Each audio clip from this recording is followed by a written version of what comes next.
Good morning, ladies and gentlemen.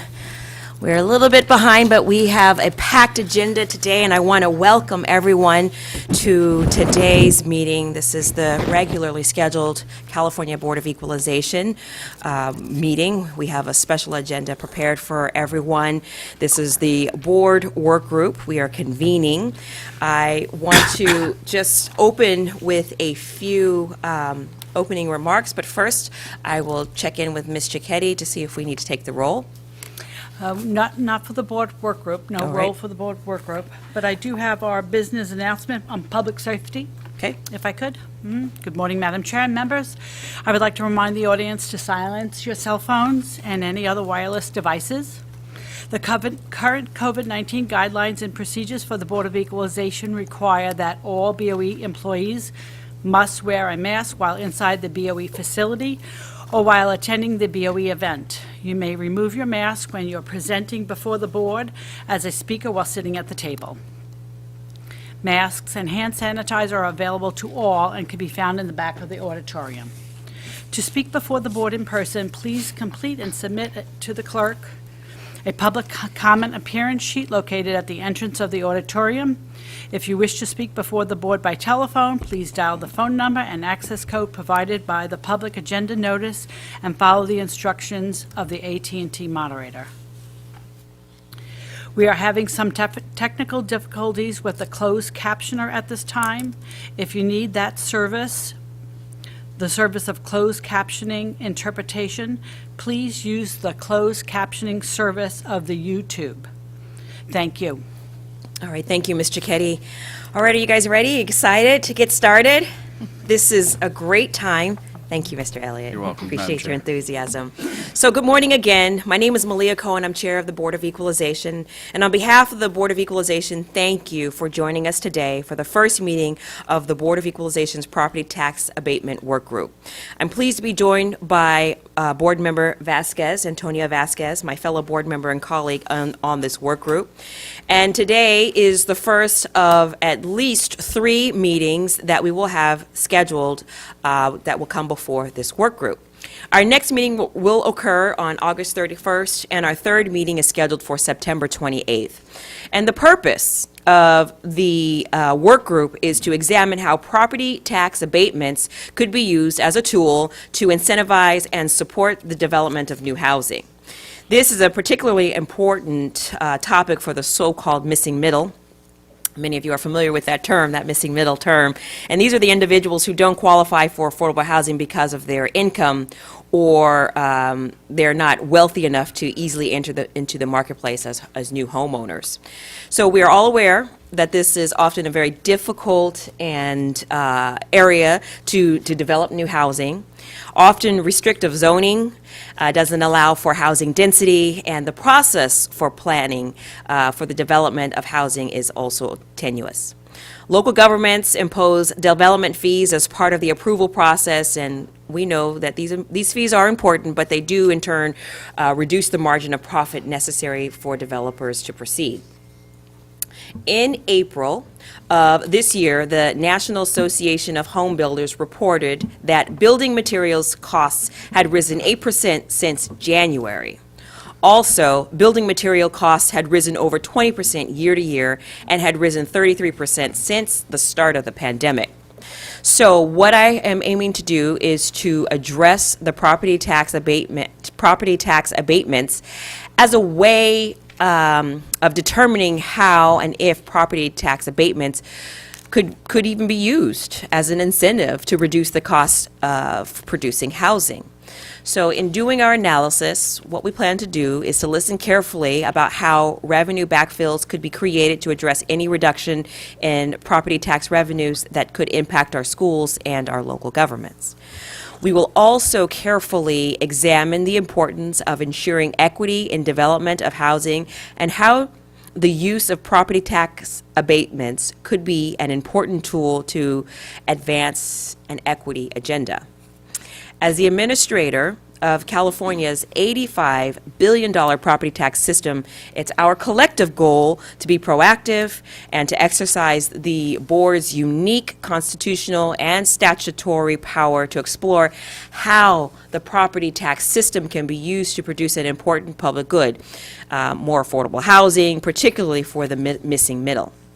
And at the conclusion of our meetings, and after hearing presentations from distinguished experts and stakeholders, we will issue a report on the work of the work group. I'd like to take an opportunity to acknowledge our policy partners. The Bay Area Council has been incredibly supportive, as has the Bay Area Council on Economic Institute. I'd like to also recognize my staff, as well as the staff from Mr. Vasquez's office. Everyone has been collectively important to bringing us to where we are today. The BOE staff also deserves accommodation. So everyone has been extremely helpful in providing guidance and advice, and they have significantly contributed to the research of this body of work. Jim Wonderman, I just want to call you out by name. He's the CEO of the Bay Area Council, and also Jeff Belisario, the Executive Director of the Bay Area Council Economic Institute. Thank you. I believe with us today we have Luis Mirante, the Vice President of Housing Policy. Mr. Mirante, could you just stand up or wave your hand so we can see who you are? Thank you. I appreciate your contributions as well. And please extend our appreciation to Mr. Wonderman and to Mr. Belisario for their partnership. As you can see from the agenda, ladies and gentlemen, we've got a lot to get through today. We've got some tight timelines that we're going to try to stick to. We have some of California's premier policy experts and distinguished individuals with real-world experience in developing housing here with us. So it is with great anticipation that we begin this journey. I'd like to turn to my colleague, Mr. Vasquez, for comments, and follow my fellow colleagues. We will hear from the Executive Director, Ms. Yvette Stowers. One more point, I just want to recognize my colleagues. We've got retired Senator Steve Gaines, we've got Member Mike Schaefer, and all the way to my far right is Mr. Eppolite. He is representing Controller Betty Yee's office. So with that, I turn the mic over to you, Mr. Vasquez. Thank you, Madam Chair, and good morning to all, and welcome not only our board members, but many of our guests that we have here today. We are honored that you have agreed to join us today to address ways to spur the development of affordable housing, which is no doubt the most pressing challenge our state is facing right now. While the board's jurisdiction covers the property tax aspects of housing, we believe that property tax exemptions and other reduces assessment options can be extremely significant and worthwhile cost-saving incentives, not only for spurring more development, but also for protecting the financial stability of existing affordable housing stock. I would like to thank each of you for your time and effort because your presentation today is absolutely critical to help all of us understand what the needs are and how the property tax aspect can be the most effectively used. We appreciate your very busy schedule and truly value all your expertise and are willing to share with us with your and the public that's viewing today. I am hoping that we can come up with some creative ideas and ways, not only on the abatement side, but also on the tax credit side. For example, I know in Santa Monica, one of the challenges, which I believe is the same challenge, especially up in the Bay Area, is land costs is just so high that I'm just appalled to find out that some of the nonprofits, especially in my area, who I thought were doing a real good, well, they're doing a good job, but the cost per unit is up, anywhere from $600,000 to $700,000 a unit, which is just out of reach for many folks. And as a result of that, it's really been a challenge to develop what I consider true affordable housing.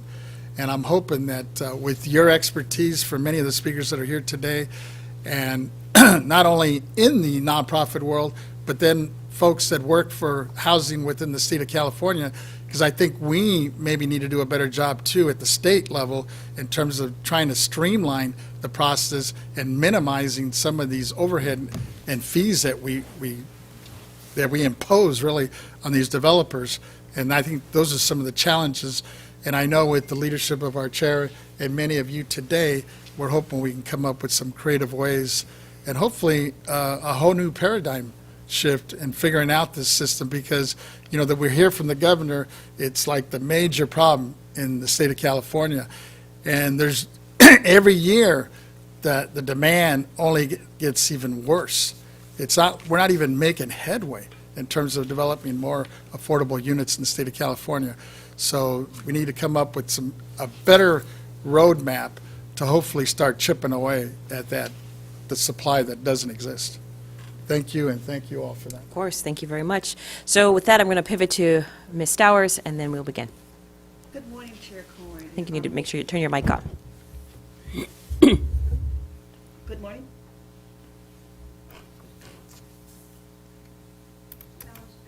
This one? Good morning. Good morning, Coach. Good morning, Chair Cohen and honorable members. I would like to first start by thanking the board for their leadership in exploring ways that the property tax system could be utilized to incentivize affordable housing in California. Thank you. Today's work group on property tax abatement will provide a valuable forum for public discussion with taxpayers, stakeholders, and state and local officials on this very complex issue. This is also a great opportunity for anyone to provide input and propose possible solutions and other ways we can work together to spur housing. As the BOE has oversight over our property tax system and co-administers the welfare exemption, we have a critical role in addressing this housing crisis. Finally, I also like to thank our esteemed group of presenters for taking the time out of your busy schedule to participate today. I am very much looking forward to today's discussion. Thank you very much. Great, thank you very much. All right, what I'd like to do now, Ms. Cicchetti, if you could call the next item, I appreciate it. Excuse me, could I make some opening remarks? Would that Of be all right? course. All right, Senator Gaines. Great, thank you. I want to thank all of you for addressing California's need for increased affordable housing. As you likely know, when adjusted for the cost of living, California has the highest poverty rate in the nation. Our green energy plans and high taxes have made electricity and gasoline wildly expensive compared to the rest of the country. We have the highest state sales tax, the highest personal income tax in the nation, and our corporate income tax is the highest in the western states. I can't think of an area where our state is a bargain. But housing prices are the main driver of our poverty. We need more affordable housing. We need to build vastly more housing, period. We need to expand supply, possibly by millions of units in our state, to get price growth under control. Besides the issues we will address here today about affordable housing, California must reform CEQA so it can't be abused and turned into a project killer. In the 12 years that I served in the state legislature, even though there were many calls for reform of CEQA, it never happened. We need to look into capping or limiting building fees so that they reflect actual mitigation costs and are not merely ways to shake down developers or make projects more expensive. We should also look to simplify and speed up project approvals and eliminate downsizing of project approvals. Housing is not immune to supply and demand, and an explosion of home building is the only viable long-term solution to our housing affordable crisis. Depending on who you speak to, we are short $1 to $2 million housing units in the state of California. Our home builders play such a vital role in our state, and they could do even more in a collaborative effort with government. Thank you for coming forward today. I'm really looking forward to what you're going to present, the ideas that we can collaborate on and hopefully make housing more affordable to that, really to all elements of the housing segment, but to Chair Cohen's point, that middle that is getting squeezed, and there don't seem to be any benefits available for them. And I had the opportunity to speak to Ms. Castro Ramirez in reference to this homeless issue too, and how critical that is. And I'm hopeful with the governor's plans and the CASE project, where there's a different opportunity, a different pathway for the homeless, where they can get the support services and the housing. And they don't have a family, right? So how do you get a support system around a homeless individual that can't care for themselves and maybe is not even cognizant of making the right decisions in life? So thank you so much. Appreciate it. Thank you. And that is Ted Gaines, not Steve Gaines, my apologies. That's right. Retired Senator Ted Gaines. Thank you for your remarks. Colleagues, do any of you others have any remarks?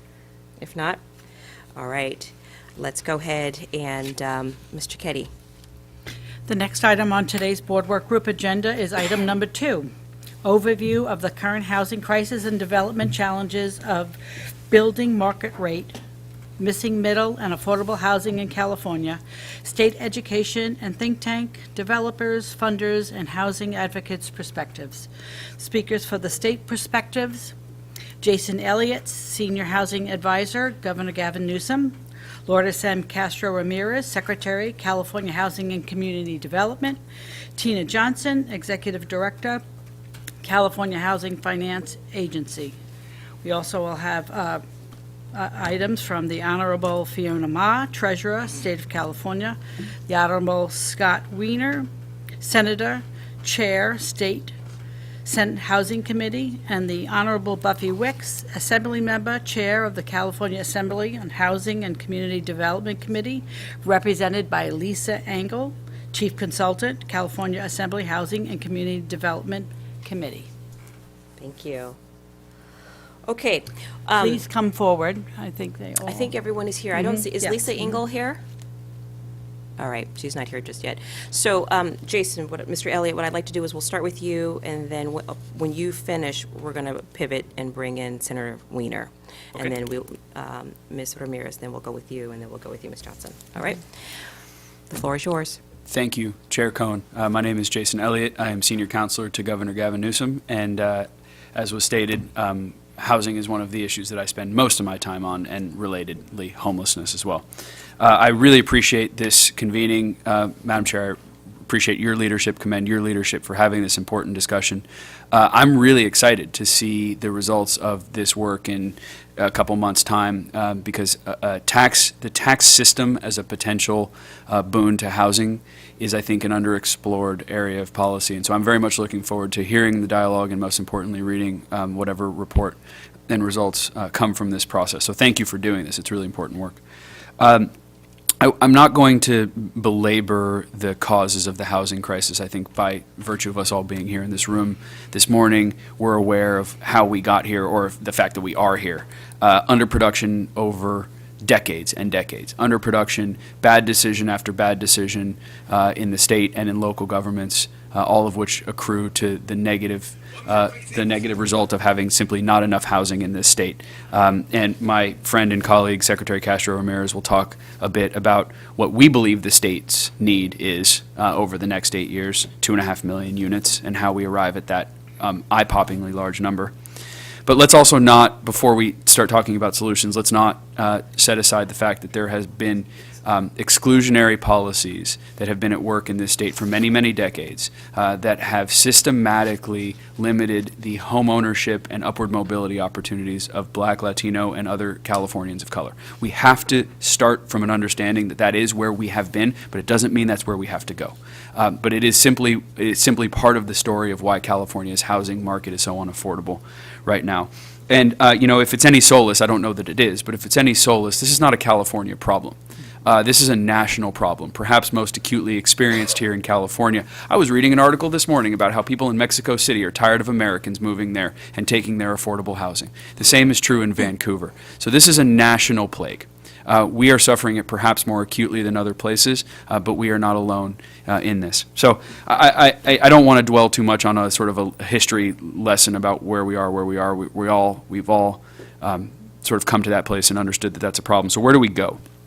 Governor Newsom's approach on these issues I'll touch on homelessness briefly because I think homelessness is the manifestation of acute housing crisis. Most people who fall into homelessness do so because of economic conditions. There are definitely underlying drug issues, definitely underlying mental health issues, but the difference between someone who is wealthy and mentally ill and someone who is destitute and mentally ill is the difference between housed and homeless. So let's also sort of acknowledge that. The homelessness agenda, which I won't dwell on too long here, it's a lot of money. It's $15 billion. But perhaps more important than the money are the streamlinings that come along with this. And Mr. Gaines, to speak to some of the comments you made in your opening remarks, a lot of our homelessness agenda is predicated on CEQA exemptions and land use streamlining and other sorts of streamlinings. Getting things up quickly, removing local land use barriers, and executing. That's a core component of the agenda. The money without the streamlinings I don't think would be as successful as we've been. 55,000 Californians just since the beginning of the pandemic brought off the streets and placed into shelter or housing. And I think those streamlinings are the secret ingredient in that success. So looking to replicate those and expand those, certainly to your comments, sir. On housing, which is the point of this convening and this task force, I would say that the core principle of the Newsom administration is production through accountability. More production, more production, more production. Let's not divide the pie in a different way. Let's not argue about who deserves more than someone else. We have to grow, bless you, we have to grow the pie. Production, production, production. As I said, my friend and colleague, Secretary Castro Ramirez, will talk a little bit about where we actually think we need to go in hard numbers. Total units. It's 2.5 million. That's a number that's been reported publicly. I just want to put 2.5 million in perspective because I think it frames up the challenge that we're all facing here. Depending on how you want to count it, there's about 15 million housing units, dwelling units in California. Maybe it's a little higher because there's some that are illegal or not known to local governments, but let's say it's 15 million. Let's say it's 16 million. If we're 2.5 million units short over the next 8 years, that means that 1 out of every 6 Californians who want to find a place to live over the next 8 years aren't going to be able to find one. That's what we're talking about. We're talking about being 17, 16, 15, 18% below where we need to be. That is catastrophic, right? That means that, well, there's 5 members of the board. If there was an additional member, that means 1 out of the 6 of your families wouldn't have a place to live in 8 years. That's what we're talking about. So just to put that in perspective, production, production, production. Everything we're doing on preservation of naturally occurring and subsidized affordable housing is critical, but it's not enough. Tenant protection is critical, and we're proud of the administration's record on tenant protection, but it's not enough. We also have to focus on production at all levels of income. And so as you embark on this work, I wasn't asked my perspective on tax abatement, so I won't share it. But one thing I will say is we all have to think about what the most cost-effective investments may be, because there are a lot of very good ideas. Carol, who I was talking to before, has got about 50 of them in her head. There are a lot of really good ideas about how to spur production in California.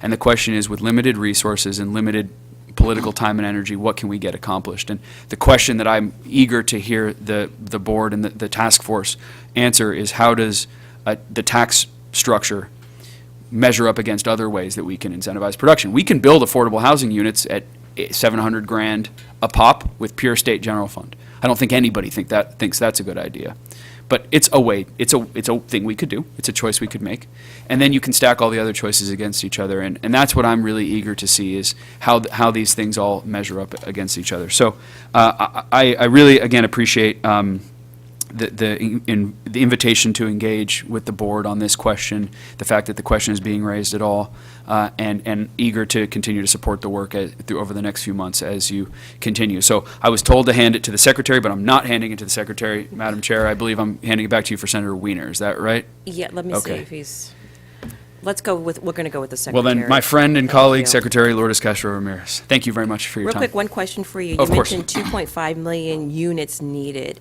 Is that in the next 5 years, the next 10 years, annually? And I know that the secretary is going to speak to this. It's over the 6th cycle of the regional housing needs allocation. Thank you. So 8 years is a shorthand. Got it, So by 2030. got it. Yes. 2030. All right. Welcome. Thank you. Thank you, Chair. Thank you for the invitation. Thank you to the board for having this very important conversation. And I think Jason summarized at a very high level where the administration is at when it comes to ensuring that we're addressing housing insecurity, housing affordability, and really creating more resilient communities. Because at the end of the day, I think housing is about the platform that everyone needs to be able to thrive. And housing, of course, that is well integrated into a community, housing that is well connected to jobs, to education, to the amenities that families need to thrive is critically important. And so I start there because I want to ensure that as we have the conversation about housing, right, that we not forget that this is about families and people and communities. And so, again, thank you, Chair, for the invitation to present today. I'm Lourdes Castro Ramirez, and I'm not with the California Housing and Community Development Department, although it is one of the departments under our agency. I serve as the Secretary of the Business, Consumer Services, and Housing Agency. The agency oversees financial and consumer protections, guards California's civil rights, licenses over 4 million professionals and businesses throughout the state. And we're also very focused on coordinating efforts to create quality, affordable homes for all. A home is a necessary foundation for a stable and thriving future. This is why we're strengthening the housing finance ecosystem, coordinating across state government with a focus on health and housing to prevent and end homelessness. We're also focused on removing development barriers to expand affordable and market rate housing. We're also building public, private, and philanthropic partnerships and deploying funds very quickly to accelerate rental and homeownership opportunities. As Jason mentioned, Governor Newsom and his administration has been laser-focused on tackling the significant housing and homelessness challenges facing our state. The high cost of housing is at the heart of the issue. Rents are rising faster than incomes, which puts more people at risk of homelessness. Renters need to earn almost 3 times the state minimum wage to afford the average asking rent in the state. This is an increase of 11% over last year. Production of affordable and market rate homes has also not kept up with demand, as Jason mentioned. And the recently released statewide housing plan, which was released through HCD, provides insight into the need and what we must do as we move forward. As Jason mentioned, the decades of underinvestment and undersupply has resulted in really the state falling behind in terms of unit production. In order for us to catch up, we must plan for 2.5 million new units over the course of the next 8 years, so essentially by 2030. At least 1 million of these homes must be affordable to lower-income households or families. And lower income is defined as households that are 80% of AMI or below. As an example, in LA County, a family of 4 with an annual household income of about $95,000 would qualify for affordable housing. In San Francisco, a family of 4 would qualify with a household income of about $149,000 or less. We also know that both renters and homeowners are experiencing high cost burden. Cost burden households spend 30% or more of their income on rent and utilities, leaving very little for other expenses like food, healthcare, education, and of course emergencies. Black, Indigenous, and people of color are more likely to be cost burdened by high rent prices. For example, nearly 2/3 of Black households are cost burdened, compared to under half of white households. And finally, federal rental assistance in the form of housing vouchers is reaching less than 1 in every 5 eligible low-income households in need. Again, the statewide housing plan provides more data to help us understand the magnitude of the issue, but also it lays the path for how we're meeting this challenge.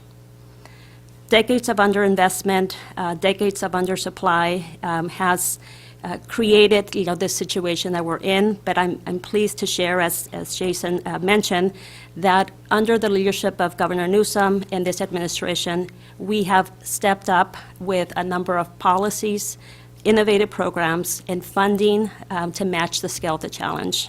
And critical to this success has been the support and the leadership of the legislature.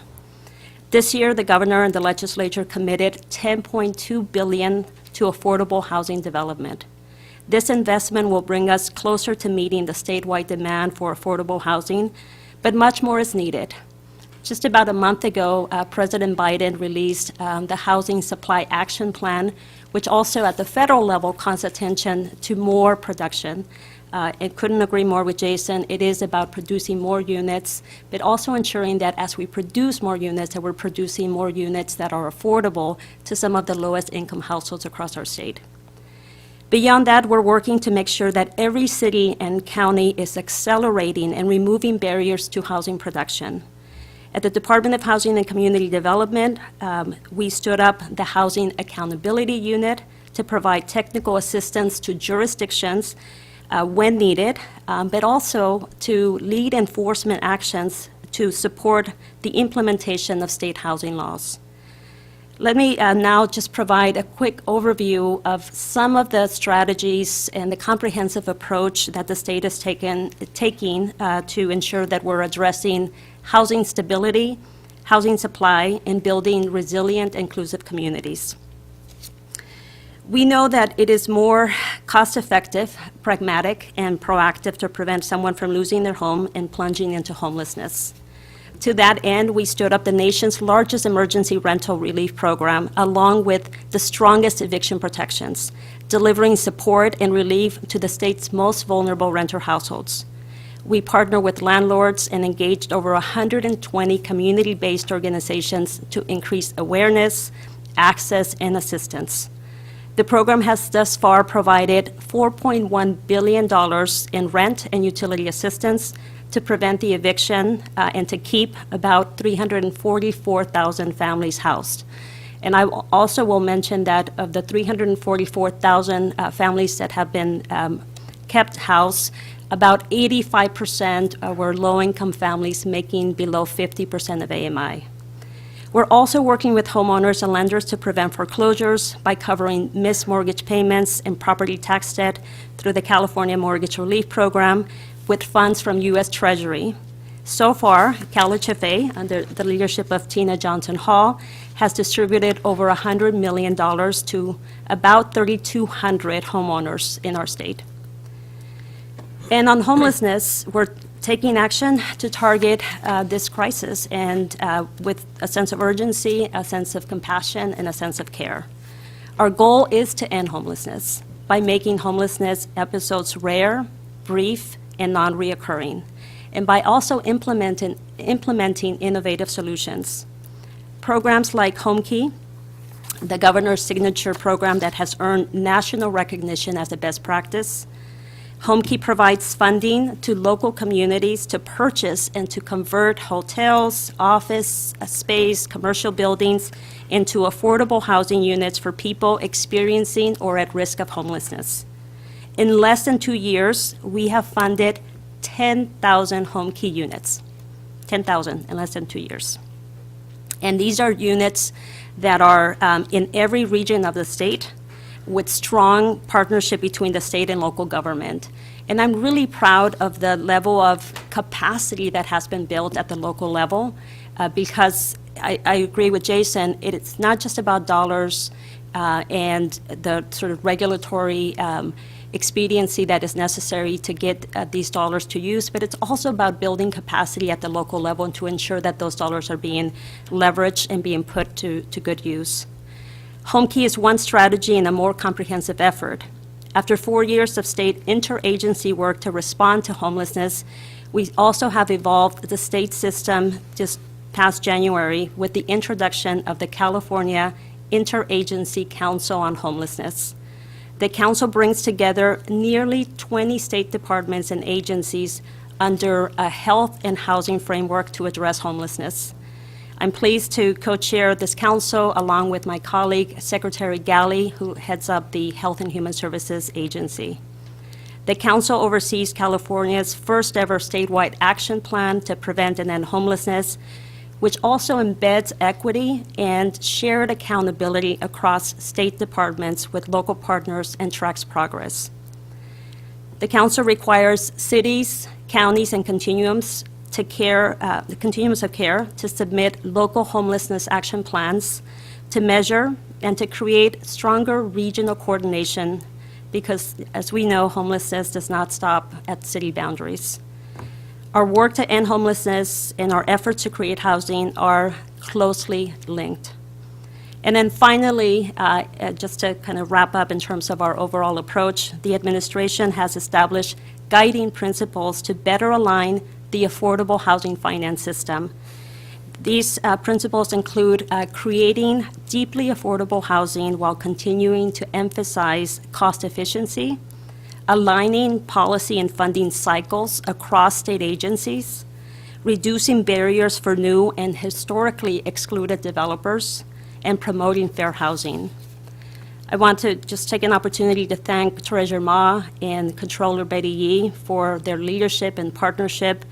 Together, we have been working to develop a more predictable set of regulations to enable developers to have a level of certainty when they're developing. And we've also worked together to create greater access and increase housing in high-resource areas closer to amenities like schools, green spaces, and jobs to improve the quality of life for all Californians, and also to address, of course, climate change. Last week, Governor Newsom called for a bold new target of 3 million climate-ready homes by 2030. This will help Californians live in safe, stable housing while helping us to achieve our climate goals through new construction and also by retrofitting existing homes. I'm also very excited about the investments that we're making to repurpose underutilized buildings and also publicly owned property and converting that into affordable housing. And we're continuing to work with our team across HCD, CalHFA, and other departments to identify opportunities to streamline efforts. Specifically, this year, HCD combined 4 different funding programs into one super notice of funding availability with about $650 million. After receiving input from developers, we created this streamlined one-stop application to speed up the construction of housing units. And we've also established a set-aside for emerging and community-based developers to build capacity within the real estate development industry. In closing, we're focused on affordable housing, we're focused on building strong communities, and we're focused on continuing to remove barriers to the overall production of housing, and that includes market rate housing, affordable housing, and also creative programs like the investment that we're making to expand the ADU, accessory dwelling unit initiative. I've provided a very quick snapshot of the holistic approach that we're taking to address these housing challenges across the state. I look forward to continuing to stay in dialogue with this board. Very much appreciate the fact that you're looking at how to leverage the property tax system to support the work that we're doing. And now I'll turn it back over to you, Chair. Thank you. Thank you very much. I appreciate your presentation, very thoughtful and very thorough. Do you have any parting thoughts about tax abatement, about what the discussion that we're having today as it relates to your understanding of housing across the entire state of California? Is this a real thing, or are we chasing a pipe dream? Chair, I think it is important to look at what the state is doing and what's working, and to ensure that changes or incentives or programs that are being contemplated align to the areas of priority. And so that would be my sort of recommendation, just to ensure that we're continuing to stay sort of in alignment as we address. From the state's perspective, it is about ensuring that we're keeping families in their homes, but that we're also producing more housing, and producing more housing that gets, to increasing the supply of extremely low and very low-income units. So would you agree that this is a step in the right direction when you say making sure that we're talking to each other? Yes, yes, definitely. All right, thank you very much. Mr. Vasquez has a quick question, and then we'll move on. Yeah, thank you first for your presentation. I know it was kind of an overview and a kind of a snapshot of the state of California, but I was wondering, basically, I'm kind of looking at you as the Secretary of HUD for California, basically on housing, right? What can we do at the state level to minimize some of the obstacles that some of these nonprofits are going through? Because I'm hearing from nonprofits that, the state's not doing such a good job of putting them through so much in terms of fees and commissions for approvals that in many cases, they just walk away from it. Yeah, thank you. I completely agree that when you have not made something a priority and you shift to making it a priority, all the systems and the structures need to align to ensuring that we're all rowing in that direction. And I will assure you that we're very focused on making sure that within the programs that we administer, that we're looking at ways to consolidate. We're looking at ways to be more transparent. We're looking at ways to align the various funding cycles, because it is unfair for a developer who's looking to create 100 units, 150 units of affordable housing to have to go through 5, 6, 7 different application processes. And we're focused on that. The Supernova that was released this year was one step in that direction, consolidating 4 programs. I will also say is that we're also making ourselves at leadership, myself, the director, the team, we're going out into community and having conversations with the affordable housing development community, particularly with emerging and smaller developers. I was in Compton 2 months ago with about 30 different smaller community-based developers that are doing 2 units, 4 units, and that are really working on their capacity. So we're very committed to also creating greater access and a stronger relationship with a very diverse group of developers. May I add something onto what the Secretary said, if that's okay, Mr. Vasquez? Sure. We could, everything Lourdes said is, of course, spot on. We could develop the perfect funding program in California, at the state. We could perfect every mechanism, we could perfect every NOFA, we could administer every fund perfectly. And it wouldn't solve our problem, because most of housing decisions are made locally in this state.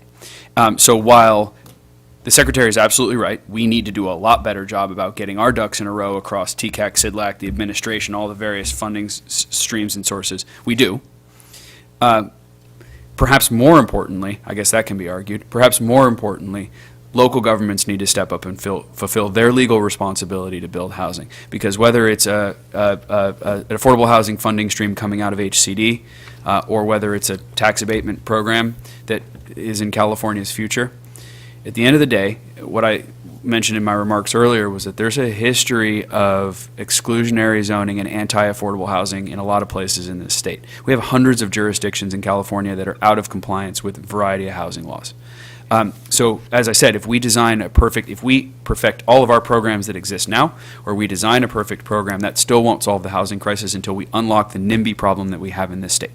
And that's a huge part of the Newsom administration's approach to meeting our housing goals, not only the 2.5 million goal overall, but most importantly, perhaps the 1 million affordable units within that. There's a whole other conversation we can have about the Housing Accountability Unit, which the Secretary mentioned, some of the lawsuits that have been filed, our partnership with Attorney General Bonta, which is tremendous and strong and a breath of fresh air. There's a whole lot that can be said about that, and I don't want to go off agenda too much, but I just want to make the point that the nonprofits and the local developers that you're hearing from, sir, we hear from them too, and our response is, even if we did it perfectly, which we are not, but even if we did it perfectly, that's not the whole ballgame. There's a local accountability layer that needs to be considered very seriously as well. I agree with you. As a former mayor of a city in Santa Monica, it was really heart-wrenching to see some of these other beach cities that weren't doing half of what we were doing, and yet they were actually making things worse every year for us because the housing crisis just grew. But, along those lines, when you talk about NIMBYism, what can we do as a state, like the governor? I don't know what the relationship he has on the federal level, but there's a lot of federal properties that are underutilized, like the VA properties. For example, you talk about NIMBYism. Yeah. We need to do a better example ourselves as a government, because there's a VA property in Westwood that's surrounded by some very high-end real estate. I have visited that Westwood property with And the it's governor of very California twice. underutilized, right? Yes, it is, you're right. Very underutilized. And we need to set a better example, and we're not. Yeah, I agree. I will add that it's not only federal property, it's state property. It's not only state property, it's local and school district property. And you're right, not Yeah. one of them is going to solve the problem, but I think all of these collectively could make a huge dent. And in the at the end of the shortage. day, holding local governments legally accountable when they don't fulfill their legal I agree with you. requirements. All right, just in the, we gotta Yes, keep- ma'am. we gotta I know, we keep- gotta- keep I yield. Yes, going. ma'am. I'm sorry, Madam Chair. So, but this is great. I love the spirit. Senator Gaines has a question, and then once he makes his question, and Ms. Johnson, we're going to bring in Senator Weiner, and then we'll pivot to your presentation, okay? All right. Great, wonderful. Yeah, to Secretary Castro Ramirez. Also to you, Jason Elliott. I would just like your thoughts on ownership. Because in a democratic republic like we have here in America, I think the ability to create wealth is really, I think the easiest way is through home ownership. So if we can provide the right product that's at the right price point where people can get in, that's how I see us. I mean, a lot of people can advance from poverty to the middle class through home ownership. And so is that, I'm just wondering if, do you share that philosophy in terms of home ownership and the importance? I think for our society, it's important too. I mean, definitely, just my own sort of personal story, right? But we are, very focused also on increasing the homeownership rate. Homeownership is more than just having a home. It's having a sense of stability, a sense of belonging, and it's also an opportunity to build wealth for your Yes, family yeah. and for, to pass on, right, to your family. Executive Director Tina Johnson Hall will probably touch upon this a little more detail. The governor and the legislature just approved through this budget $500 million to be able to implement the Dream for All homeownership program. But beyond that, we have a number of homeownership programs that are designed to assist potential homeowners with financial literacy and preparing to be homeowners, but also funding for down payment assistance and overall sort of support, because we want to ensure that once a family becomes a homeowner, that they're able to stay homeowners for life. But Executive Director Tina Johnson Hall can go into more detail. Wonderful. Yes. Thank you. I'm going to be fast, I promise. I'm going to be a broken record here, Senator, but if, to stipulate and agree with your point that homeownership is a path out of poverty, then we have to provide opportunities for homeownership. And in California, I have to check my statistics, but I think black wealth is 60% of white wealth. We are not producing enough units that people can buy, that then they can have that path. And it just comes back to the place of production to increase supply, because Right. I agree completely, and the governor agrees completely with homeownership as a path out of Right, poverty. right. But then that's our responsibility collectively Yes. to create those homes. Yeah, And we and have not done that over the If you last look number of years. at the numbers for black ownership of homes through the Great Recession, it declined, I think, about 8 or 10 points, which is dramatic. And so how do you get that back? Right. And I think we're addressing a lot of those issues, and I'm sure Tina Johnson will tell us more. All right, with that said, let's go ahead and bring in another leader in this space, in this discussion. We've got Senator Scott Weiner that's going to be joining us via the Teams platform. To my IT team, could we bring him in? Senator Weiner, good to see you. Good morning. Thank you for joining us today. All right, I'll give you the platform. The mic is yours. I'm sure it's good to be here. Can we turn up for those the, who don't- real quick, can we turn up the volume so we can hear in this chamber? Okay, as we work through the volume, Senator Weiner, please continue. Are you able to hear me? Yes, it's a little bit better. Just, please continue. Do you want to wait to fix that, or? It's fixing as you speak. All right, I'm getting a thumbs up. They can hear you. Okay, now you can hear me. Yes. Okay, wonderful. Thank you, Madam Chair. And for those who don't know, the chair and I were sworn into the San Francisco Board of Supervisors on the same day in January of 2011. So it's been a long journey. And Mr. Gaines, good to see you again, my former colleague. So thank you for having me today, and thank you for tackling this incredibly important topic. And tax policy, of course, is important, and I'm glad that there are discussions happening around tax abatements, because that can be a powerful policy tool if it's implemented in a thoughtful and targeted way. Of course, there are other tax policies. People don't like to talk about it, but Prop 13 was one of the most destructive things that could happen for housing, because it gave cities a massive incentive to favor commercial development over residential, because of the drastic cap on all property taxes. And so cities now have a huge incentive to favor development that's going to create sales tax or hotel tax or parking tax or whatever. So tax policy is important, but I do just want to say I fully agree with Mr. Elliott that even with strong tax incentives and strong funding around affordable housing, those are all really important. But if you can't, if you're not zoning for and approving housing in an expeditious way, it's inherently limited.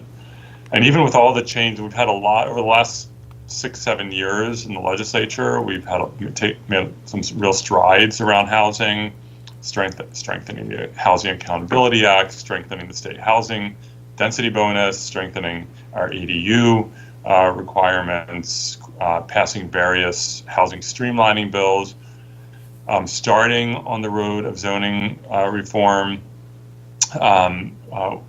with SB 9 and 10. There's a lot more work to do legislatively, but I really do agree with Mr. Elliott that we have to also aggressively, consistently, and proactively enforce the laws that we have, because although there are cities that are in good faith working to comply with state housing law, even if they disagree with those laws, they're doing their job and complying with the law. So I'm not in any way broad brushing about cities. There are cities that are working very hard to comply. Unfortunately, there are other cities that are not and have sort of shrugged their shoulders and don't seem to care. And some of those we are known examples of cities that have engaged in bad faith behavior. The city of Cupertino is one of them, around the Valco shopping center redevelopment, a completely dead mall that's going to be converted into 2,400 units of housing, half of which will be affordable for lower income residents. And the city of Cupertino just, I think, probably spends about 12 hours a day figuring out ways to put gum in the works for that project. Or the city of Woodside that tried to declare itself mountain lion protected habitat in order to exempt itself from state law, as if a duplex was more harmful to a mountain lion than a single family home. The city of Pasadena that was making moves to declare the entire city a historic district. And for both Woodside and Pasadena, I want to thank the Attorney General for quickly warning them that they were violating the law, and they did back down. But there are also bigger cities that engage in this behavior, including my own city of San Francisco, which is, I think, in my view, brazenly violating the law and should be sued by the state. We've seen the Board of Supervisors illegally reject projects like the Stevenson Street project, which is proposing 500 units, 20% affordable on a parking lot a block from a BART station, and the Board of Supervisors illegally rejected it. The board has illegally rejected other projects as well, and HCD did send a letter to San Francisco saying, we think that these violated the law, and by the way, your entire system of how you approve housing is designed to sabotage housing and could be a violation of state law. So I am encouraging HCD and the Attorney General not to stop with a letter, but to really hold San Francisco accountable. The city of Santa Monica, which has a history as well, and most recently there's a proposal in Santa Monica to mandate for projects that aren't 100% affordable, not just prevailing wage, which I support, but up to 2.5 times prevailing wage for different projects, which is the same way of saying it will be impossible financially for those projects to get built. If Santa Monica adopts that, and I hope they don't, that I think would be a pretty significant violation of state law. So we see this in larger cities and smaller cities, and I think we all have to look in the mirror about our own cities in terms of how they are acting. Fortunately, there are cities that are trying to move in the other direction. The city of Los Angeles has been doing some good work, and LA has really tough politics around housing, but LA has been working hard to adopt what I think is a solid housing element. And there was some deficiencies that are being corrected, but I want to really commend the city of Los Angeles for trying. As the largest city in the state with incredibly complicated politics, but they really, really are working hard to try to do what they need to do to zone for and prepare for enough housing. And I think when we talk about housing, we talk a lot about housing elements and density bonuses and CEQA and all this technical talk, and we have to boil it down to the actual human costs. When we allow NIMBYs to control what's happening in our cities, because they're worried about the quote unquote character of their neighborhood changing, or parking might be a little harder, or there might be a building that's a few stories taller than the other buildings and they think it's out of place, or there might be more kids in their child's classroom. What they're doing is pushing people into poverty and homelessness. When we, for 50 years, California has had a de facto policy of deprioritizing housing. We used to build hundreds of thousands of units a year in the 50s and the 60s to keep up with growth. And then we stopped starting in the 1970s. And now we have a multi-million home shortage. We rank 49 out of 50 states in homes per capita. And what that means is that so many Californians are living in poverty because of the cost of housing, that in order to have housing, they have to pay 50 or 70% of their income to housing, or they're living in overcrowded housing conditions, which makes it harder for their kids to do homework.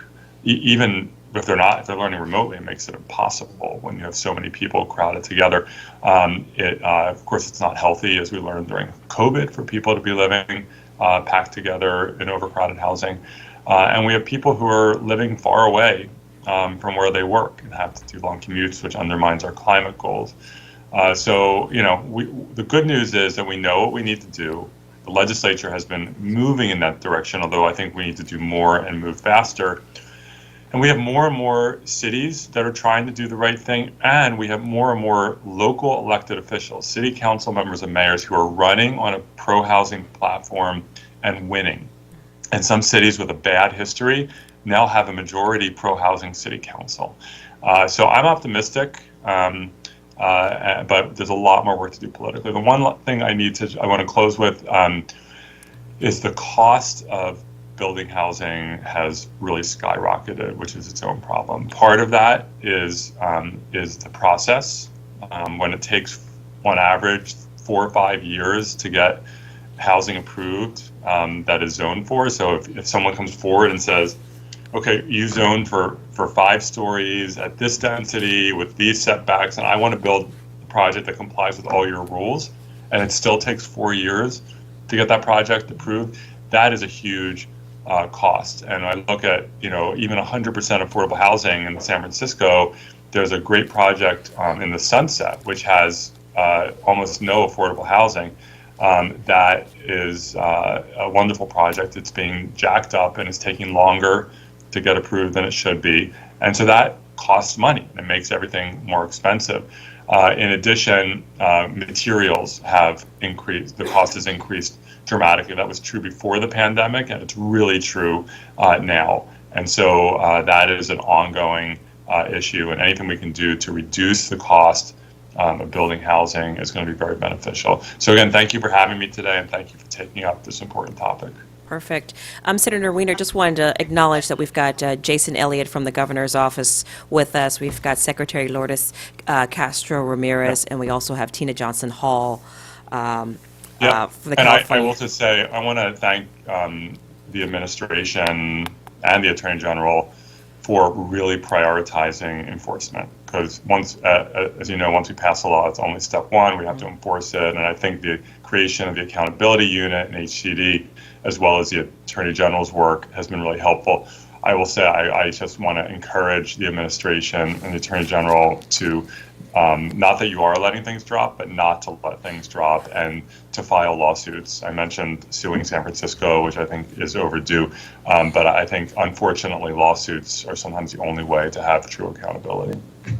Powerful We words. appreciate Senator Wiener always reminding us of that on a regular basis as well. Thank you, sir. And including my own city. I always hold my own Yes, sir. city. Absolutely. I love that's powerful words coming from the senator that represents San Francisco. Thank you, Mr. Elliott. We appreciate your time. Thank you very much, Madam Of Chair. course. Thanks, members. Senator Wiener, I'm really grateful for you making time during your recess to come and join and share some of this wisdom with us. It's been invaluable. Let me see if my colleagues have any questions for you. Do you have anything for the senator? I just, This is Senator yeah, Gaines. I want to thank Senator Wiener, because you were an advocate years ago when I was in the Senate with you, and you have just continued down that path. So appreciate the efforts that you're making so that people can get housing, can hopefully buy a home and create wealth for their family long term. So thank you. Perfect. Also, the work that you're doing also, I wanted to just echo what Senator Gaines said, and not only you're an advocate for housing, but also paying intricate detail to the different layers, right? You think about the aging LGBTQ community. You think about transitional age youth housing. You think about the African American and Latino housing, folks that have historically been out and have had been locked out or have had challenges of getting access to capital. So you've been definitely a consistent champion on all of those fronts. Senator, Mr. Schaefer has something he'd like to add. I just wanted to thank you, Mike Schaefer here. I've run into you a number of times. You've been down to San Diego. I am a big fan of the work you're doing in the legislature, and I'm happy to have this chance to hear you today. You had some very important points. Thank you. All right, we've got Mr. Vasquez. Yes, first of all, thank you, Senator, for your thoughts and your ideas, and actually your leadership on this issue. And, like you mentioned, you represent San Francisco. I also represent Santa Monica, which are the two cities that I think have been doing a great job over the years. But sometimes you get, a change in leadership, and you get some of these crazy ideas where people are trying to stop the housing production. So I agree with you on that. And I was just wondering, moving forward, you kind of hit on something, and I don't know if it's something that we can do through maybe your leadership on the Housing Committee, like that would come up with some kind of maybe constitutional amendment that would maybe give it a little bit more teeth. So when we have some of these cities that in the past have been very active and very aggressive on housing, don't waver and start, because of change in leadership, all of a sudden try to take us backwards. Well, I think actually, and I appreciate that, and I think that right now the state actually does have teeth. Our ability to have state laws with teeth, we have. As you may know, there are people who are trying to qualify a constitutional amendment to kick the state out of housing entirely and to eliminate all state housing authority, which would be a disaster in terms of just housing overall and climate policy and fair housing and so forth. And we'll see if that qualifies for the ballot. But right now, the court rulings have been very solid in terms of the state having the authority to set strong state standards. So I think right now we need the legislature to continue to take bold action. But I also, one thing I've learned over time is that it's always going to be the cities that are implementing these laws. And you can have cities that we have, with SB 35, which was the first bill I ever introduced, that it streamlines housing approvals. There are cities, there are times when someone will file an SB 35 application in the city with a history of NIMBYism, and they'll just say, great, we don't have to, we accept your application, go forth and build. And the cities that just really, really accept that law. There are other cities do everything in their power to sabotage it. And so we work very hard to close loopholes in laws. Some of these cities are ingenious at finding loopholes. And so for our ADU laws, we've probably passed 10 ADU bills in the last 5 years to close loopholes. We've had to pass multiple SB 35 loophole closure bills, and that's okay, we can do that. But boy, it makes it a lot easier when you have city staff and city councils that say, okay, we may or may not agree with this law, but that's the law and we're going to apply it. And so that's why the organizing at the local level is so important. All right. Thank you, Senator Weiner. We appreciate your time. We're going to continue moving forward with our next presenter, Ms. Tina Johnson Hall. Thank you. Thank you very much, Chair Cohen, and to the other members of the board for... I think you need to make sure your mic is on or speak into it. Okay, I'll try. Is your green light on? No, Yeah, Okay. you could just speak, yeah. Speak. I can speak louder. Yeah. All right. So, thank you, Chair Cohen, for the invitation today. And thank you to Secretary Lourdes for including me as part of her wonderful housing team. I'm going to hopefully share, we're practitioners. That's what we do at CalHFA. So for those of you, by way of background, CalHFA was established in 1975, and we were chartered very specifically as the state's affordable housing lender with two distinct divisions, single-family and multifamily. Our programs are designed to serve both low and moderate income folks, and in general, our AMI targets can range at low levels all the way up to 150% of AMI, depending upon the program. For the most part, our operations are self-supported. We raise funds through bond issuance, capital funds, and fees generated from our lending products.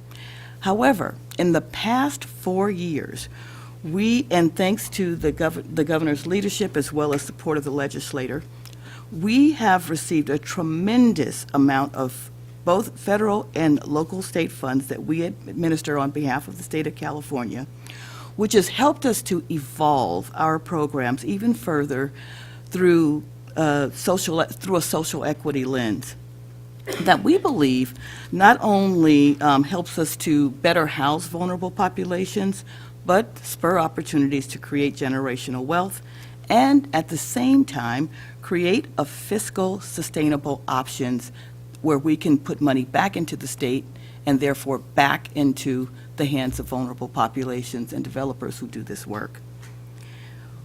We were asked to, Senator Gaines brought up the area of home ownership, so I'm going to focus on home ownership. CalHFA currently runs a very successful down payment and closing cost assistance program called My Home, which serves first-time home buyers that make up to 150% of area median income. We have one of the largest programs in the country. We have one of the most diverse programs in the country, and we're able to hit populations in ways that not even my former conventional brethren can do. They're very jealous of us, and I like that. So through this program, just last year, we were able to help over 5,600 Californians buy their first home. That's very good, I would say. And then last year, CalHFA got a funding allocation through the state budget to create a program that provides even greater assistance for lower income homebuyers. This program is called the Forgivable Equity Builder Loan Program. I call it the game changer. So effectively what this does is it provides low-income housing homebuyer assistance up to 10% of the purchase price, and it's a grant. And so effectively it is forgiven after 5 years. That's the generational wealth that you're talking about. But we're going to take it even further this year. So this program not only created the general wealth, but it also served to change some of the historical disadvantage challenges in real estate that Californians have experienced for over 100 years. Just that one program. But we're now the next level. The next level, some of you may have heard about the California Dream for All. And Secretary Lourdes mentioned this is a $500 million investment that the legislature and the administration put into the most recent state budget. Now, what this does, and what we will be doing, we will be tasked with designing a new home buyer assistance program where we're going to push out funds to potential new home buyers, and we're going to provide 20% down to purchase a first home.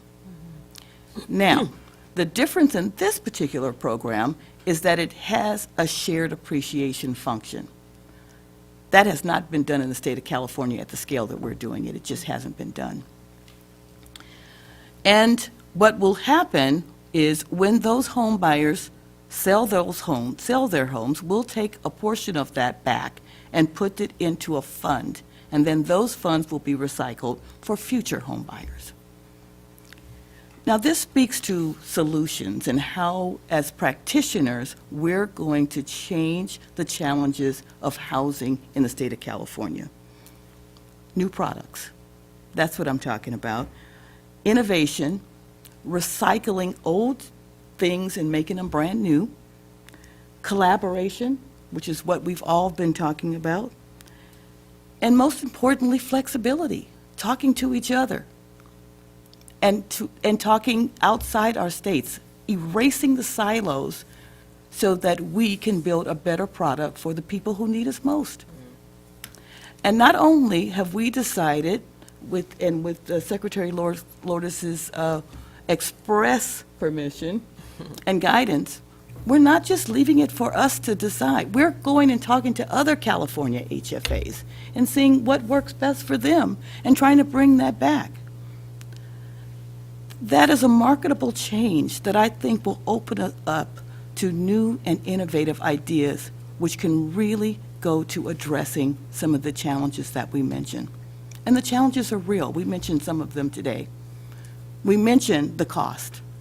We mentioned land supply. We mentioned entitlements and the process for building here in California.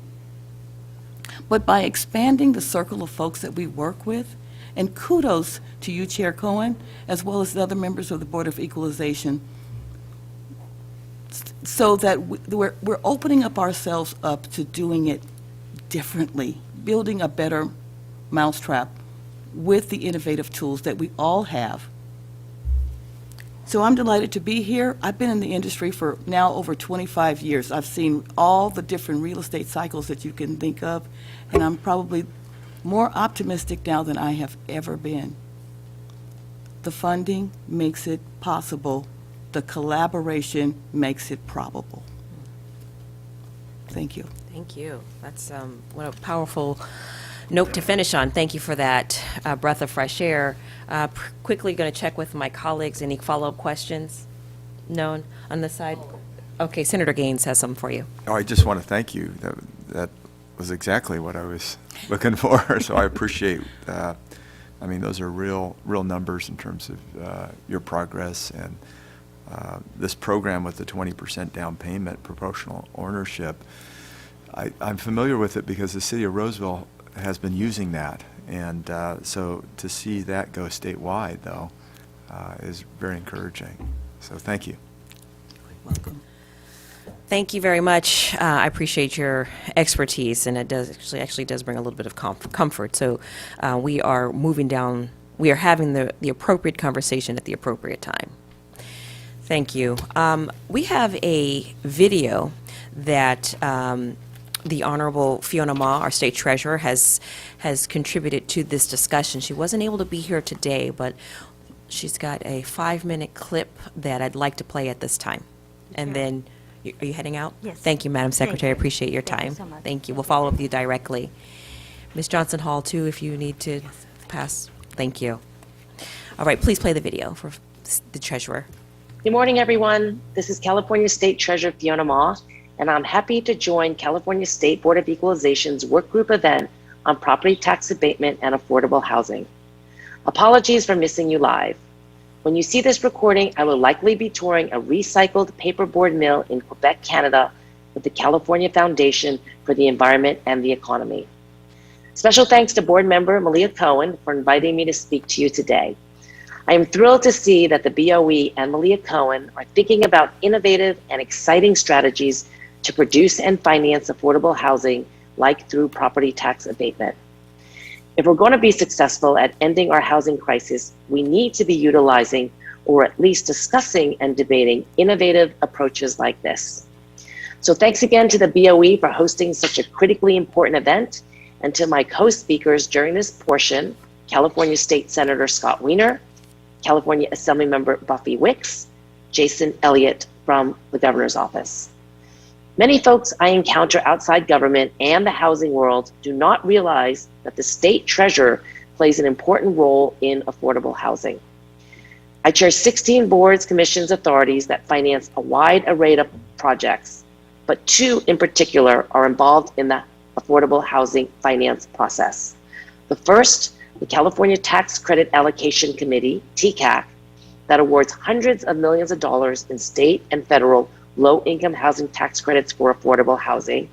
And 2, the California Debt Limit Allocation Committee, or CDLAC, which also finances affordable housing through the award of tax-exempt private activity bonds.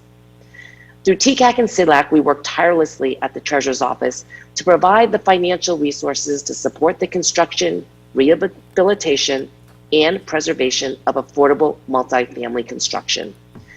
But we must do more than just building and maintaining affordable housing if we want to move the needle for Californians. For example, in addition to a housing supply problem, we also face a home ownership problem.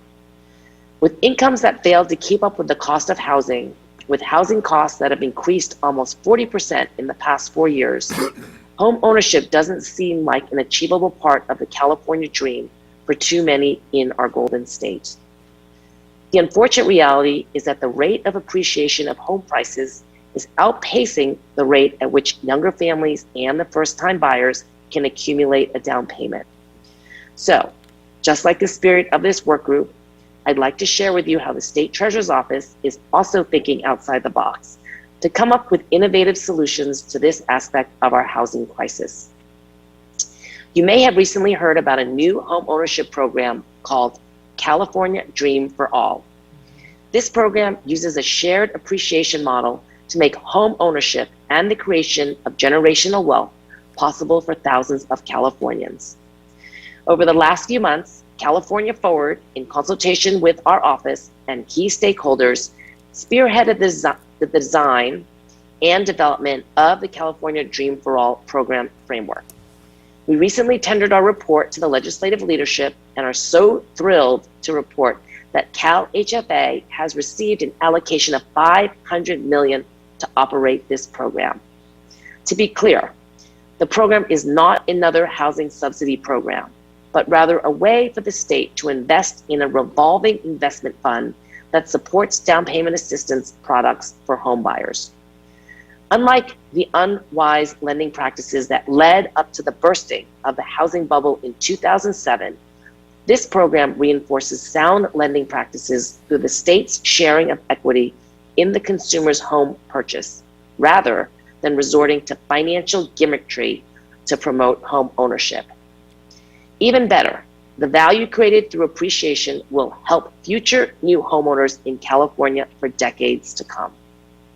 The California Dream for All program will also create an equity-focused, scalable model for the rest of the country. As we frequently do, California is continuing to lead the country with progressive and creative policy solutions to society's most vexing problems, and I'm so proud to have played an important role in this process. As you participate in today's conversations, I hope that participants bring the same approach we utilized in developing California Dream for All to the working group. Please think creatively about how to solve our housing challenges. property tax abatement tools represent an interesting approach that I hope participants can debate in earnest. Thank you again to Board Member Malia Cohen and the entire California State Board of Equalization for inviting me to this important workshop, and best wishes for a successful work group. Thank you very much, Treasurer Ma. We appreciate those remarks. Before we go on to our next panel, is Lisa Engel here? Did she make it? No? Not a problem. All right, we are going to keep moving. It is 11:30. Our next group of speakers are going to be speaking about education and speaking from the education and think tank perspective. Ms. Cicchetti, could you please announce them? Yes. The speakers for the education and think tank perspective are Ms. Carol Galante, founder and advisor, Turner Center for Housing and Innovation, University of California, Berkeley, and the Housing Lab. Dr. Jason Ward, PhD, Associate Director, RAND Center for Housing and Homelessness in Los Angeles. Please come forward. All right, thank you. Ms. Galante, thank you for joining us, and Dr. Ward, I appreciate your time as well. I'll turn the mics over to you. Great. Thank you very much, Chair Cohen and members of the board. I really appreciate the opportunity to be here and to speak to this important issue. I have a few slides, but I'm going to hold them because a number of the things that I addressed on the slide have been addressed already, and I really want to drill down on a couple of important points. And I may just ask for one or two as I go along here. But you heard Jason Elliott speak about, the housing affordability crisis isn't new. It's been around for decades. I would say, however, that old Oldsmobile commercial, we are not in our father's or grandfather's housing crisis. We are in a new form of a housing crisis that, frankly, has not really been the same level of problem that we had in the 1970s or the 1980s. It has grown in an entirely different way that I want to talk about what's happened in the 70s that made what was, some level of housing affordability a challenge, even more of a challenge going forward, and why the kind of tools that you're talking about are particularly important given the state of the housing crisis in California. And I also want to echo something that Jason said at the very beginning and not lose track of this, that advancing equity and climate change goals while we're solving the housing problem, they're totally intertwined because, part of our father and grandfather's housing crisis is still with us, and that is really the equity agenda, where Black and Latino and other families were left out of the wealth building in home ownership through actions of the federal government, state government, and local governments, and we need to rectify that. And I know the state is very focused on that. So I want to just mention three issues and drill down on two of them. So the first clearly is the housing supply and demand problem that you all have talked about. We simply have not kept up our housing supply with our population growth.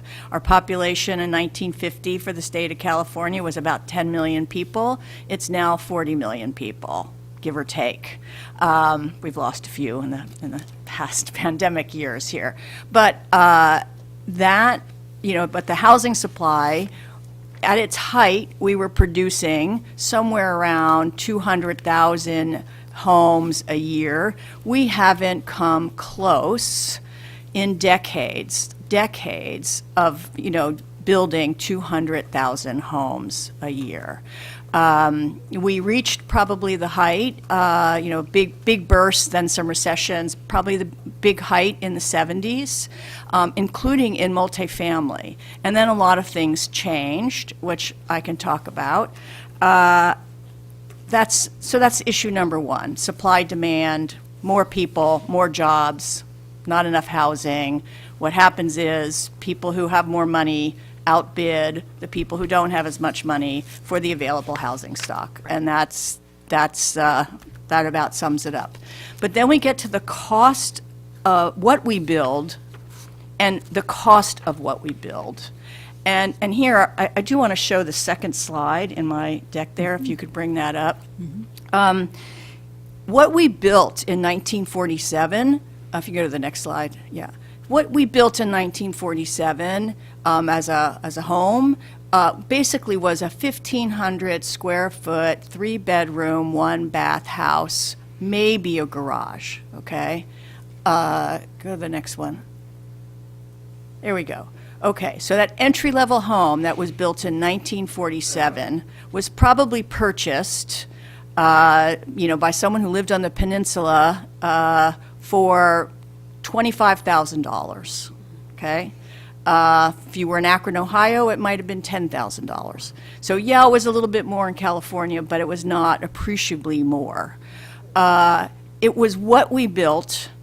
That home today, we would have sold for $185,000 in today's dollars. So a home that we're building today costs over $1 million, single-family home. Now, what's in that home? It's probably 2 or 3 car garage, if it's a single-family home, and it's been built in the past number of years. It's got all kinds of additional features. It's bigger, it's got a bonus room, it's got 3 bathrooms, blah, blah, blah. So we have to think about what we're building and where we're building and what the cost of that is. If we want to keep some entry-level homes, we have to build like they're entry-level homes, and we haven't been doing that. There's also all new building codes, some of which, like health and safety codes, earthquake codes. Obviously, we need to have those. But we have to then think about what the cost of adding some of these things are and who should be paying for that. I think we do need to get, for climate change, to zero, net zero emissions from homes. But maybe we need a tax credit to pay for those costs, not just, we've had solar tax credits, but how do we incentivize those good things that we want without passing the cost on to the consumer, right? That's really the struggle that we have with some of the new codes and requirements that we put on homes. The last thing around the cost of homes that I want to talk about is we do have, as a result of our housing crisis and other issues, we have a lack of labor, a lack of skilled and trained labor to produce the homes that we need. During the recession of 2008, most of the construction workforce was laid off. They moved, to Las Vegas, to Phoenix, wherever for less expensive lifestyles, change of careers. We have a, age issue. If you're a construction worker, you're kind of done by 50. So this is a real problem for California. We've stopped immigration, which was not California's issue, but we've stopped immigration, which was replenishing the construction workforce during that period of time too. So we don't, the labor is a problem. So we need to think about, I love Tina Johnson Hall's comment about being innovative and flexible. We need innovative ways to build more cost effectively through manufacturing, panelization in factories, using a workforce that can work inside a factory but not, doesn't have the skills to work on site, and do more modular construction, more panelized construction at a much reduced cost. We really need to think about the ways from the codes to the actual construction of how we incentivize, and I think, tax system is one area where we could really do that to actually produce more cost-effectively than we are doing today. And then the last thing, and I think probably the most important for the ideas around taxes that you've talked about, property tax abatement and other forms of property tax incentives, I think we really need to talk about who paid for the cost of infrastructure for these homes. Back in the last time we had a major building boom was post-World War II. My father came home from the Navy, bought because he was white, could buy a little home, 1% down on a VA loan. But who built that home? The private sector built the home, but all of the infrastructure was paid for by the federal government. Okay, federal highway system built the roads out to Levittown. The developer didn't pay for those. The homeowner didn't pay for those. General property, general taxes paid for those. So infrastructure, water and sewer grants, cities all over the communities all over the country got water and sewer grants to build out their infrastructure, electrification. All that infrastructure was built by government dollars. Now, and I've heard a number of you talk about fees, right? Now, the developer has to pay for all of the infrastructure in not very transparent ways, although Assemblymember Grayson has worked hard on trying to make the fee structures more transparent and understandable.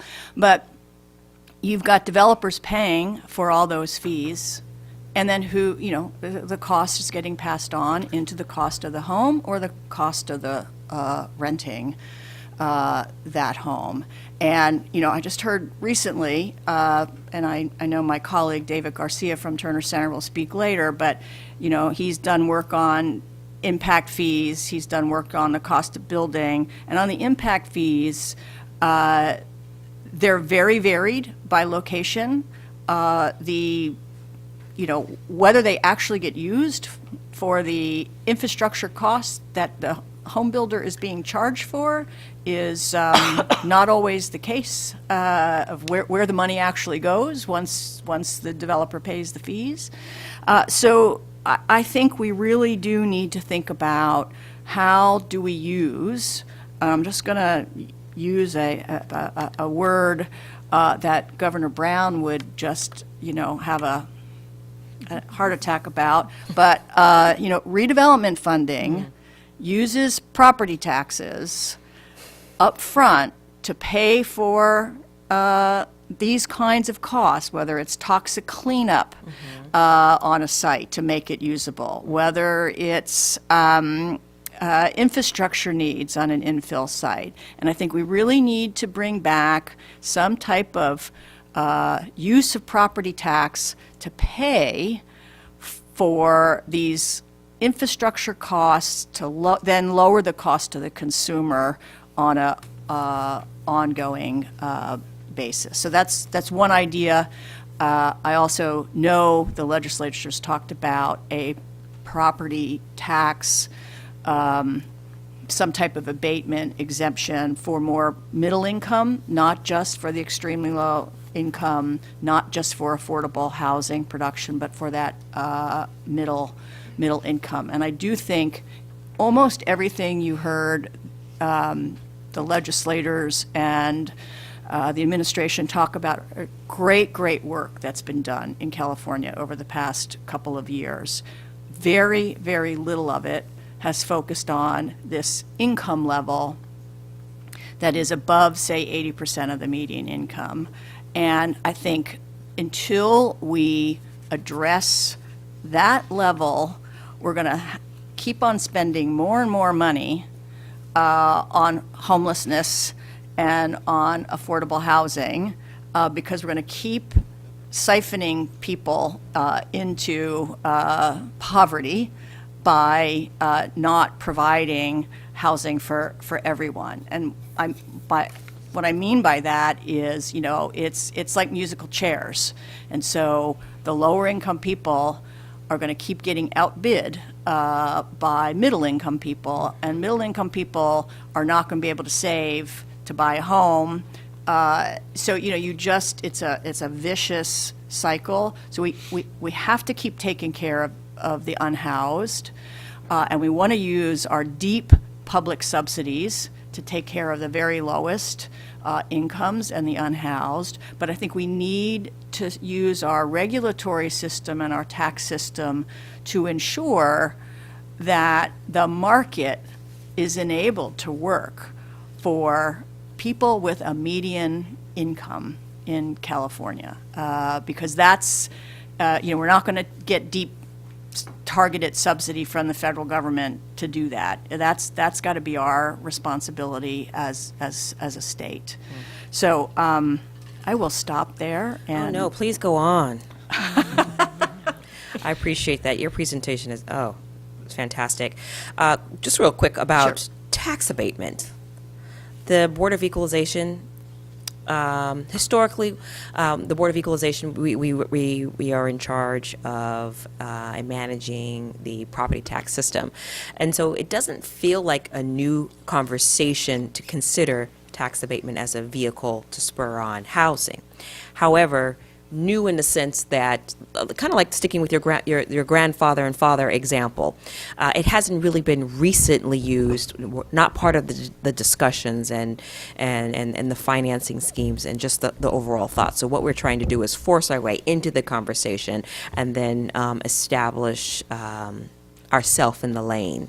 I wanted to check in with you to see if you had any thoughts around our discussion today, this work group, property tax abatement. We are really here to receive information from a whole battery of experts and then figure out our next steps. Do you have advice on our next steps? Are we moving down the right way? Are we going to be facing challenges? What are other people or other municipalities doing as well? I mean, it's a lot of questions. You have 1 minute to answer all of them. Well, I do know you're going to have some speakers from other states, and I right. do think some of the work that they've done in New York and other places around abatements, not just for, so, we have the welfare exemption for under 80% of the median income. It's complicated. It has to include, a nonprofit involved in the development. It also means that individual in that apartment has to be certified as under 80% of the median income. Otherwise, that property exemption is lost. Right. And so I think thinking about abatements, not just for that class of properties, but for, let's call them not luxury. People talk about luxury apartments. The only reason luxury apartments, quote unquote, get built is because that's what you have to charge a luxurious rent in order to, make your numbers pencil as a developer. If we can provide some property tax abatements to developers, as long as they are providing, a portion of their funds, the abatement, to create affordability, maybe just for a period of time. Maybe it goes up over time.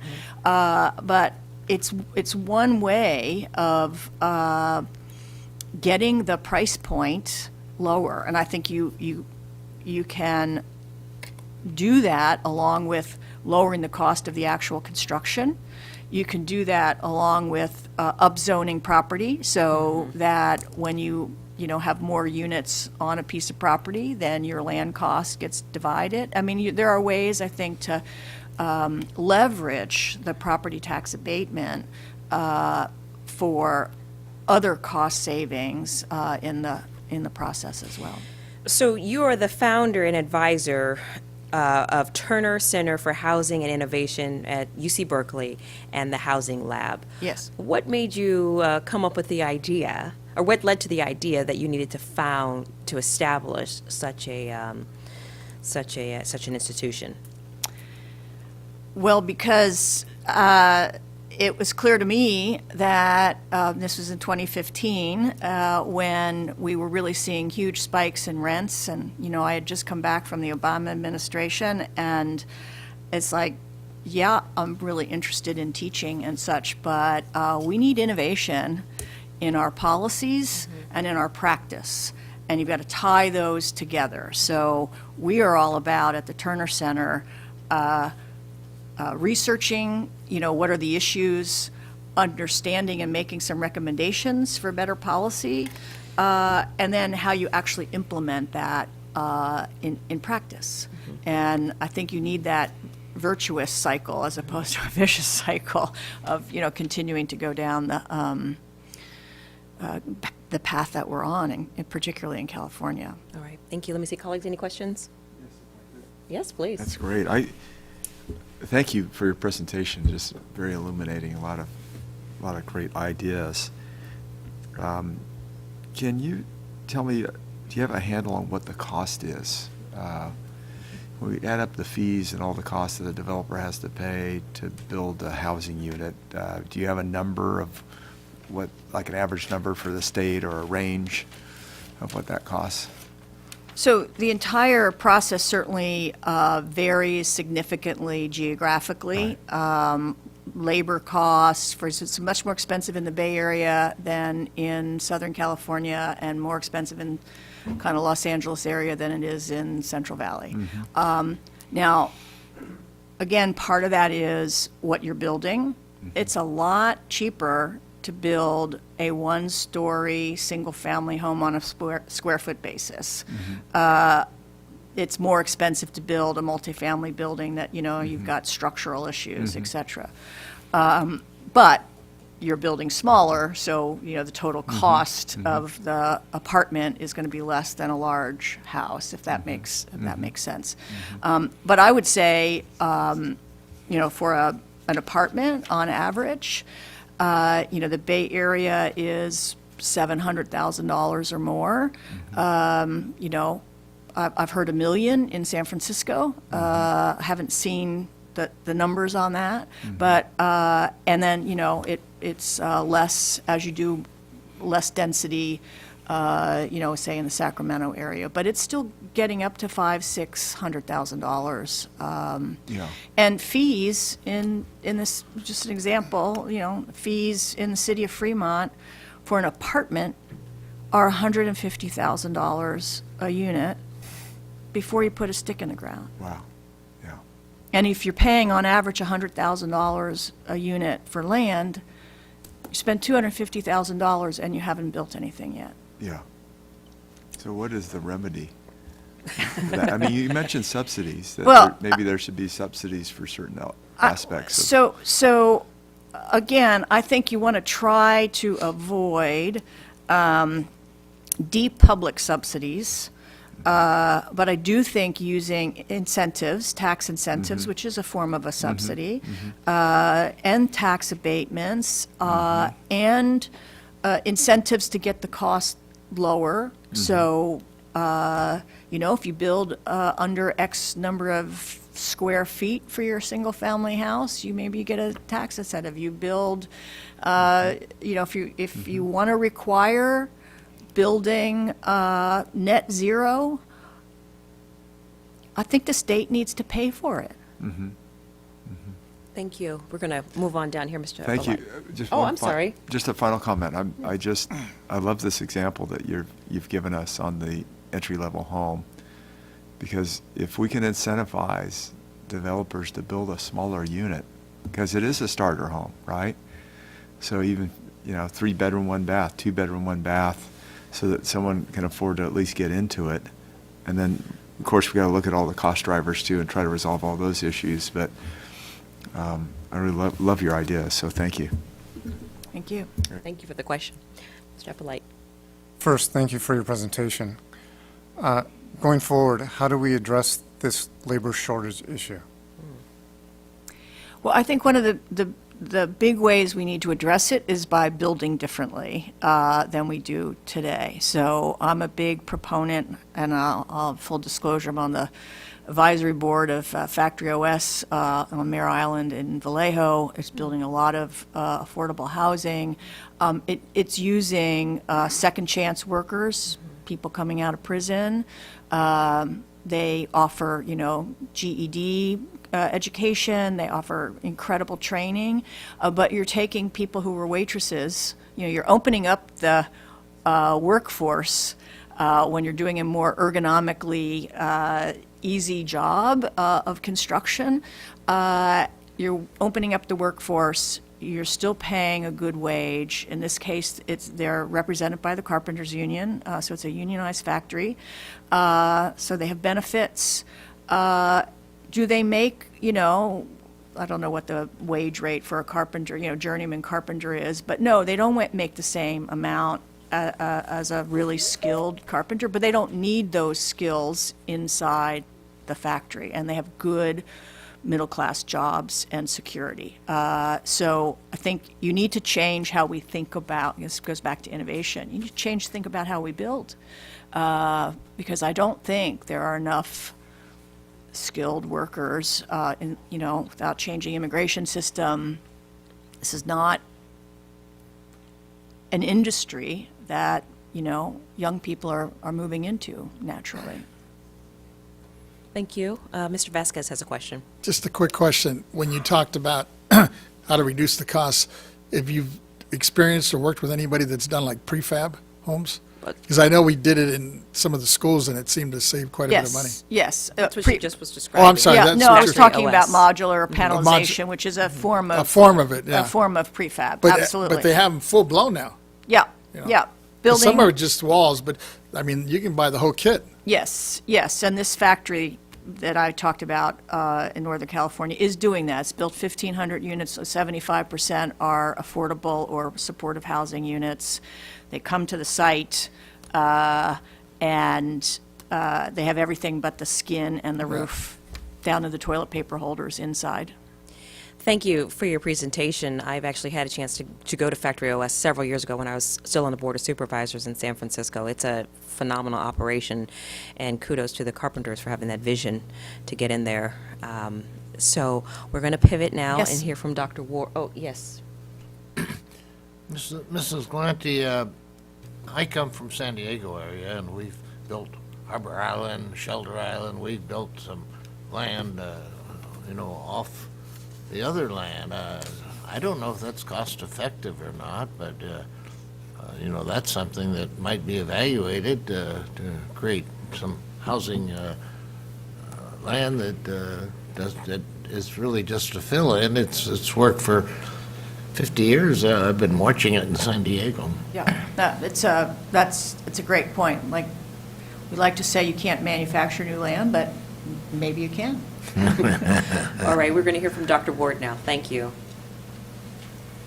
Thanks, Chair Cohen. Thanks to Chair Cohen and the distinguished members of the board. My name is Jason Ward. I'm an economist at the RAND Corporation in Santa Monica.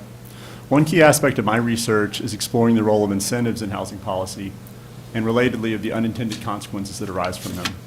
This focus is reflected in the comments I prepared today on the state of housing production and affordability in Los Angeles, some lessons from policy and how property tax abatements might play a constructive role in addressing the region's urgent housing needs. I'll offer a preemptive apology about potentially exceeding my mandate in terms of subject matter, as I wasn't super sure of what you wanted to hear from me, but I may just presuppose your questions, Chair Cohen, about some ideas regarding tax abatements in Southern California. We will welcome them. So in Los Angeles, 60% of the population are renters. A 2019 USC survey found that 73% of these households were rent burdened and nearly half were severely rent burdened, meaning that they pay over 50% of their income for housing. From 2015 to 2019, the average market rent for a 3-bedroom apartment in Los Angeles increased by around 40%, while over this same period, the area median income only increased by 23%. This mismatch is a key driver of the missing middle phenomenon, where working families earning middle-class incomes are increasingly priced out of the regional housing market. On the home ownership front, Los Angeles County and most of the rest of Southern California has seen median home prices nearly double in the last decade, putting this path to housing stability out of reach for millions of households. This unprecedented price growth is now slowing due to interest rate increases aimed at taming inflation. But this decline in home sales has also slowed the flow of home buyers exiting the rental market, placing an even greater upward pressure on rents. Perhaps the most salient sign of our area housing shortage is the well-known homelessness crisis, which likely needs no introduction. While there's a lack of current information on the number of people experiencing literal homelessness on the streets of the county, a good estimate is that it's probably a minimum of 40,000 people. And a recent study over the pandemic period found that these individuals were dying on the streets of LA at a rate of about 1,000 a month. 1,000 a month. Yes, ma'am. The six-cycle RENA process resulted in a mandate for LA County to facilitate the production of around 100,000 units of housing per year over the next 8 years, of which 40% needs to be affordable to those with incomes at or below 80% of the area median. And to contextualize that in terms of Secretary Castro Ramirez's comment, LA County has basically a responsibility to produce about a third of the overall state housing shortage that she mentioned. However, in the last 20 years, the average annual housing production in the county has been around 15,000 units per year. Meeting the six-cycle RENA goals would require the region to reach sustained levels of housing production not seen in around a century. So this dire sketch highlights the need to find new, simple, and effective policies to significantly increase the production of housing at both affordable and market rate prices. In recent years, many potentially effective legislative efforts to spur housing production at the state level, such as SB 50, have failed to advance out of the legislature, while other bills such as SB 9 that began with significant potential have become law, but only after taking on so many additional requirements and restrictions that their overall effect on housing production in the state may ultimately be difficult to measure. In the context of the Los Angeles region, some of the most effective policies of which I'm aware have emerged at the local level. One such example is the Transit-Oriented Communities Program, which was introduced in 2017. TOC is a voluntary program for qualifying projects built near transit hubs, comprising significant density bonuses and other incentives that are tiered based on the portion of affordable housing that a development includes. While the program's maximum incentives only apply to around 9% of the city's land, last year nearly 1/3 of all new applications for housing developments were proposed under this program. Similarly, the city's 1999 Adaptive Reuse Ordinance, which created a dramatically streamlined pathway to repurposing scores of disused buildings in downtown LA by increasing allowable density, eliminating parking requirements, and prescribing the use of alternative building codes and other forms of regulatory forbearance, has been credited with sparking the production of approximately 7% of housing produced in LA between 1999 and 2014, despite the fact that the ordinance only applies to around 1% of the land in the city. An updated version of this ordinance is nearing completion and may portend the start of a second wave of adaptive reuse downtown. So how might these challenges and successes inform the use of property tax abatements as a tool to spur housing production? In the current Southern California context, two primary goals seem most relevant for a program to use abatements. The first is broadly increasing the supply of rental housing, which puts natural downward pressure on rents. The second is increasing the number of housing units offered at more deeply affordable rents than would emerge even under significant increases in the overall supply.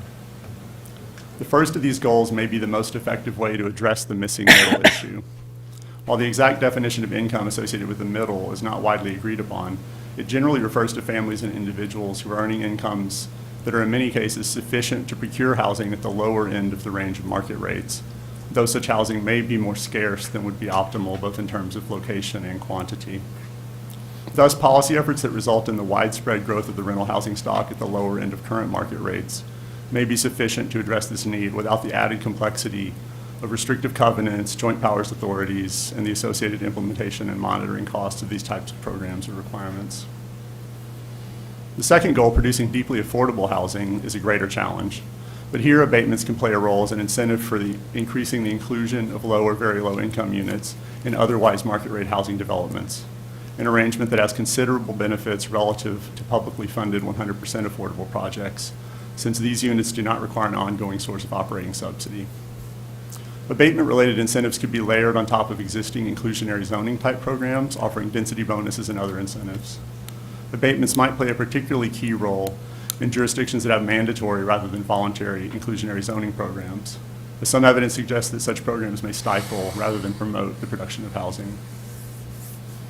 In both cases, abatements can significantly lower the early operating costs of a new development, since property taxes are a relatively large proportion of these overall costs. A simple back-of-the-envelope example suggests that an abatement that started at 100% and then phased out at 10% a year over a decade could represent a savings of around 5 to 6% of a project's total development costs. Thus, abatements can have a substantial effect on whether or not a project will pencil. One approach touched on by the BOE work group document is providing abatements to first-time home buyers. However, in my opinion, this is unlikely to contribute meaningfully to solving housing production issues in the state. It might even exacerbate them. This is because abatements provided to individual home buyers only directly affect the demand side of the housing market, and thus could only incentivize increased housing supply if homebuyer beneficiaries bid up the existing supply of homes enough to induce an indirect supply response by developers. In this scenario, it seems likely to think that any increased supply would likely be at the higher end of the range of market prices we currently have. Another potentially powerful use of abatements to incentivize new housing would be to offer them to owners of commercial properties for redevelopment as housing. A recent RAND report assessing the potential for adaptive reuse of underutilized commercial real estate to grow the housing supply in Los Angeles found that many office buildings in high-resource areas would transact at market prices that would make redevelopment into housing financially infeasible at current market rates for multi-unit housing in these same areas. But offering a tax abatement for an existing owner to undertake such a project could sidestep this need for the market transaction, instead moving the financial feasibility question to the cost of redevelopment plus any change in income streams resulting from the change of use. Since the pandemic, a number of these conversion projects have been undertaken by existing building owners in LA, and this increasing unsubsidized market activity suggests that there may be other projects that are close to the margin of fiscal feasibility, where a well-designed abatement program could make a difference. Strengthening this path would create new housing while contributing to environmental goals related to reducing the carbon footprint of housing production, reducing vehicle miles traveled, and potentially increasing the housing supply in jobs-rich areas where it's most in need. One major caveat regarding the characteristics of a successful abatement program is that explicitly tying eligibility to now common requirements in state-level housing policy, such as the payment of prevailing wages, skilled and trained workforce requirements, or other overly prescriptive rules around inclusionary zoning, environmental standards, and the like, would be likely to significantly attenuate or eliminate any positive effects on housing production. However, these types of goals could be incorporated in a tiered approach such that committing to them would qualify a project for more generous abatement along the lines of what Ms. Calante was suggesting. This type of voluntary incentive-based approach is what has been used in LA's Transit-Oriented Communities program, and this flexibility has likely been a key factor in its success. So in summary, property tax abatements can play a potentially large role in the kind of all-of-the-above approach that is required for Southern California to successfully address its unprecedented housing affordability crisis. But, as is so often the case, the specific form such a policy takes is likely to play an outsized role in whether it would succeed or fail. Thanks very much. I welcome your questions. Thank you very much for your presentation. Let me see. In the interest of time, colleagues, do you have any brief questions for Dr. Ward? Clarification, if I could. Absolutely. Yeah, thank you very much, Mr. Ward, for your presentation. And can you just expand a little bit, because you mentioned that abatement, it sounded like an abatement to a developer would actually be more effective than one to a home buyer.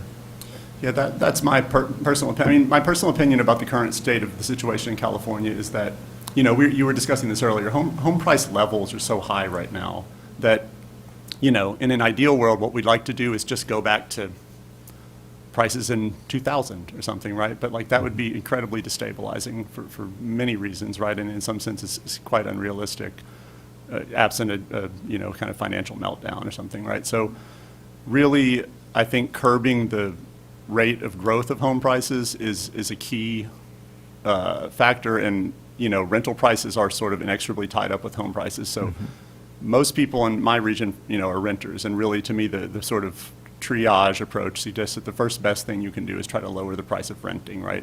It reduces the relative attractiveness of sort of trying to get into a home at any price, abstracting from issues of tax benefit and things like that.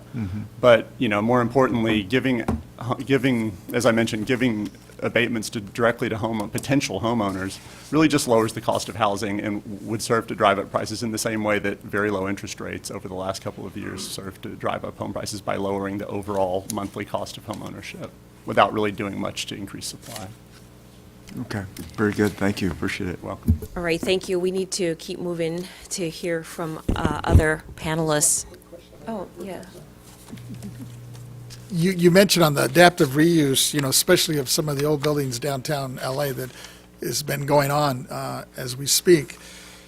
But did you ever, in your studies and your research, did you look at some of the vacant lots as well as some of the school properties that are underutilized? Right, Potentially turn them into housing. I think that's an important area. That's an important resource due to land cost, to look at anything like that.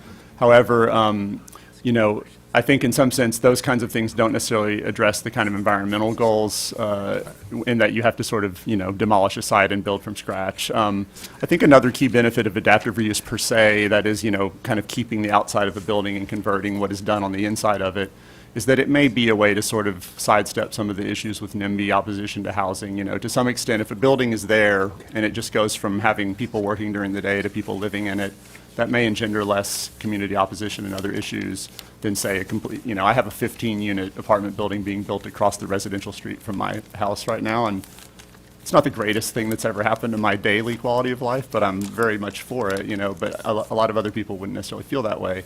And so I think adaptive reuse has that additional potential to just sort of meet environmental goals and also maybe just not be as much of a salient disruption to people who might otherwise have objections to new housing being constructed. And when you're looking at some of these buildings, not only like, for example, a lot of the hotels, for example, downtown, there's a lot of office buildings now, given COVID, where people are now leaving them, and the need, I think, for so much office space may reduce. Yes, sir. That was what inspired me to sort of follow up on that issue. However, office prices have been sort of stubbornly high, so that's where I think something like an abatement that really just incentivized a change of use rather than the building having to transact to a new person who would build may be a really nice way to think about deploying this kind of a strategy. Okay, thank you very much. Our next perspective of speakers that we're going to hear from are speakers from the perspective of funders. Dr. Ward, thank you very much. Ms. Galante, we appreciate your comments. Ms. Cicchetti, would you like to call the next group of speakers? Yes.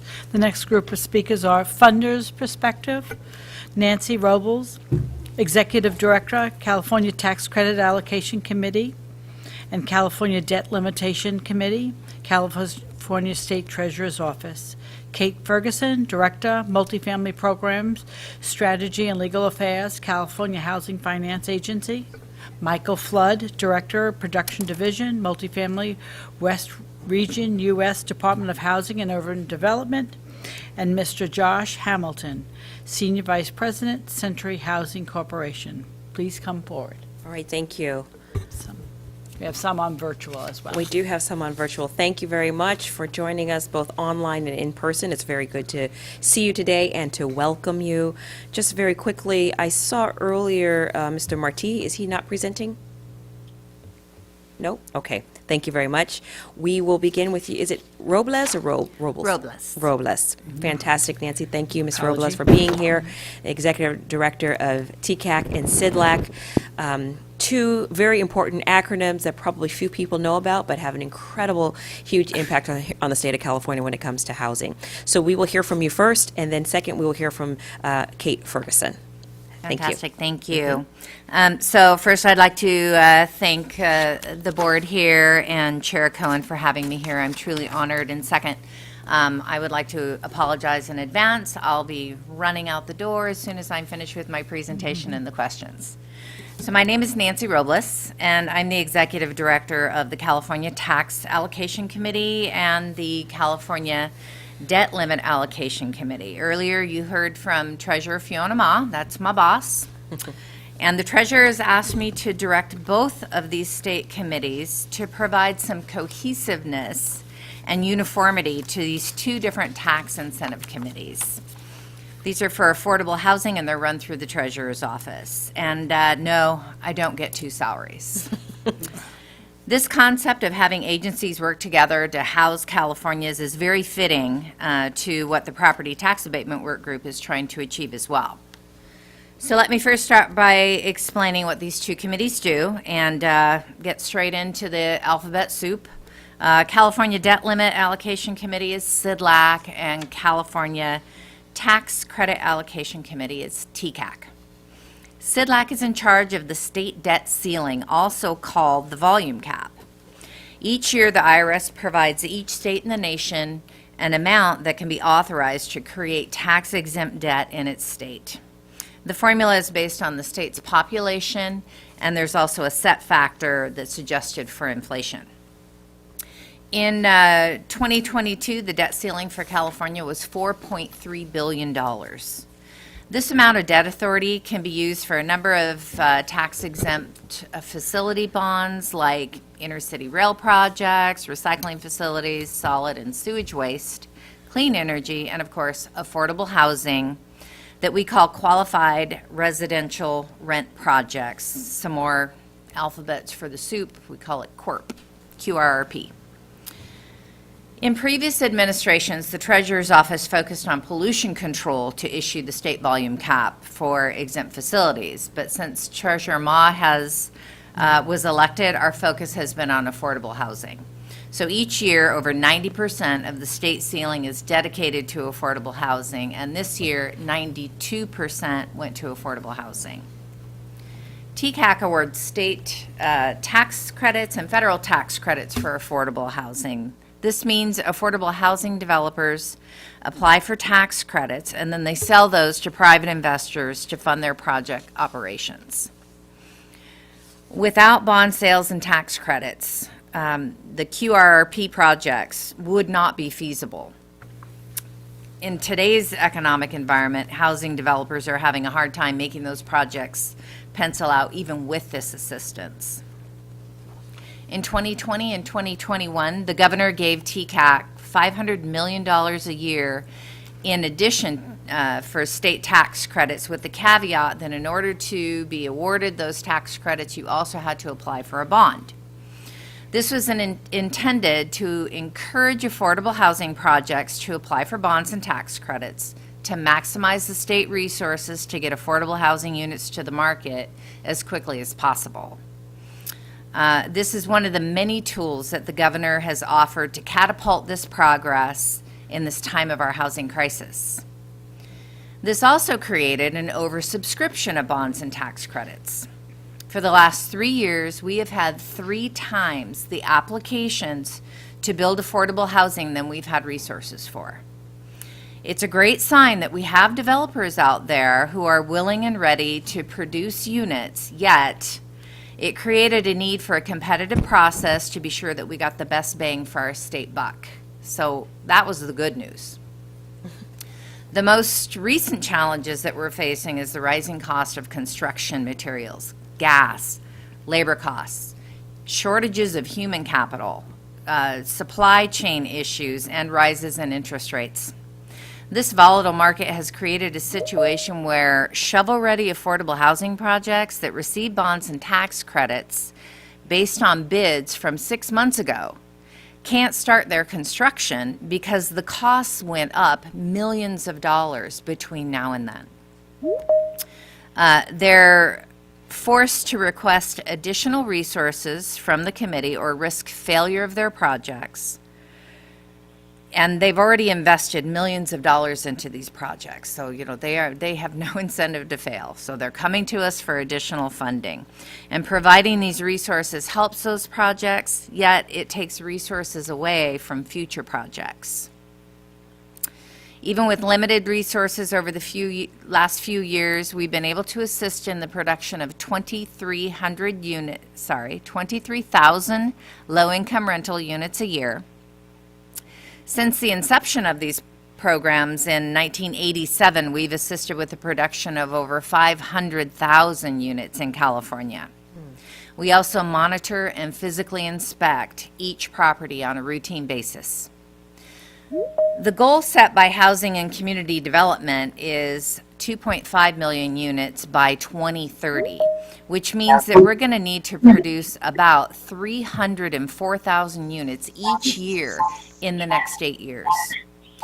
But we're not alone in this. There are other state agencies that are also assisting in the production of housing, like the Housing and Community Development, HCD that we'll hear from, and California Housing Finance Agency you heard from earlier, and also California Veterans.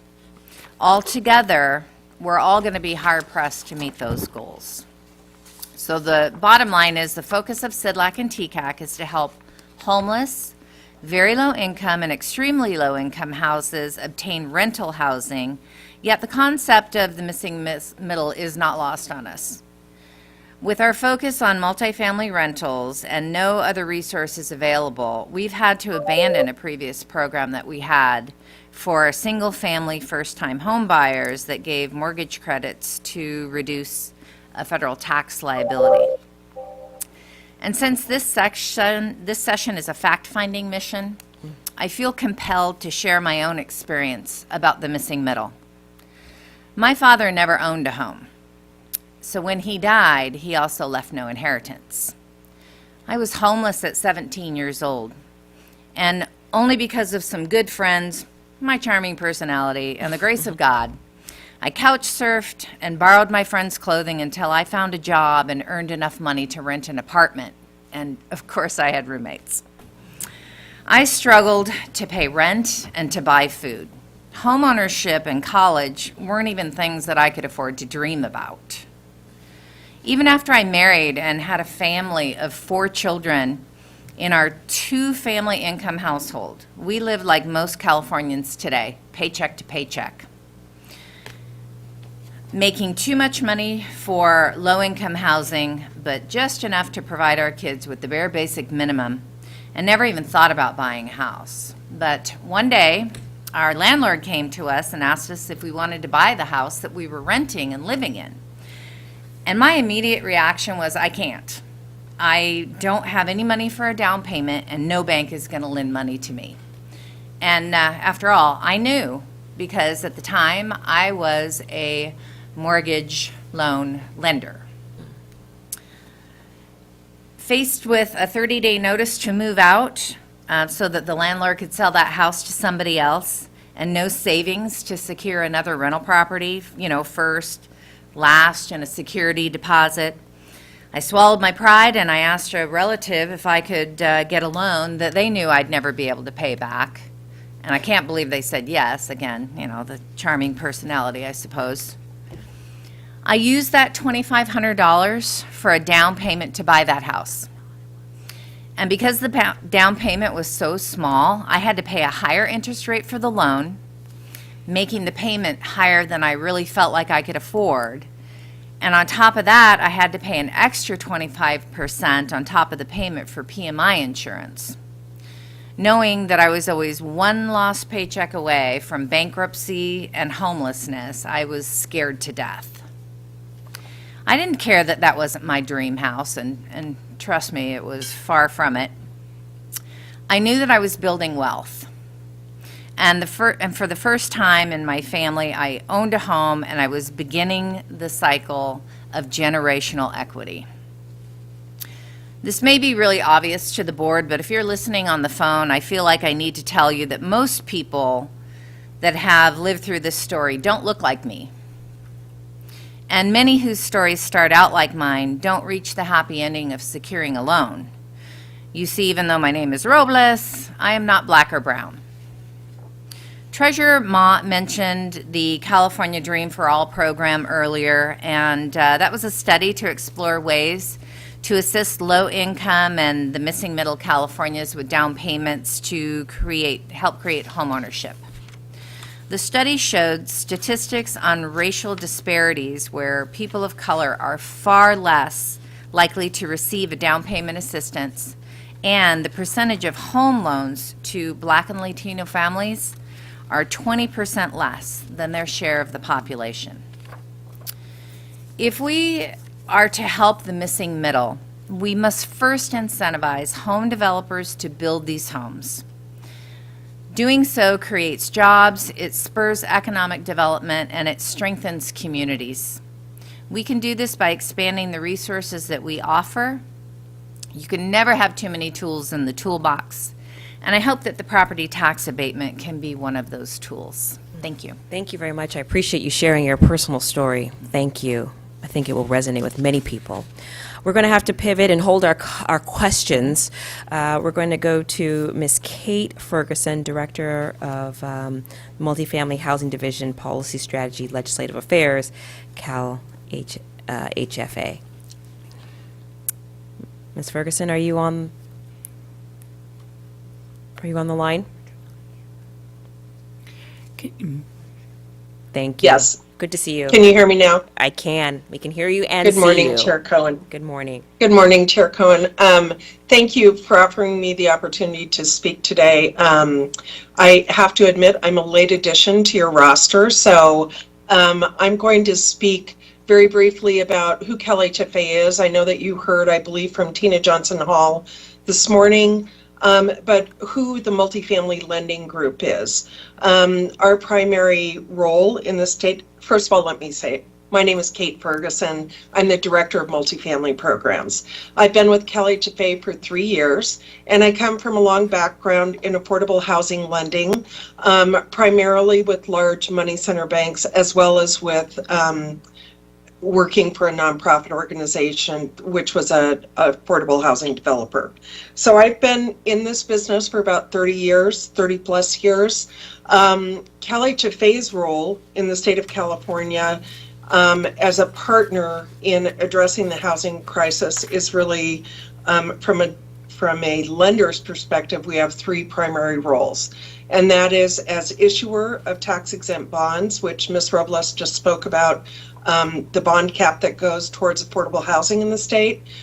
We issue a lot of those bonds. We are the state's issuer, and we, along with a variety of other issuers throughout the state, are issued those tax-exempt bonds.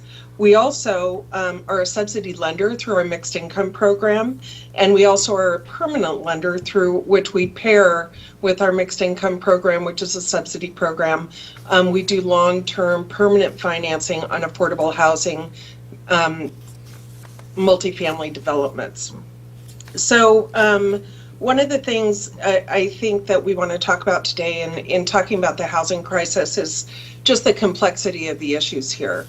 The housing crisis historically, in my career at least, has been targeted at households that have been really 60% of area median income, which of course varies depending on the county, 60% and below. So we're talking about extremely low income, very low income, and low income households.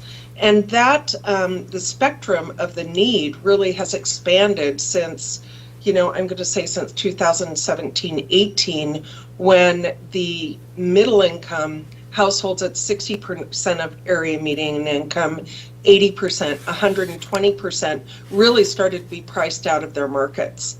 So, and that's I think you've heard a lot of the reasons why that's happened today, but it's not something that the affordable housing industry has dealt with for the past 30 years. I mean, the focus has started to change, and especially in the state of California, the focus on what we call the missing middle has become more of a priority. And here at Cal HFA, our primary program, our mixed income program, originally was set up to meet the needs of that missing middle, and to leverage the incomes of those higher income rents to provide also stability, economic stability to projects, multifamily projects, at lower income rents as well.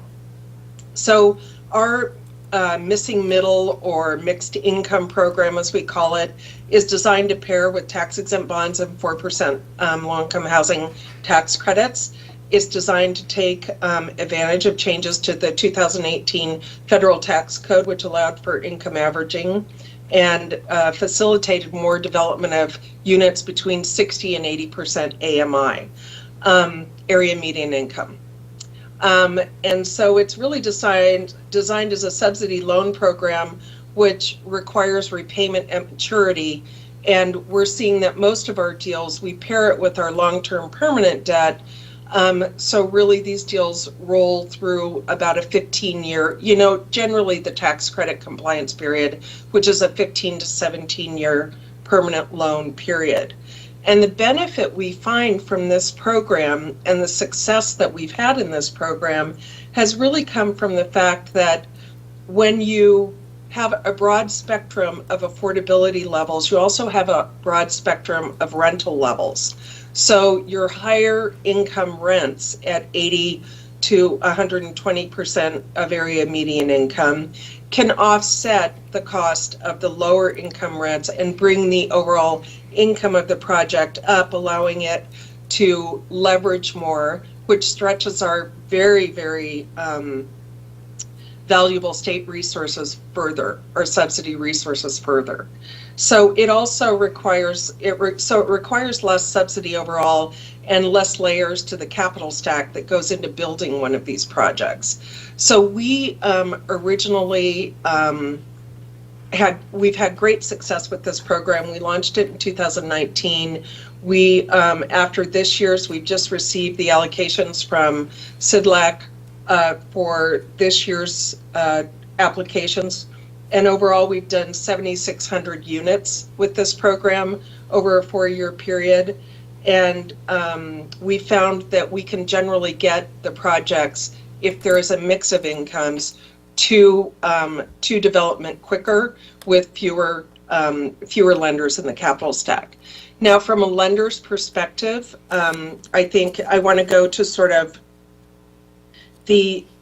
what you're talking about here today, which is the property tax exemption.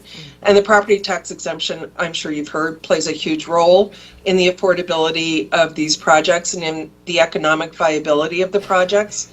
I think going forward, we're hearing a lot in the market, and from a lender's perspective, a lot in the market from market rate and mixed income. So what we call an 80-20 deal, an 80% market rate or with a 20% affordable rate, about getting more access to the tax exemption. And that is something that county to county, there are lots of opportunities here to use the momentum built for people looking for a property tax exemption, potentially to get a higher commitment to building more affordable housing, regardless of whether it's extremely low, very low, or the missing middle housing. So from a lender's perspective, as a lender, I believe in leverage. I believe in being very judicious with the use of our subsidy dollars so that we can build more units with every dollar. And when you talk about the property tax exemption, the benefit to the county, I think county to county, it has to be discussed whether or not it makes more sense to make an investment into a deal up front in the form of some sort of capital injection, or whether the long-term commitment to a property tax exemption, which helps to improve the ongoing cash flow of the project over a long period of time, which one of those makes most sense for a county. But fundamentally, I think what we always want to be sure of is that this is a huge and very valuable tool in the industry. And as we consider expanding it, the conversation, I'm hopeful, will include a conversation about not just expanding access to the property tax exemption, but also really thinking through what that can sort of bring to the table in terms of more units for extremely low, very low, and the missing middle especially. And there are lots of creative ways to do that. And I'm sensitive to the fact that counties, you can either provide a property tax exemption to a market rate project, and what that does is it increases the yield of the investors on that project. When you provide a property tax exemption to a market rate project that also includes affordable units. So units at or below 80% of AMI. You really are adding to the affordable housing. First, you're adding to the affordable housing, to the availability of housing. And second, you're providing it in a way where we are not just, we're using projects that are already under development to leverage new affordable housing.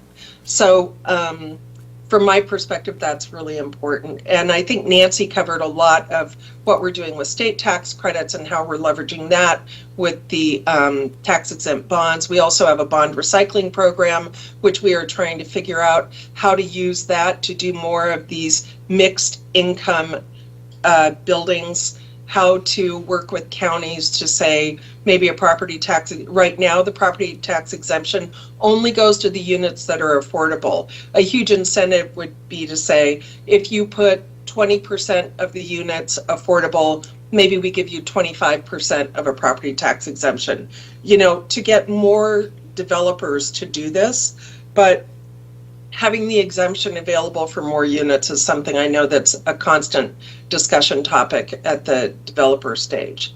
And for me as a lender, I think our ability to leverage the higher, to provide the higher income units and then to leverage them to also provide the very low and extremely low income units has been a really a great win for us at Kelly Taffe, and we will continue to do that. And I'm sorry I don't have a formal presentation. I think I'll take questions if that's. Well, thank you. You're actually, I think, one of the third speaker from Cali Cafe to make a presentation today. So your funding perspective has actually been incredibly insightful. Unfortunately, we need to keep moving forward, and I have to listen. I have to not listen. Well, listen, yes, but invite up the other members on the panel. So, Ms. Ferguson, thank you for sharing your expertise and your perspective. The next person we're going to hear from is Larry Flood. He's the Production Division Director of Multifamily West Region, U.S. Department of Housing and Urban Development. Mr. Flood, are you on the line?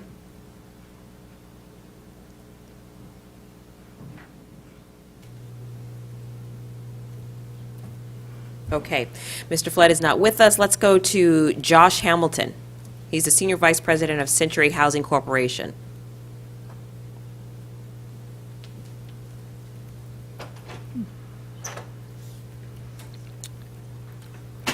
Josh Hamilton?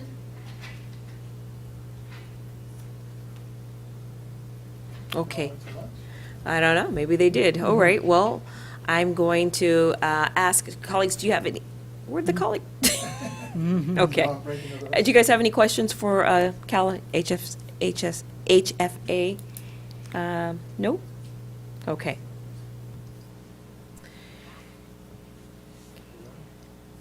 Thank you. We will just keep moving forward then. We will move on to our next panel of speakers. Ms. Cicchetti, would you please call the next speakers? Yes. Thank you. Our next set of speakers are for the developer's perspective. Cornelius Burke, Vice President and Legislative Affairs, California Building Industry Association. Ray Pearl, Executive Director, California Housing Consortium. Kenneth T. Lombard, President and CEO, Bridge Housing. And Shireen Sandage, President, Black Developers Forum and Sandage Urban Group. Please come forward. All right, thank you very much. It's good to see you. Thank you for coming and joining us in this discussion. You guys are presenting a unique perspective from the developers. And Shireen, how do you pronounce your last name? Sandage. Sandage. Ms. Sandage, we're going to start with you first, and then Mr. Burke will go to you. All right, thank you. Great. First of all, thank you, Chair Cohen, for the invitation to come speak. I guess I'm one of your last-minute addies, and good for you, because I have a lot to say on this topic. Excellent. I am a real estate developer. I've been in the industry for about 38 years, and I've seen a lot of changes come and go. I represent the Black Developers Forum, which was created in 2020 due to a response of the new legislation that was being proposed and presented by TCAC and CIDLAC, where it would have fundamentally omitted Black developers throughout the state of California. And the reason being is because we're the last in, we're the first out.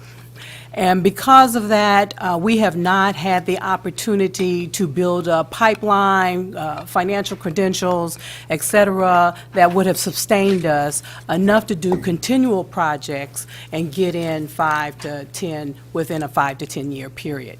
We are mostly developers that you probably have heard and gave kudos to other organizations for building their products. We were the behind-the-scene folks.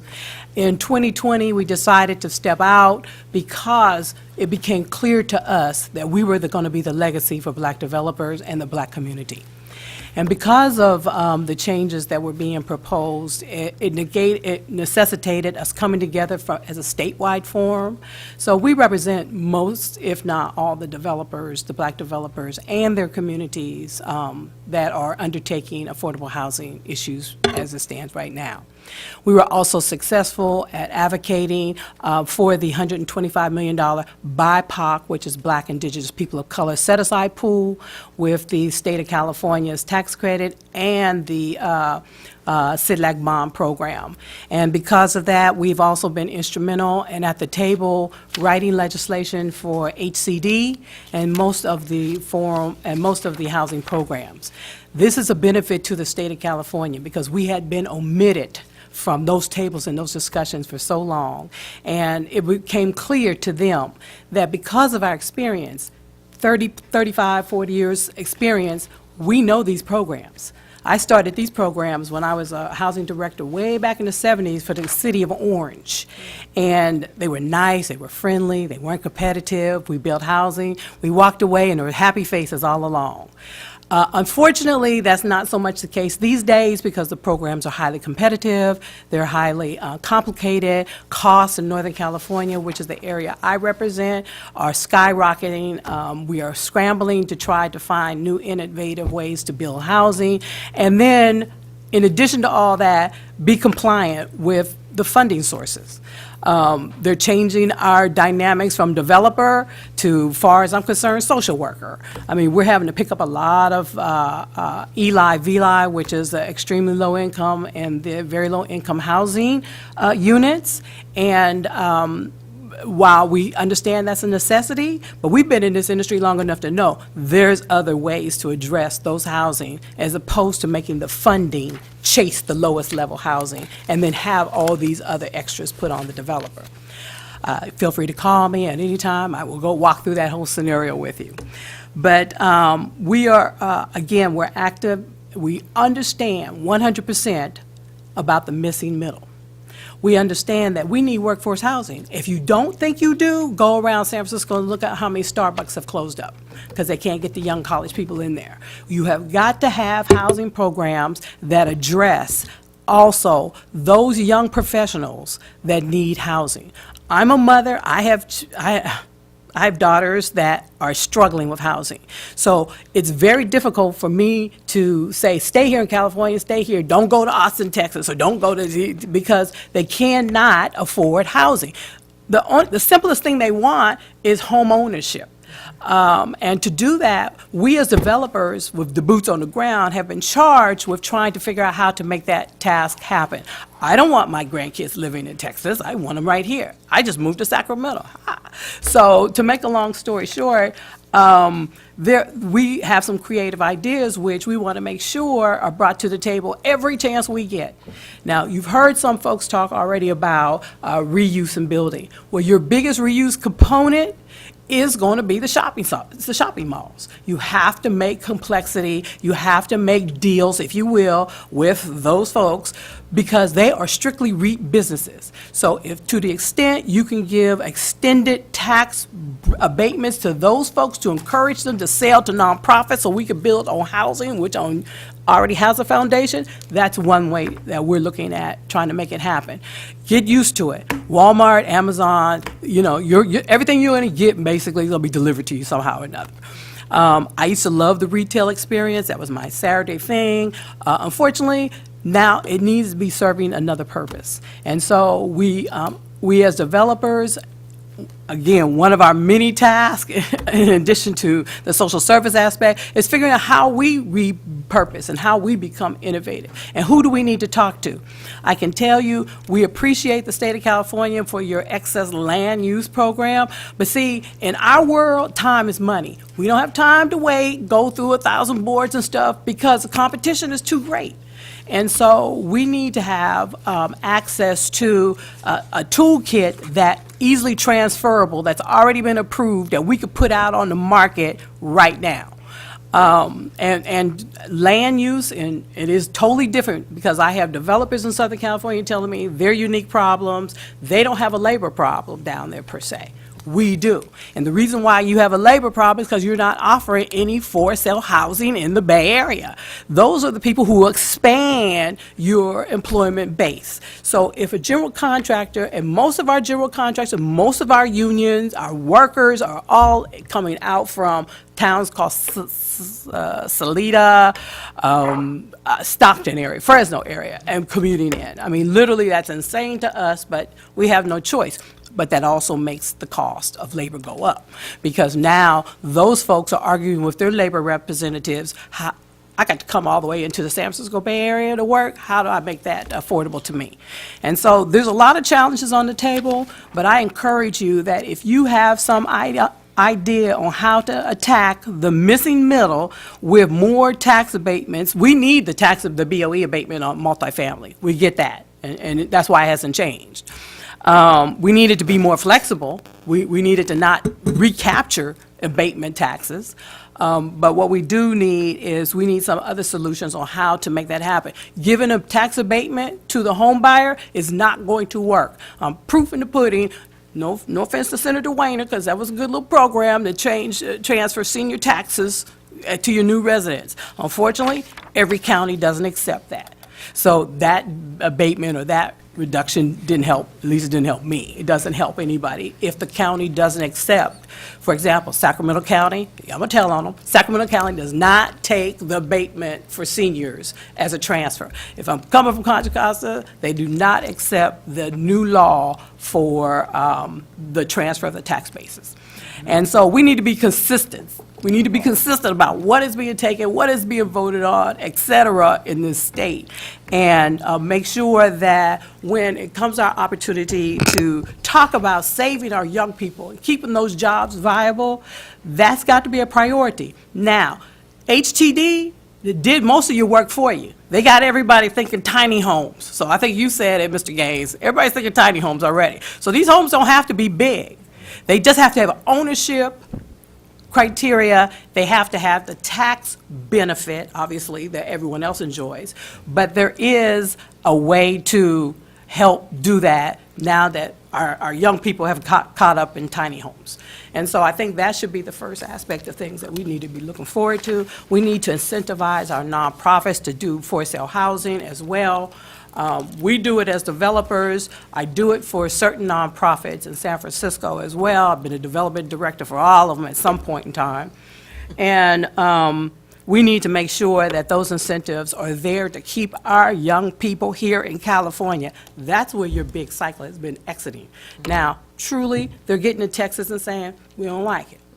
We don't like the philosophy. We want to come home.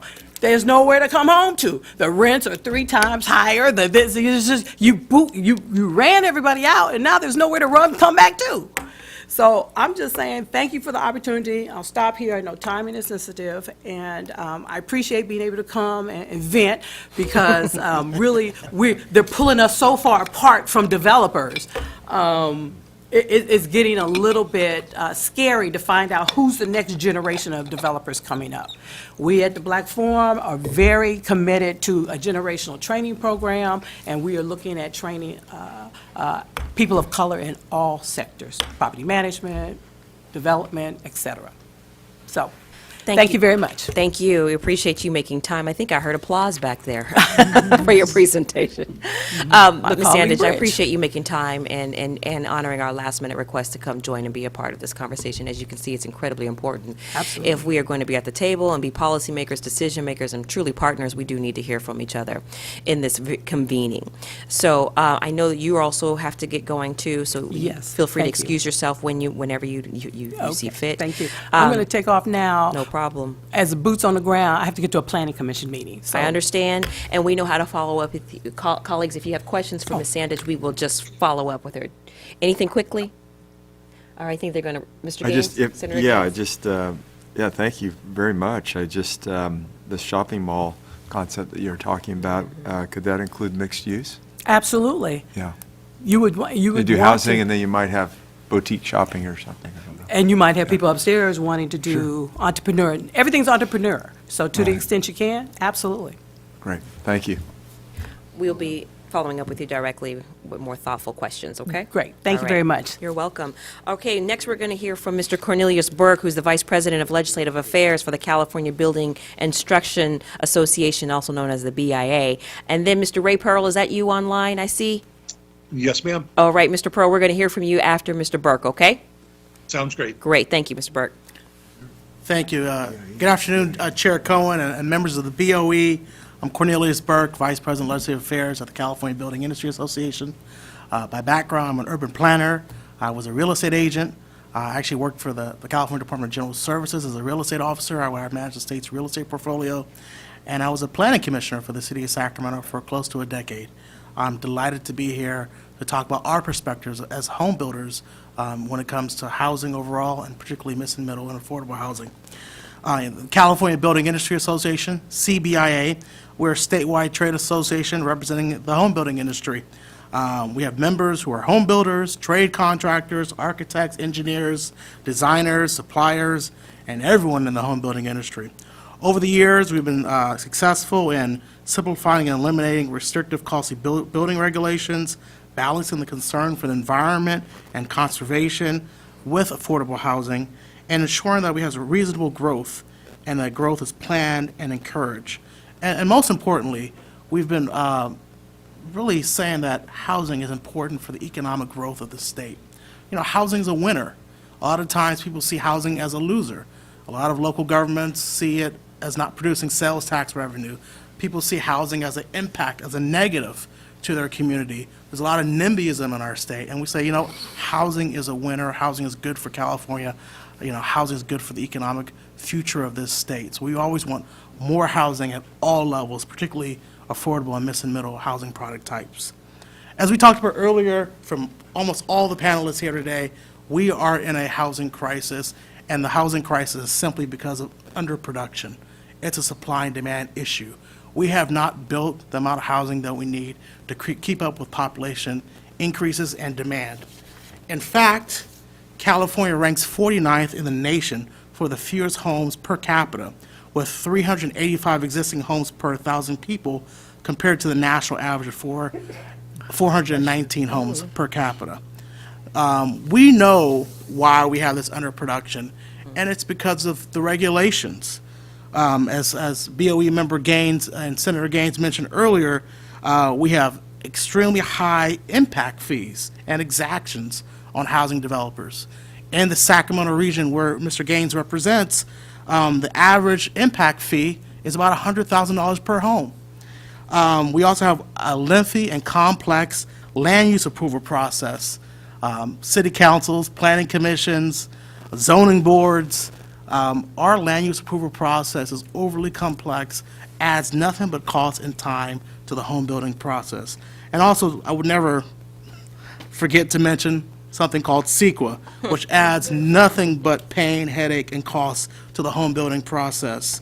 Then we have, additionally to CEQA, the land use approval process, the fees and the costs, we have a myriad of regulations from so many state boards and agencies that we really need to think about in order to really solve our housing crisis and achieve more affordable and mid and middle housing.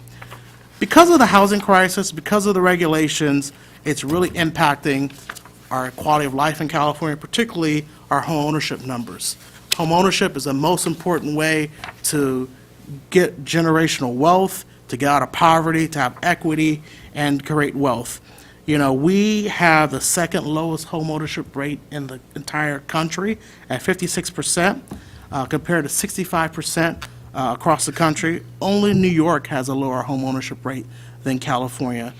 According to PPIC in 2019, the homeownership rate for Latinos was 41.1% and 36.8% for Black Californians. So it's something we really need to work together on to really address housing overall, particularly home ownership. Mr. Burke, may I interrupt quickly? What is the statistic for the API community?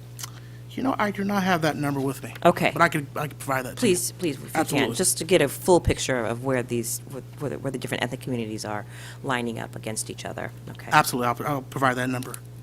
So CBI, we're very enthusiastic about the $250 million in the budget this year for home ownership, assistance in the Cal Home program, and also the Dream for All program. But today, we're talking about what we can do for abatements, what can we do when we talk about tax policy to address the housing crisis. CBIA really recommends and would encourage this working group to look at the following policy proposals to really address the goal for more middle housing. Number one, you might want to think about a sales tax exemption for construction materials, particularly low-carbon materials, which is starting to become the future of construction given climate change. I know it's been in the materials, a lot of research about JPAs. We support JPAs, particularly when you're talking about acquiring properties from the private sector. You also want to maybe think about exempting the addition of an ADU from property taxes.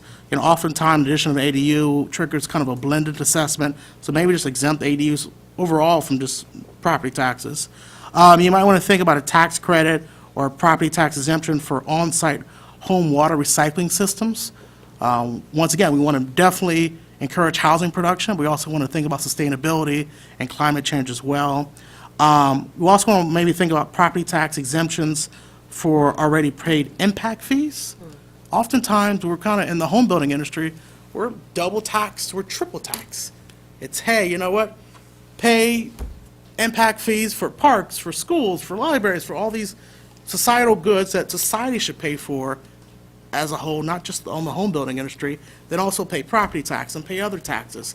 So you might want to think about reducing that burden off the back of new construction by, you know, exempting impact fees from property taxes.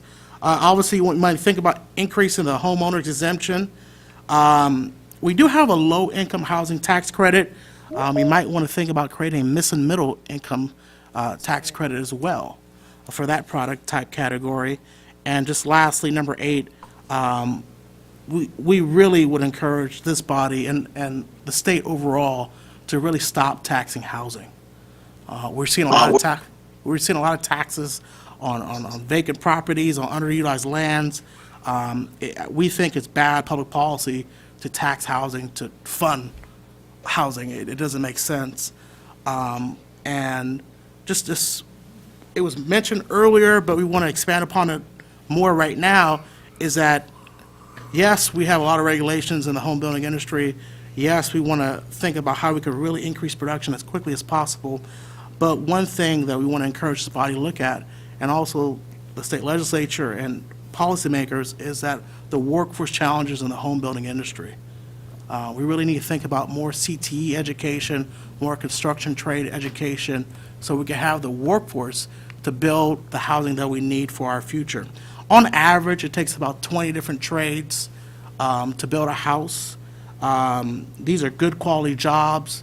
We really have not invested in the training to have a robust workforce to build housing.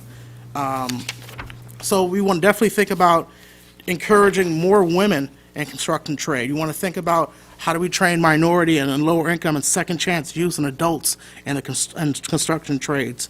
We want to think about how do we provide job training and workforce training in the construction arena to veterans and transitioning military. And we also want to just change the overall perception of construction industry. Oftentimes when you go to school, it's college only, and there's many opportunities to be successful in life.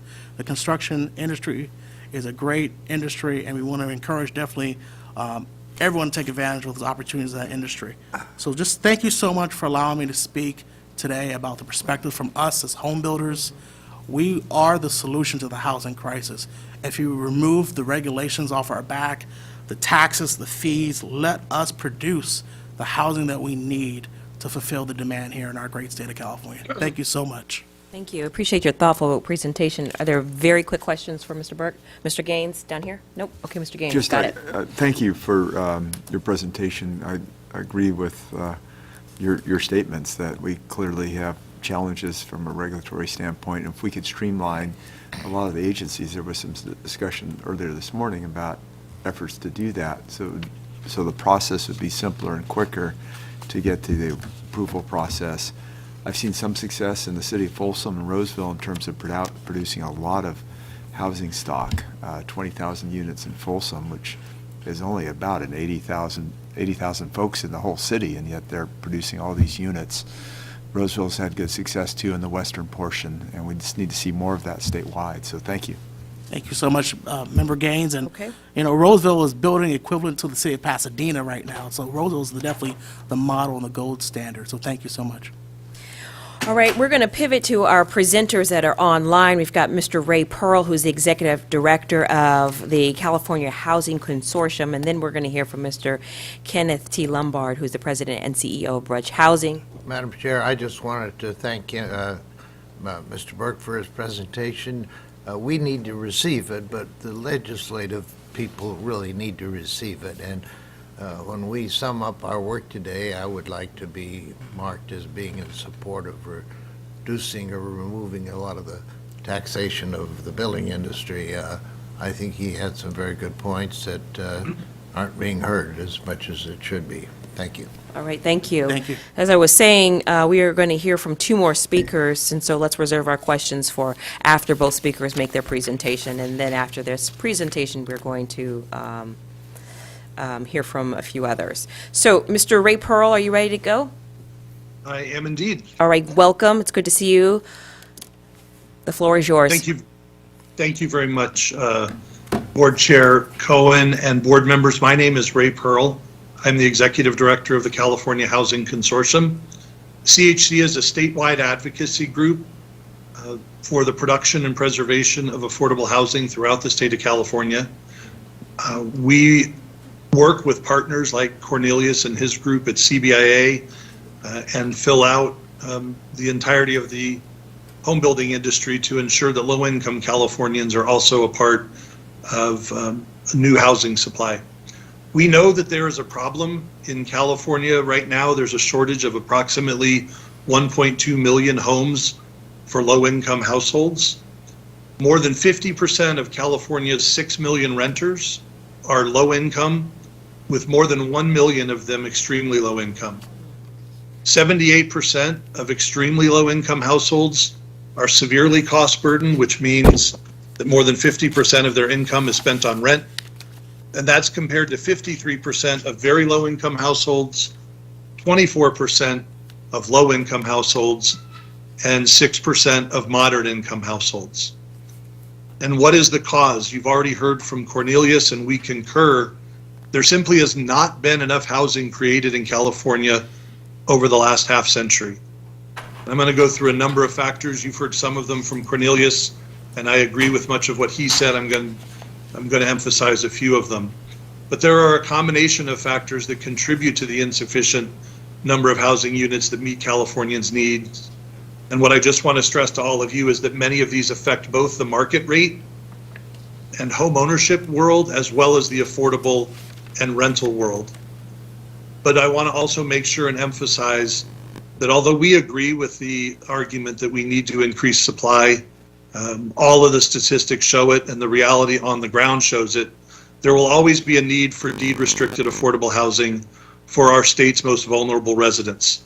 Supply will not alone solve this problem, and that is primarily because of the rents that need to be charged in order to keep people in their homes.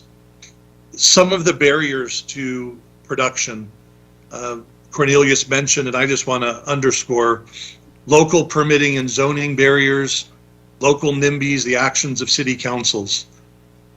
Not only do I advocate for housing in my day job, but as an aside, I'm the mayor pro tem of Westlake Village and have spent the last 4 years on our city council. And I see firsthand how challenging and difficult it is to educate our residents and to educate our community members about the importance of increasing the housing supply. And it is a challenge, but it is one that is worthwhile. And I think I'm going to address a little bit later some of the great things that are already in progress from Sacramento in trying to encourage yeses from local city councils. Some of the other concerns that are happening today include mounting construction costs, supply chain issues, in many parts of the state, a shortage of labor. We also have a lot of limitations in our affordable housing world on our financing for affordable housing. In order to reduce rents, affordable housing developers rely on public dollars and tax credits. And then you'll hear throughout a debate about affordable housing is how do we target those units? Do we want to build more extremely low? Do we want to do more moderate? But the greater the rent reduction, the depth of affordability, the more dollars that are needed, and therefore the fewer units that can be produced. After all, even government has a finite amount of resources. Although California has more than doubled production of new affordable units in the past 3 years, the state is currently only funding 16% of what it needs to meet its goals. We are also limited by the federal low-income housing tax credit. I want to draw your attention, I'm sure mentioned earlier, is the state accelerator program. And that is a great example of how the state can actually increase production of affordable housing outside of the tax credit program. One of the reasons why those are so incredibly important, and I just want to draw brief attention to it, is the system that's been created over the last 10 years since the demise of redevelopment. It has really set back affordable housing production tremendously, and it is something that now, 11 years later, we are still digging ourselves out from under. What can we do about it, though? Those are the problems. There are solutions. We spend a lot of our time at CHC working with the legislature to reduce permitting and zoning barriers. One of the bills I want to address is our primary focus this year, and that is AB 2011. It goes with some of the earlier comments, Mr. Gaines, that you were mentioning, and a couple of earlier presenters. And AB 2011 seeks to utilize underutilized commercial corridors throughout our cities in California to build housing on, and that housing would be either affordable housing or mixed income housing. In return, what the bill provides is not only labor requirements to the tune of prevailing wage and health care and enforcement. In return for those, there's by right development for affordable housing or mixed income housing in those commercial zones. And the reason all of this works is you heard earlier about time being money and the uncertainty in the development process. A bill like AB 2011 would be a sea change for California in attempting to thread the needle for the need for housing production and overcoming some of the local opposition. In the past, we've worked on bills like AB 1763, a density reform bill that was carried by then Assemblymember Chu, and I'm sure you heard earlier today about SB 35 and other streamlining bills. SB 35 is an outstanding bill for the affordable housing community. It has proven to be a challenge on the mixed income side because of the labor requirements, but it is still a step in the right direction, and bills like that certainly move the needle and help us build more housing. One of the other things I want to focus on is enforcement, and where the state of California has truly helped is through the Housing Accountability Act and the work that HCD is doing to make themselves aware of when housing is coming before local governments, and especially examining those situations where housing seems to be rejected only because of NIMBY issues. While reducing costs are something that we obviously focus on, whether those are impact fees, the impact of CEQA, so many of those costs are fixed costs, and some of the biggest challenges we have in this space are competing priorities. We have worked at times to try to streamline the affordable housing finance system. You heard earlier from Nancy Robles, the alphabet soup of financing agencies that California works on certainly doesn't make affordable housing finance any easier. The other thing I want to focus on is that a lot of politicians and the media want to point fingers at affordable housing and why it costs so much to build. But I want to keep in mind our reality, and that is that affordable housing is one of the only issues that you look to build affordable housing, and yet there are so many other considerations that come into play. And so many of them are well-meaning, so many of them serve great public policy goals, but if your real goal is to build housing and affordable housing, does every building have to be the greenest in the nation, in the highest resource areas? Must it be built with unionized labor 100% of the time? Does it always have to have public art? Is there a different way to pay for parks? Do we overpark our developments? The answer is yes. So a lot of those things can be worked on, and I think it is the best of intentions, but it certainly increases the difficulty in producing housing. Lastly, I want to focus on the funding and some of the things that I know that you are working on. The welfare property tax exemption, in case anybody is wondering, it is an absolutely critical tool to our affordable housing developers. They all use it, they rely on it, it absolutely makes a difference. Governor Newsom has certainly prioritized, and the legislature, funding for affordable housing through the state $500 million tax credit. That paired along with the federal tax credit is absolutely critical to the toolbox for how we produce affordable housing. And lastly, I mentioned earlier, programs like the Accelerator Program and Project Home Key are excellent models that allow us to build outside of the tax credit and have added new ways, along with ADUs, of providing some semblance of affordable housing. I hope that the state, through agencies like yours, will continue not only the rhetoric on producing affordable housing, but will truly put that rhetoric to work and put forth policies that you all are considering to truly impact our ability to produce affordable housing. I want to thank you for having me today. My team and I look forward to working with you all as you come up with more solutions for our state housing crisis. And most importantly, I want to thank you for seeking out a wider range of opinions and for including us. And I thank you for the time today. Thank you very much, Mr. Pearl. I appreciate your presentation.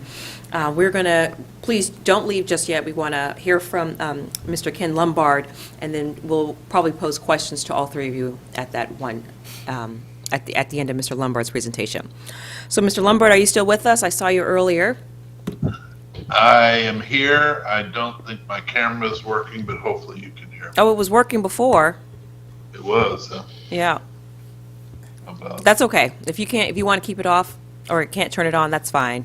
Yeah, no, I've tried. We've been working on it while we're waiting in line. But let me just jump in first, and I want to thank you and the board for allowing us to participate in this conversation. I think I lost count after approximately 50 plus recommendations on everything that needs to happen to try to facilitate the continued ability to address what has been described as a crisis in affordable housing. Bridge has obviously been a leader in the development of affordable housing over the years, haven't been around for the last 40 years. We continue to work very hard at really attempting to address what is not only a crisis, but my hope is with your board and its members that you begin to put it into a category which I would describe as mission critical. You're hearing lots of suggestions, which include tax exemption to cover the units that are restricted up to 120% AMI, which is going to help us provide consistency, predictability, and more sustainable operating budgets for developments that serve that missing middle. All deed and regulatory agreements, restricted units properties should be treated the same way.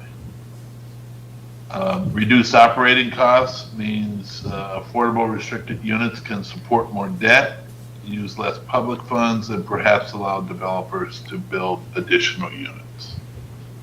And you have heard a lot about just overall attempting to streamline the process and address some of the tax exemptions that are going to be necessary for us to move forward. From where we sit, and I've asked Catherine Fleming to kind of join me to add, she heads up our affordable housing. You know, my perspective comes from having been involved in the development side of the business for over 30 years, but primarily on the market rate side. And I can tell you how transactions take place there and how, as we find in most markets, you find more overbuilt situation versus an inability to try to get things out of the starting phase.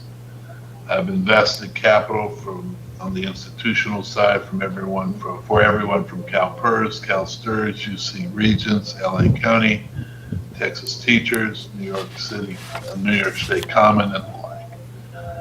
We have to go at this in a way that we begin to figure out. My hope is with these conversations that you all will hone in on, call it the 2 or 3 things at least, to be able to make some progress with respects to what needs to take place so that we can try to streamline the process. We currently have approximately 14,000 units. We have a pipeline of an additional 9,000 units. And we're doing everything that we can to try to address this problem in a way, but we are not the cure-all. We have to level the playing field so the developers, and frankly, not just the developers, but also those that are acquiring units for either conversion, those that are attempting to attract capital, alternative means of capital. We are one, as an example. We just were awarded $250 million from Morgan Stanley, NEF, for additional acquisition of affordable units. We are staying 100% committed to the affordable mission. We will continue to try to do everything that we can to work with bodies like yourself, providing suggestions. My hope is again, as you sit and listen to all sorts of interests, and there's some way to focus in on the few things that you think that are critical to try to move this mission forward. If we don't, we're going to continue to see, we're going to be stuck in the analysis and conversation stages of this, and we're not going to see the type of movement that we all know is needed if we're truly going to get the affordable crisis under some semblance of control. I promised Catherine that she could add some additional context, so if you don't mind, I'd like to hand it to Catherine to see if there's anything else you'd like to add. Not at all, thank you. Hi, hello, Catherine, just introduce yourself to us. Great. My name is Catherine Fleming. I'm Senior Vice President of Portfolio for Bridge Housing. And I just want to echo what Ken said, what Ray has said, what Ms. Sandage said, and others. The welfare tax exemption for affordable housing is incredibly important in the state of California. Bridge Housing has over 11,000 rental homes across 110 properties here in California, and we are only able to operate our properties to the high extent that they are because of this property tax exemption. And we do have properties that serve some of the missing middle, and it's always been a goal of Bridge to do more, but the lack of exemption for those units has always made it difficult. As Ms. Ferguson from Cal HFA said, the 80/20 properties can be hard to make work from a financial standpoint when you don't have the property tax exemption there. And so as Ken said, one area of streamlining that would really benefit is if it's possible to have the property tax exemption be available for any unit that has a rent restriction tied to it, whether that's 80% or 120%. If the rent is restricted, that will make a huge difference to be able to operate these properties, to build more units, and continue to keep them sustainable over the long term. Thank you. Thank you very much. I appreciate that last tidbit in particular. Let me turn to my colleagues to see if there's any questions for the panel. On my right? Nothing? How about on my left? Senator Gaines? No? Okay. We are all getting a pass today. But your presentations were incredibly thoughtful. In particular, Mr. Burke, I think you were saying tax credits, the suggestion of creating a missing middle tax credit was it was really interesting, and I see Catherine nodding her head to be in agreement. She's online. Mm-hmm. Thank you. I appreciate your time, everyone. Thank you for your presentation. Thank you. We'll follow up Thank directly you. with you. Thank you, Mr. Pearl. Thank you, Mr. Lombard. All right, folks, we are almost close to our lunch break. We've got about another 20 more minutes. We've got two more folks that we're going to hear from. Ms. Cicchetti, could you please call the next speakers? Yes, the next speakers are on Housing Advocates Perspective. We have Dwayne Crenshaw, President and CEO of Sacramento Urban League, and Susie Shannon, Policy Director, Housing is a Human Right, AIDS Healthcare Foundation, and the City of Los Angeles Health Commissioner. Please come forward. Thank you. I believe they're online. I thought that Mr. Crenshaw was in. Mr. Crenshaw, are you here? No, he's online. He's online, Mr. Remote. All right, Mr. Crenshaw, please Yeah. turn your camera on. Camera's on. And then Susie Shannon, Ms. Shannon, are you there? If so, please turn your camera on. All right, Mr. Crenshaw, we see you first.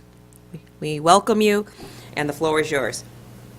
Well, good afternoon, Madam Chair, members of the body. I'm Dwayne Crenshaw, President and CEO of the Greater Sacramento Urban League, and I appreciate the opportunity to speak to you, what I would say from a human perspective, from a person perspective, from someone who has experienced the challenges of home ownership. So you've heard a lot already about regulation and the development of properties. We are currently developing 32 units in Sacramento. Financing is a challenge. The regulations are a challenge, as you've heard. But I really want to speak today about how are we impacting individual home buyers, homeowners in the state of California, and as you look at property tax and tax policy in general. So I want to start off with a little bit of personal background. I know the struggles of home ownership and being foreclosed on. I will never forget the one and only time that I saw my father cry was when the marshal came to evict us the day after Christmas in 1987 from the home that he had worked for with a middle-class job in San Diego in the shipyards, a job that left him permanently disabled and unable to pay those bills.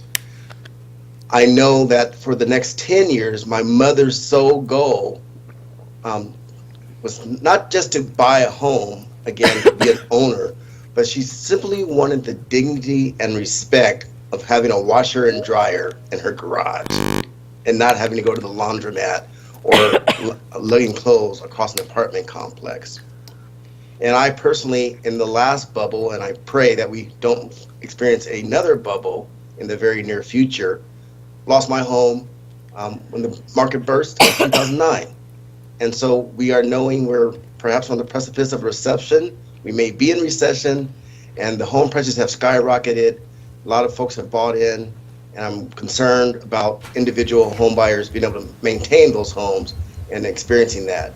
So from a real personal perspective, how do we create more opportunity for home ownership for communities of color?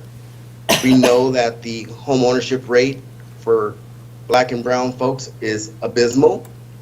In Sacramento County, where we are, it is the lowest Black homeownership rate at 17% in the state of California.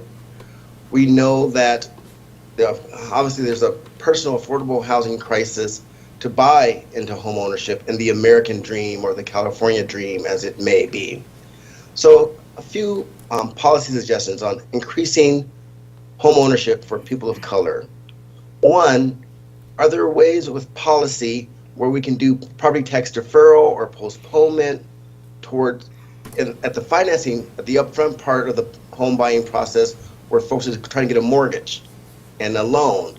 Are there ways to set aside for low income, or not low income, communities of color, people of color, first time home buyers with property tax deferrals or postponement to help ease their financing and their debt burden in qualifying for home ownership? I'm wondering if there are possibilities of other tax exemptions for, like we currently do for seniors and disabled and veteran and some other categories of individuals. We know, and we're in the state of California where we've seen the impacts of slavery, and we know the historic discrimination and the redlining that has forced many people of color out of the market and out of generational wealth creation in society. And so I have a lot of law school debt, but I'm not a total legal scholar, but I would propose and put out there for the group to think about, the body to think about, is there a way that perhaps there is a compelling government need, that there's a narrowly tailored exemption created for people of color, first-time home buyers, those who have experienced racial and systemic oppression historically in our great state. As we look at tax policies or other policies to hopefully spur on home ownership, I also want to encourage, whatever the policy may be, that we oftentimes tie housing to income, area median income. And while our income gap still exists, we've done a great deal of work in recent years closing that income gap. Where we have not done so well and where we have actually gone backwards and it's been exacerbated by the COVID pandemic is the wealth gap. So, for example, there are a number of Black and brown middle class folks who make a decent wage, who have earned a decent income, who are excluded from all of the homebuyers assistance programs because they're locked in at 80% AMI, even if you go to 120% AMI. So, but the challenge is they don't have the down payment, which is what many of these programs do to spur home ownership, is down payment assistance. And so I would encourage this body to think about, to consider the wealth gap as a measurement tool. Because we know that for Black and white folks in America, Black folks' net worth is 1/6 of the traditional white family's net worth. So there is no down payment gift from a family member or a parent or a grandparent. There is no inheritance to fund that. And if whatever worth we have tied up, much of it is locked into negative debt, things that don't appreciate, that don't gain equity. So it's not building the wealth gap. So again, whatever programs or policies you may be considering, you may put forward, really thinking about if there is a wealth gap metric that we would like to look at, net worth as opposed to or in addition to income in its own right, because that is locking out a number of people. And then I think lastly, I would like to speak beyond the individual, but what are we doing for broader community economic development? So as we heard from builders and affordable housing advocates, there are obviously a number of exemptions and tax breaks and credits. Those are wonderful. I'm wondering though, if we may carve out, whether it be in opportunity zones or promise zones, areas that we've already designated as being economically impacted and underserved historically. Are there property tax exemptions, abatements, deferrals that can be put into those areas based upon their status in the opportunity zone or a promise zone or other economic empowerment zone, so that the community economic development is happening in the areas that have been most negatively affected by tax policy, housing policy, number of policies in general in our great state. So I just wanted to throw those ideas out. One, how do we focus in on individuals in this conversation? How do we apply tax policy to that, exemptions, deferrals, postponements, perhaps a carve out to increase the homeowners exemption, and again, those targeted neighborhoods to bring back people into communities that need to be redeveloped and brought up. And so I just wanted to throw those out to you today, and I appreciate your time, and I won't continue on because many of the policy ideas have been shared earlier in your session today. Thank you, Madam Chair. Thank you very much. We're going to hear from our next speaker, Mr. Crenshaw, so don't go away just yet in case we have questions for you. But our next Great. speaker is Commissioner Susie Shannon, who's the Policy Director of Housing is a Human Right, as well as connected to the AIDS Healthcare Foundation. How are you, Ms. Shannon? The floor is yours. This is still from the current thing we're on. Catherine Fleming, she was our last one from Bridge Housing as well. Hold on, I'm sorry. Is that you, Ms. Shannon? That's Susie. Susie Shannon? Yeah, I'm here. Yeah, I'm here. Someone was talking. Yes, okay, we can hear you now. Okay. Okay, great. I just wanted to thank you so much for giving me the opportunity to address the board today. I have worked with our unhoused population since 2005, and definitely in the realm of housing, and also as the former president of the Health Commission for the City of Los Angeles. And I'm still a commissioner working at the intersection of housing and homelessness and healthcare. So I wanted to just dive right in, if I could, with the welfare property tax exemption. So there are a lot of developers who right now are building without government money. Kaiser Foundation, Hilton Foundation, and a development group are putting $100 million into housing without taking any government money. AIDS Healthcare Foundation also has been buying a lot of single-room occupancy hotels, which are fairly large, usually 100 to 200 units, as well, not using government money. And then there are some Catholic groups who have been doing that as well. And the understanding among a lot of the developers and just nonprofits who are buying these buildings and trying to help, particularly to house people who are unhoused, is that you have to take government money in order to get the welfare tax exemption for property taxes. And so there is a $20 million cap. So once you exceed that, and so obviously Kaiser Foundation will exceed that fairly quickly. AIDS Healthcare Foundation has exceeded that $20 million cap. You're paying exorbitant amounts in property taxes, which are set as though you're renting out the property for market rate. And so it's a disincentive. And I think, assessors have gone so far as to say, you need to get the maximum value out of your property. But of course, that doesn't help our housing crisis, and it certainly doesn't help our homeless crisis. And so we have 171,000 people who are homeless in the state of California.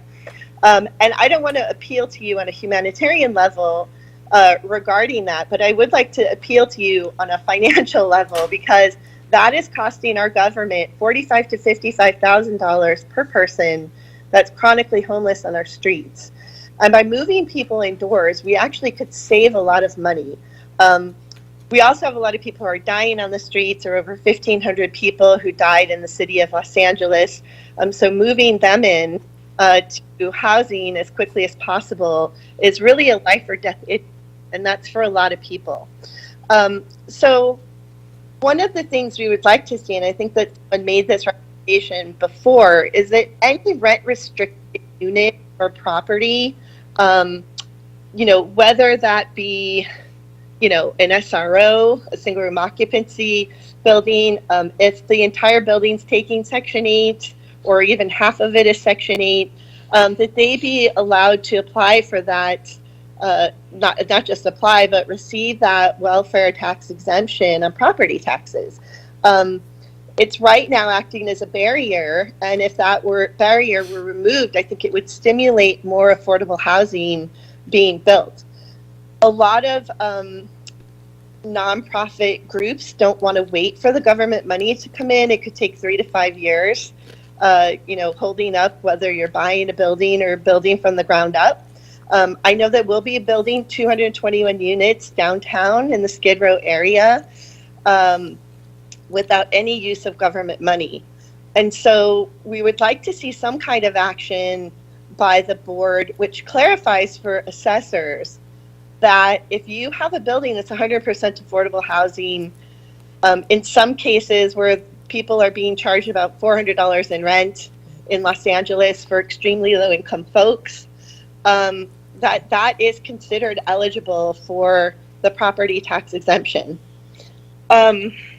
I think that, right now it's just very hard, as we know, to get housing built. But there are actually a lot of buildings too that can be bought.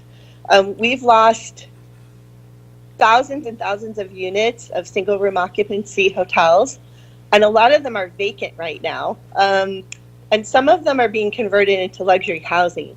So whatever we can do to stop that, it could actually bring people in within months as opposed to years off the streets. So I think that would be extremely helpful. I have worked on this issue for a very, very long time. I know I've addressed some of you already on this crisis. I tried to bring up really just solutions on how we can not just solve the homeless crisis, but also for low-income tenants. And so I'll give you a figure. For the last housing element for the city of Los Angeles, based on our RENA numbers, that's a regional housing assessment number that comes from, for the whole Southern California region. The city of Los Angeles underbuilt 34,000 units of extremely low, very low, low, and moderate housing. At the same time in that 7-year period, they overbuilt market rate housing by 70,000 units. None of the clients that I have helped over the years have ever been helped by market rate housing. There's also a secondary barrier, which is not necessarily a BOE issue, but maybe something that you could help with policy, is that the application process for a lot of the affordable housing requires 36 months of permanent rental history. So that means for a lot of housing that's deemed affordable, it excludes people who are not only currently homeless, but also have been homeless the last 3 years. So we need to be very clear that we're stimulating the building of homeless housing to help that 171,000 people in California who are homeless, but that we're also making sure that even if somebody isn't unhoused, but is applying for affordable housing, that they're not excluded because they've been homeless in the last 3 years. So these are just some of the barriers that we're facing, really as a state. And there have been states that have, brought in our chronic homeless the chronic homeless population, and that was the state of Utah. And they reached functional zero in chronic homelessness, and they did that in a housing first model. So that means either building housing or converting a lot of motels or hotels into permanent housing, not interim housing. And they were able to save in Utah $8,000 to $12,000 per person. Here we're saving in the tens of thousands per person by bringing people off the street. And I really feel that the BOE can play a critical role here in providing a property tax exemption for a lot of the nonprofits who are trying to do the right thing, but they're getting hit with millions of dollars in taxes. That's all money that could go into affordable housing, but is not. Instead, it's going, to other places and maybe into a general fund, which may or may not be used for housing. So I appreciate you again allowing me to speak today, and I'm happy to answer any questions. Thank you very much for making time to come and speak with us and share your perspective. Let me just open up to the entire panel. Check in with my colleagues to see if there are any questions for this group of speakers. And again, these are the speakers speaking from the housing advocacy perspective. Senator Gaines, any questions? Yes, please. Senator Gaines has a question for, and this is again directed towards Mr. Crenshaw and Ms. Shannon. Yeah, this would be for Ms. Shannon. I thank you for your presentation and this idea that you have about for 100% affordable, rental units to not pay property taxes sounds like something that could help in terms of making those projects more affordable. I'm assuming from a developer standpoint, do they make the project pencil better because of that option? Yes, so if you take away the property taxes, you reduce the cost per unit. So it does actually help a lot. Right now, to convert existing infrastructure, so that's called adaptive reuse, where you take an existing building that has the infrastructure and you convert it into housing, that costs about $100,000 per unit. If you compare that to the $500,000 to $700,000 that we're paying to build from the ground up, you can see there's a huge difference in terms of really what government is paying or a nonprofit is paying. But we want to make sure that we're getting the best value for each of the units. So it does lower the cost per unit if you take away the property tax. Great, thank you. And a question for Mr. Crenshaw. Thank you for your presentation. I was just looking at a statistic that was saying that since the year 2000, black ownership rate in America has declined by 770,000 homeowners. So I'm just wondering, I had read an article that during the Great Recession that home ownership it declined across the board, but it was most chronic in the black community. Can you expand on that? Yes, thank you. And Yeah. as I was sharing earlier, I was personally one of those folks. And the reason for that in large part is that communities of color, black homeowners, black buyers were really targeted and set up with predatory lending and loans that they were not fixed, that were very adjustable, variable rate loans. And so when the recession hit, many folks were greatly underwater with bad loans, and there was no way out. And so there was an intentional marketing to the communities of color, black people, brown people, that put them into bad loans that they were set up from failure from the outset. And so that's obviously a historical practice.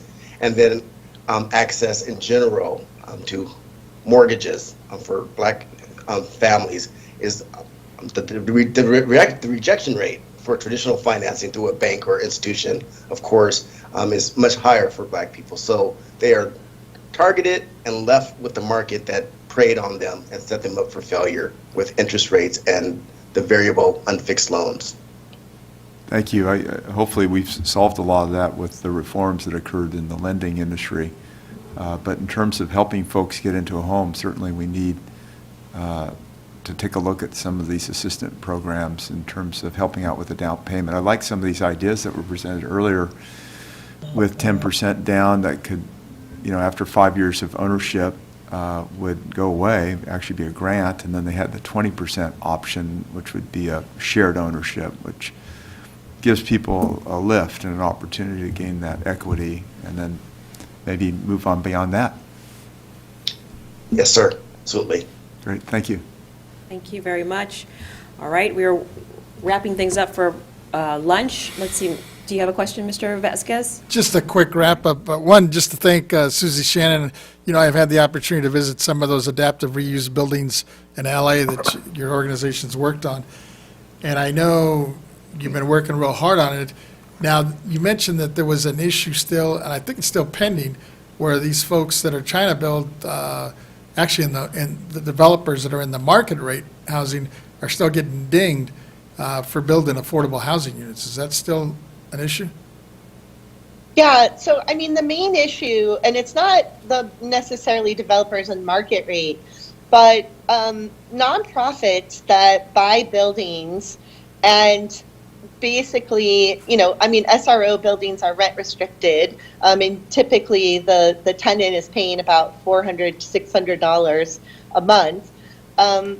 They're not getting assessed based on the fact that they're offering affordable housing. They're getting assessed as though they're offering market rate housing. And so if you're a developer, it doesn't make any difference if you're providing 100% affordable housing or you're providing market rate housing if you're not waiting for like a government loan to come in order to build or to buy a building. So, it's not, there's, and this is primarily to house people who are extremely low income or low income, where we're not building for it, as I explained earlier, in the city of LA. So without that property tax exemption, there's literally no difference in terms of the property taxes that a developer is charged if they build affordable housing or they build, market rate where they could be charging $4,000 a month. So in other words, the developer charging $400 a month for rent is getting charged the same property taxes as the developer who's charging $4,000 for rent. That seems to me very unfair, and it doesn't do much to promote the building or buying of affordable housing. All right, that answers that. All right, thank you very much. We are going to pause for... Excuse me, yeah, before we go, we've been advised that we should do our public comments at this time. Okay, just a minute, please. To the speakers that are online, Mr. Crenshaw and Ms. Shannon, thank you very much for your time. We appreciate your presentation. We are going to now pivot to take public comment. Thank you. Yeah. Thank you. Is there anyone in the auditorium who would like to make a public comment? They could come forward at this time. Seeing none, we do have a person who signed up for a public comment, Louis Marante, VP of Public Policy. Please come forward. Okay, I'm getting a signal that he's not here. All righty. Thank you. Okay, then all is good. All right, thank you. It is approximately 1:45, and we are going to take a 30-minute lunch break. Thank you very much, staff. We will reconvene at 2:15. Thank you.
That's really quite a... Give it a little wiggle. Thank you. All right. Good afternoon, ladies and gentlemen. I just want to call the Board of Equalization meeting back into session. It is 2:21. I would like to just acknowledge that we have a slight modification to our presenting list. I'd like to, oh, actually, Ms. Cicchetti, maybe you could call up our next speakers for me. I could be happy to call speakers, but it would be good if we let everyone know, everyone know that we are taking some items out of order. That's right, okay. Mhm. We are taking item 4 up first before item 3. The next item on the board work group agenda, item number 4, is overview of current property tax incentives in California, presented by David Young, Deputy Director, Property Tax Department at the State Board of Equalization. Thank you, Ms. Cicchetti, for calling that item, and actually, we are going to hear from Mr. Young. We're going to hear this presentation next month at our next meeting in August.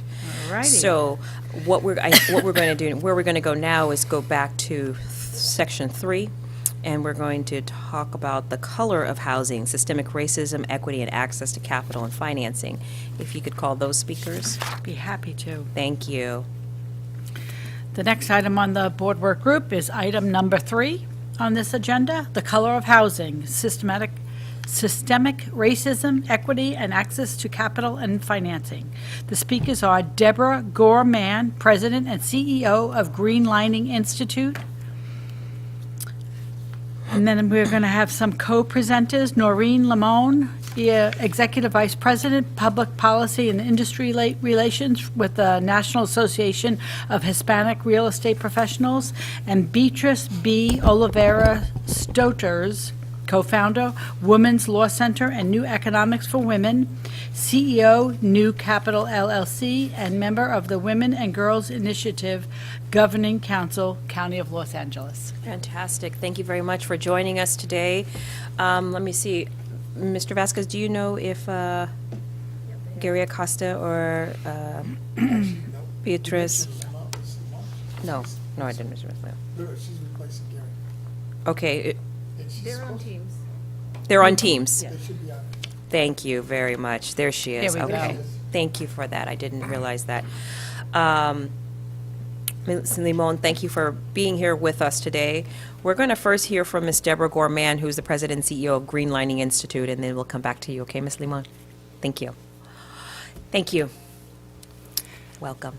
Thank you. Thank you so much. My name is Deborah Gorman. I'm the President and CEO of the Green Lining Institute. I thought I'd do some level setting here. Green Lining Institute was founded in 1993, built on community coalition.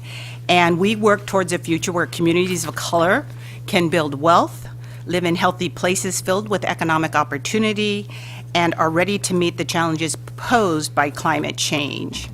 We center racial equity, and let me take the moment to just define for you how we define racial equity. We see that as transforming the behaviors, institutions, and systems to ensure that communities of color thrive and reach their potential.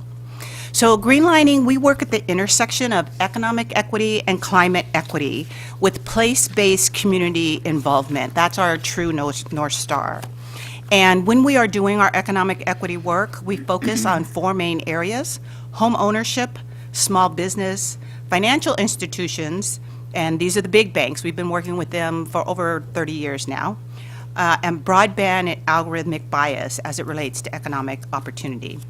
When we are doing home ownerships, we do focus on the 5 Ps, if you've heard about those: production, protection, preservation, participation, and placement. In particular, as you've heard all morning, production is key in the work that we do in home ownership as well. And we've lifted up participation because the community has been telling us the needs that they have. As it relates to the economic equity, Greenlining focuses on the transfer of wealth. As you've heard earlier today, and I think it was Jason who mentioned black families have 60% of the income of white families, but black families have 10% of the wealth of white families. So you would think with 60% of income, you'd have 60% of the wealth. That is not true, because in the calculation of wealth is home ownership and the appreciation of home ownership. And since the black home ownership has been about 40%, has not increased since the 60s, that is due to the housing and the home ownership component. As our economic equity work has shown us in working closely with community, that the production side and the home ownership does have to do a lot with what you've heard today: streamlining, CEQA, and that it's hyper local. The work that we do also is with labor unions and working towards fair wages, and you heard that also from some of the participants before. On the climate equity side, which now we see through the pandemic, that the wildfires in California have linked residents, neighborhoods to health.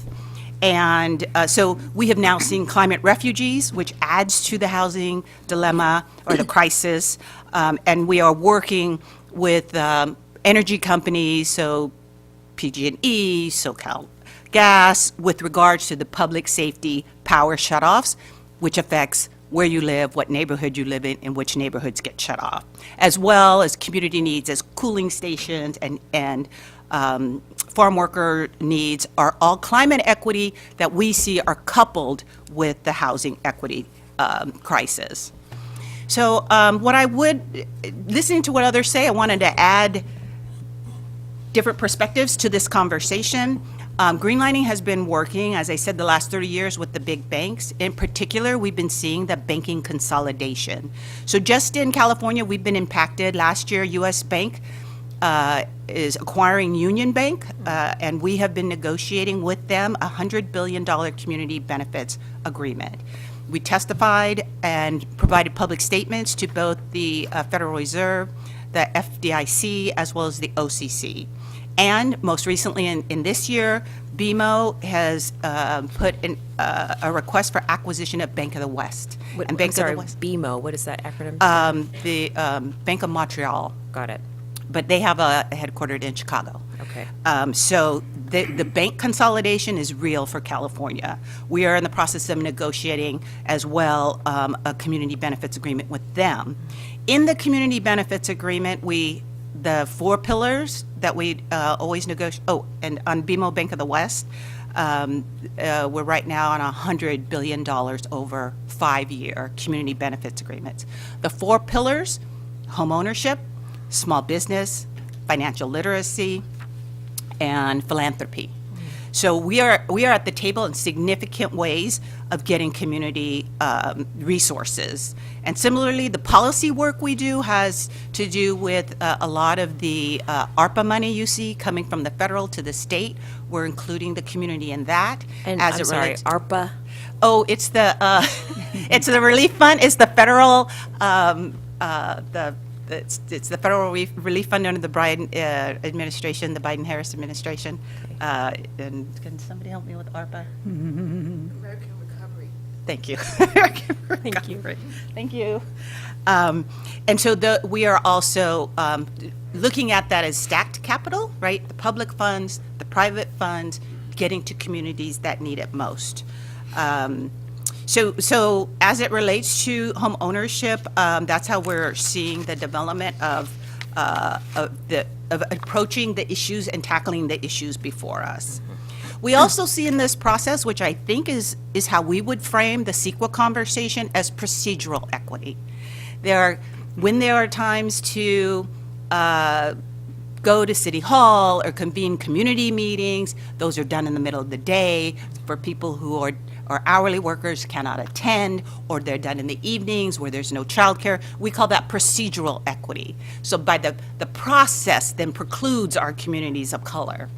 And the other thing that we see through this procedural equity, since, segregation has been outlawed since the 60s and the early 70s, but segregation is pernicious and ongoing. And the procedural part of that continues to segregate our neighborhoods. And so as we start to look at home ownership and how to address it and how to use tax abatement as a tool, we would offer that the perspective of the way that the housing market, the real estate association, the bankers, that there is a de jure practice of keeping neighborhoods segregated. And so we would offer that perspective and that lens be brought to bear when you are considering sort of tax abatement and what programs to do. We also would offer that there should be some standards, that you set some standards while you're evaluating what you would, how we would use the public funds and the tax abatement. One, that there is equitable access, that it be safe, that it be affordable. You've heard a lot about affordability. That it be healthy. We know, in full disclosure, my daughter interned for when Ms. Cohen was on the Board of Supervisors, and in San Francisco, we have Bayview Hunters Point, which has been battling for years about the health impacts there, that there be labor rights and that there be economic and climate justice. And again, in the what we have learned and what we have seen in working with the banks is that when you do the private-public partnerships, there is a conflict, inherent conflict with the public good and the public funds and the need to maximize shareholders' wealth or maximize the net income. And there's where we have seen the predatory practices. That's where we saw subprime come in and target communities of color. That's when we've seen, most recently, the assessment that homes owned by Black and brown folks were valued less than the homes owned by white census tract families.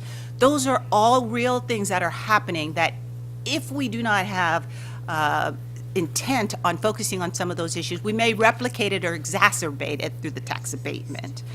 So we have seen that the banks have a disparate treatment of communities of color as it relates to housing and a disparate impact. So we would make sure that those standards be included and that as we evaluate these options being offered, that you can have a mind's eye to that and address that simultaneously. I would also add that in dealing with affordable housing, you will also be dealing with education, because as we know, based on the housing and because education is funded through taxes, you'll be dealing with the health of the community because the integration of communities and I think it was referred to as some mixed income will create different lived experiences all through housing, all through home ownership. And likewise, there are still practices that are happening in the community that continue to keep communities segregated. We heard a little bit about the Not in My Backyard, NIMBY, which is really about property values, that there is a myth that if I bring in low-income folks or if I bring in people of color, my property value will be decreased. That is a myth. That is, I would say, artifacts and relics of previous segregational practices that we have in the community. So the facts and the data will bear that out. So this for Greenlining Institute is an opportunity to keep those in mind so that we don't repeat those. And that we could have an opportunity here to then create the multi-generational wealth that others have presented today. I think. So lastly, let me offer some practices. Couple of the tools that are used when looking at working with banks or working with the local communities. New market tax credits have been used. I think demonstrated some of the wonderful projects that we've seen in the community that have used that instrument, a tax instrument. EIFDs, which, and I know Supervisor Cohen, you're going to, EIFDs are also, as a financing district, are also tools. So the financial instruments do work as it relates to making some of these changes. And then lastly, I would say that there's a serious commitment to addressing the climate change issues, and those resources are really coming to bear. So you have BlackRock, who's an asset manager of billions of dollars. We had a discussion with CalPERS. I serve on the San Francisco Federal Reserve Board with President Mary Daly. There are conversations about those resources being brought to neighborhoods. So if there's vehicle electrification, the charging stations will be equitably distributed, which means that money will be equitably distributed. And there was a previous speaker who talked also about infrastructure and how infrastructure also supports housing. So we see those movements all coming together, which will bring additional resources to support the tax abatement that you all are hoping to do today. So I will leave it there. So much more to share, but I really want to thank you for allowing Greenlining the opportunity to share a perspective on how the work that you're doing on the workforce might be helpful. Yeah, absolutely. I appreciate your enthusiasm and the new vocabulary in your presentation. I'm trying to take copious notes as you're making your presentation. Again, colleagues, we're going to save questions for afterwards. We are now going to go to Ms. Limon. Can you just introduce yourself to us, and the floor is yours. Thank you. Oh, you have to unmute yourself.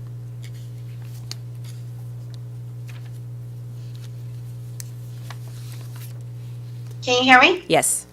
Okay, perfect. All right, first of all, I am going to share my screen real quick. I'm not sure if you're able to see this. Are you able to see that? Yes. Perfect. So first of all, my name is Norena Limon. I'm the EVP for policy for the National Association of Hispanic Real Estate Professionals. I want to thank the California State Board of Equalization and especially member Tony Vasquez for inviting NARP to participate in this hearing on this topic. So I am here representing the National Association of Hispanic Real Estate Professionals, which is a national trade association with a mission to advance sustainable homeownership for Latinos, as we are passionately focused on bridging the widening wealth gap in America. We are here because we believe that any conversation around the economic mobility of communities starts with housing. Housing is the center of family, of culture, all centered around walls that nurture and provide stability. Currently, we are facing a housing shortage crisis across the board, and we commend all of the ideas floated around today to use tax abatements to accelerate the production of more housing. I'm here to talk about an aspect of housing we don't talk enough about, which is homeownership. And the lack of rental housing has also meant that more families are cost burdened than ever before. The supply challenges we find ourselves in make it harder to save enough money for the down payments that are needed to get offers accepted in today's real estate market. At NARP, we've calculated that Latino homeowners have 28 times the wealth as Latino renters. That means that Latino households who have been able to purchase a home have a median household wealth of just over $170,000 compared to only $6,000 for renters, underscoring the seismic economic leaps a family can make through owning a home. However, access to homeownership has become out of reach for many, particularly for those that don't have access to generational wealth. So in terms of the color of housing, the topic of today, I want to say that the Latino homeownership rate has increased to 48.4%. However, in California, the Latino homeownership rate is 43.5%, ranking 36th in the nation in terms of its Latino homeownership rate. The Black homeownership rate is 38.6%. All of this compared to the 63.6% of the non-Hispanic white population. I do want to point out that San Bernardino, Riverside, Ontario metro areas in California, locally known as the Inland Empire, produced the most new Latino homeowners between 2019 and 2021, adding a total of just over 88,000 new Latino owner households. The Los Angeles area ranked 5th and Fresno was 7th.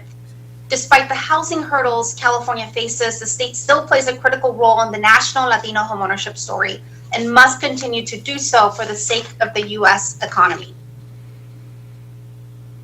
Following the Great Recession, Latinos actually drove homeownership and household formation growth. And in terms of demographic projections, this is consistent to where the nation needs to be in order to ensure a healthy real estate market and in turn a U.S. economy. However, in a sharp reversal of trends since 2017, it's been the non-Hispanic white population that's driven growth in both of these categories. This pendulum shift coincides with historic drops in housing inventory. In fact, in 2021, it dropped to as low as 2.3 months supply, which is the lowest ever recorded. So what's happened is that many Latino would-be first-time home buyers and many first-time home buyers of color have been priced out.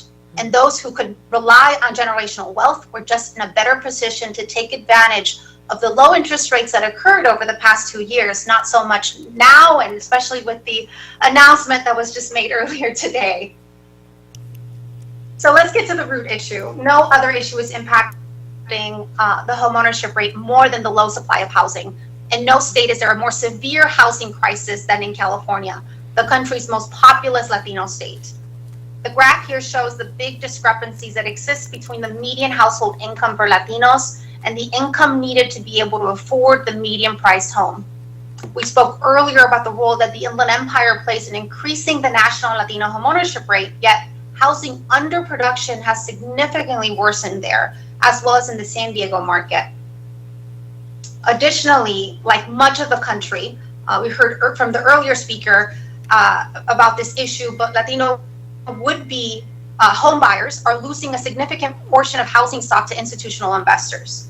Several markets experienced investors purchase shares as high as 42% in Q3 of last year. San Mateo, Santa Clara, Orange County, Los Angeles, and San Bernardino County, in that order, all had 36% or higher of the properties purchased by investors. I challenge this group to develop tax credits that will incentivize sellers to sell their homes or their vacation or short-term rental homes to first-time home buyers. So to paint a picture of the realities faced by first-time home buyers, according to a Realtor.com survey, 69% of Latinos took part in a bidding war. Most respondents in our own survey reported that the average home in their market received between 6 and 20 offers, with the highest number of offers reported being 114 for a single home. This was a participant in Sacramento, California. And in most of the most populous Latino counties, more than half of the properties in the market in 2021 sold over listing price, meaning that the difference in appraised value came out of pocket. I want to zero in on the graph on the right that shows that 6 out of the 10 counties in the country were in California. On the left, I ranked California counties. In San Joaquin County, 66.9% sold over asking, and in San Bernardino County, 62% sold over asking.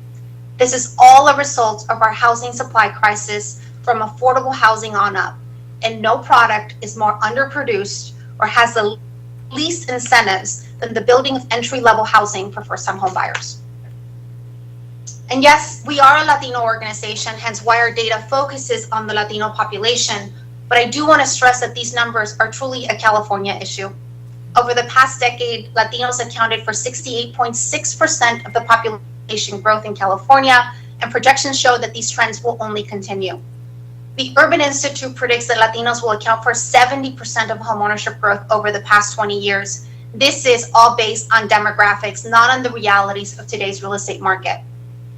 Inventory challenges must be solved, and tax incentives to spur the production of housing is an economic imperative. Thank you so much. Thank you. Thank you very much. We appreciate that. Let's see, is there, I think we have, just so I'm, correct me if I'm wrong, Gary Acosta is not speaking today. Okay. She was, okay. And is Beatrice Stolzer? Okay. Ms. Stotzer?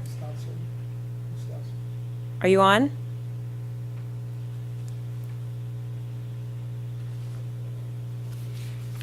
Do you see her on? You don't see her on her? Okay, well, thank you very much. Well, that's great. We can have a more focused conversation. So we've got Ms. Gorman and we've got Ms. Limon for questions, if anyone has any. Mr. Vasquez, you look like you've got a couple questions. Got a couple here. Okay. Let me start with Ms. Limon. You know, and you gave us so much information there on the housing front. Now, is it your group's opinion or theory that if we can create more affordable housing, it would help home ownership as well, especially among populations of color? Absolutely. I mean, we have a housing supply crisis across the board. So everything is causing a downstream effect. So the crisis in the supply of affordable housing means that less families are able to save enough money for a down payment and are able to achieve homeownership in their lifetime. So we need housing across the board. Absolutely. And then I guess this is more of a question maybe for Ms. Mann here.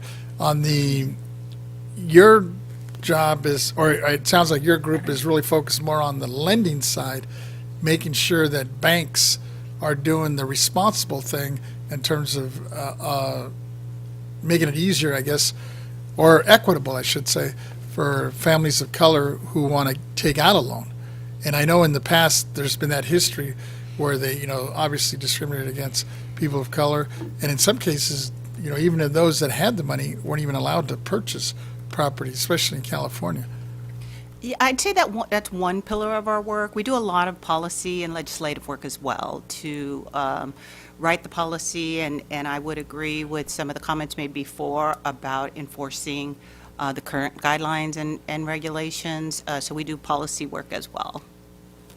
Okay. And along those lines, as your group come up with some potential or possible, I guess I would say legislation, even though we're not in the position to advocate for legislation, but we could support things. Yeah, we're supporting about 20 legislative bills on housing right now, so there's quite a few, and significantly on climate as well. And we try to, again, sit at that intersection of bills that support building healthy communities, but also with economic opportunity. So there's quite a few bills right now that are being assessed and coming through the committee work. And this is, I guess, a question for both of you. You know, just recently, we had a proposition that passed, Prop 19, and I don't know what your take is, especially when we're talking about ownership and, you know, the intergenerational wealth. If either one of your groups had any clue that this thing was, one, brewing, and that now that it passed, the impact that might have on both of your missions. Who's your question towards? Either one. I'll let her go. Okay, go ahead. I'll give her an opportunity. Go ahead. Okay. Ms. Limon, do you want to take a stab at that? We did not take a position on that issue. We didn't either. I was just, we did not either. That's what I was afraid. But, yeah. Okay, thank you. Perhaps in the future we should be taking Yeah, positions. well, now that. Because you see what happens when you don't take a position. Let me look on my left. Gentlemen, any questions for the ladies, for our presenters? All right, This has been incredibly enlightening and important part of our conversation. It is always important to remember the systems that we are living in and that we are operating under, and also understanding it from a historic perspective, how we got to where we are today, because that really helps guide the conversation as we move forward into the future. And as we will continue this conversation, what we produce here, we will share with you, so that we can collectively make sure that we're talking to each other as we look at different initiatives, whether they're legislative, whether they're, or tax incentives. Either way, that is what we are all exploring today. So thank you for your time and your presentation. Thank you for being with us all day. I hope you got something out of it. I did. Thank you so much. I'm glad to hear that. Ms. Limon, I hope to see you in person, and I'll be following up directly with you with more detailed questions. I appreciate it. Absolutely. Thank you so much for the opportunity and for holding this important hearing. Absolutely. Thank you for inviting her. No, and thank you, because it was kind of last minute, but I'm glad that Gary made the recommendation, because you had some real good information. Okay, we are going to keep moving forward. We're going to go to... Madam Chair, I understand, remember you were asking for Josh Hamilton? I Yes. understand he's on the line. Oh, he's on now? Yeah. Mr. Hamilton, are you on? I am on. Can you guys hear me? Oh, See yes, me? absolutely. Please, go ahead and present to us. Lindsay, introduce yourself to us, and let's hear your thoughts. Sure. Thank you. Well, thank you for the invitation. Yeah, my name is Josh Hamilton. I am a senior vice president here at Century Housing. And Century is a nonprofit CDFI lender that provides early stage financing for affordable housing projects throughout California.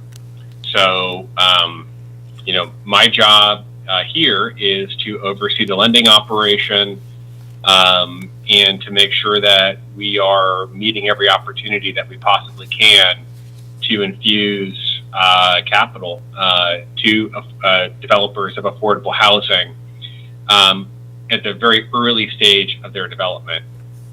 And so,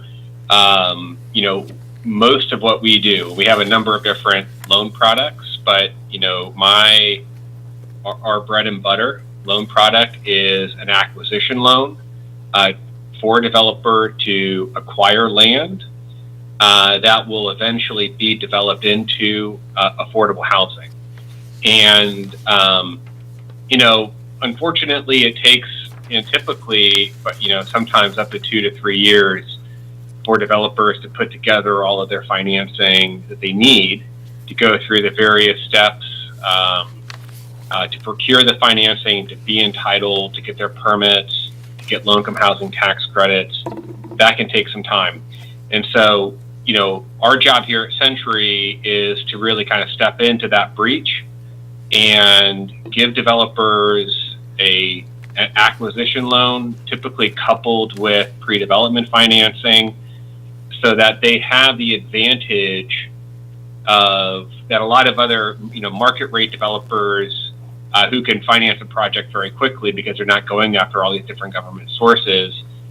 Our loan product and our value proposition to the affordable housing community is that we allow affordable housing developers to take land off the market and to have a high LTV acquisition loan, and it's basically a bridge to give them the time they need to put together the financing and all that goes into building affordable housing in California. And so, that is what, Century does. I was asked to give a real quick introduction about Century and then talk about some of the ways that I think we can hopefully all work together to increase the production of affordable housing.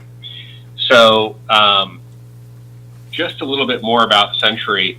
So we were created, over 40 years ago as a state agency. When we're based in Culver City, we were traditionally based next door in Inglewood.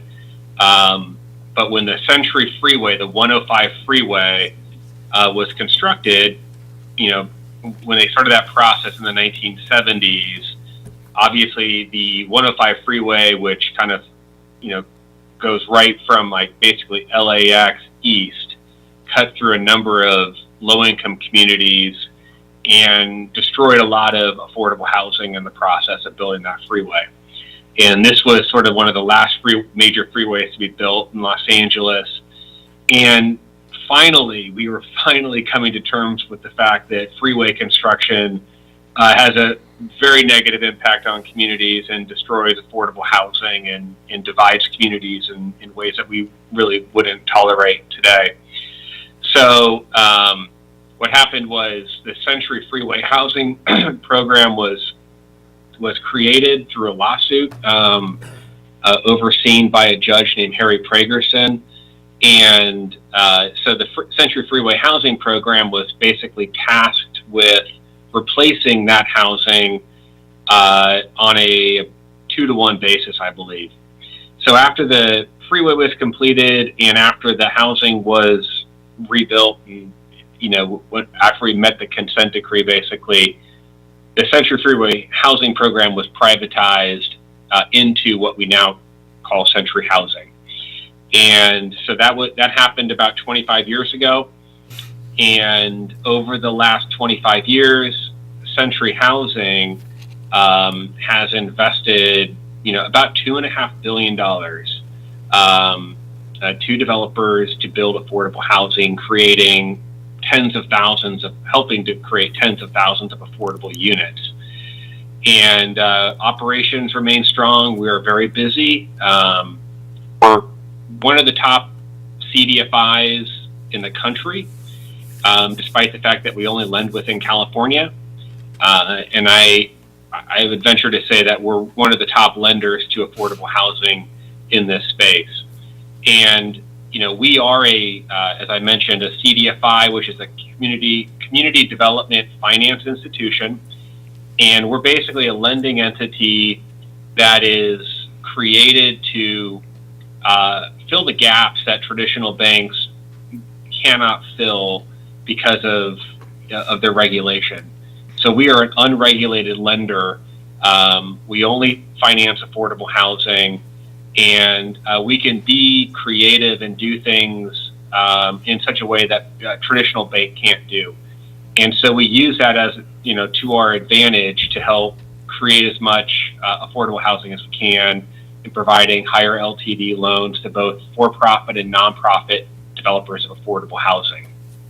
And so, every year for the last, 7 years plus now, we've exceeded $200 million a year in loans for about, we do about 50 to 60 projects a year. We're based here in Southern California. We have an office up in the Bay Area, and so, we really have extended our reach throughout the state since those early Century Freeway housing program days when we were just really concentrated along the Century Freeway corridor. So we're very proud of what we do. We have strong relationships with a number of affordable housing developers. We work very closely with small nonprofits all the way to large, very sophisticated nonprofit affordable housing developers. We also have a very strong and healthy client base of for-profit developers, all the way from developers of color that we're helping to incubate and create new opportunities for new developers to come into this space, all the way up to some of the larger for-profit affordable housing developers in the country who are active here in California. So that's a little bit about what Century does. One thing I'll just note very, very quickly is Century is unique. We're created to be a lender for affordable housing. We also have an affiliated real estate development operation which is also very active in developing affordable housing. They're based here in our corporate office. They do a lot of work in Long Beach. We're doing the Century Villages at Cabrillo, which is about a 900 unit campus. It's a former military base that we have been redeveloping over the last 20 years. We're also leading the effort to create over 1,000 units of permanent supportive housing on the West LA VA campus here in Southern California, right at the intersection of Wilshire and the 405. As many of you may know, there's a large development going on there. So Century is one of 2 developers active in developing that space. We're doing a large project down at a former housing authority property in San Pedro. I don't represent that side of the business, but I say that because it just kind of gives you kind of a more kind of robust understanding of what we do here at Century. And also, you may have heard about us through some of our real estate development activities, and I wanted to be sure that, I covered that so that there wasn't any confusion. We're all one company.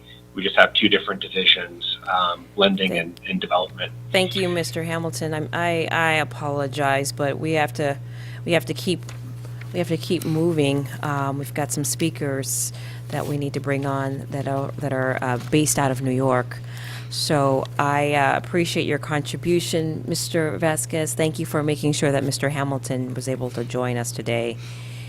And to board proceedings, I just want to see if we could stick with the agenda. If people pop in, join us on the virtual environment, I'm willing to hear them, but we'll have to hear them after the folks that we have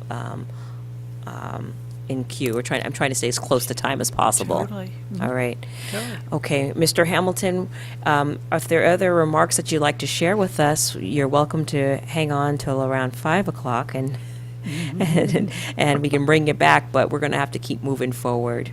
Good thing. All right. Well, thanks for your time. You're I welcome. want to also thank Board Member Vasquez for the invitation. So thank you for bringing me on. I look forward to spending more time with all of you. I hope so. We'll have more meetings in the future. Thank you. Okay. Okay, Ms. Cicchetti, could you please call, section 5? Yes. The next item on today's Board Work Group agenda is item number 5, property tax abatement strategies, highlighting initiatives across the country and exploring successes, challenges, and lessons learned. The speakers today from the state of New York City, Matthew Murphy, Executive Director, Forum Center, New York City University. Haley Reyes, Director, Data and Policy, Forum Center, New York University. Jessica Katz, Chief Housing Officer, City of New York. And Brendan McLaughlin, Deputy Commissioner for Policy and Strategy, City of New York, Department of Housing, Preservation and Development.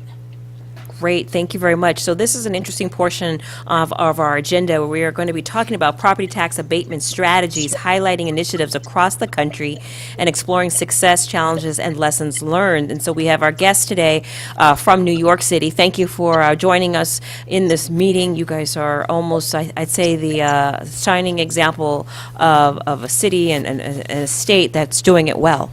So please teach us. We are ready to hear from you on your presentation. I think first I have on my list Jessica Katz. Is she going to be joining us first?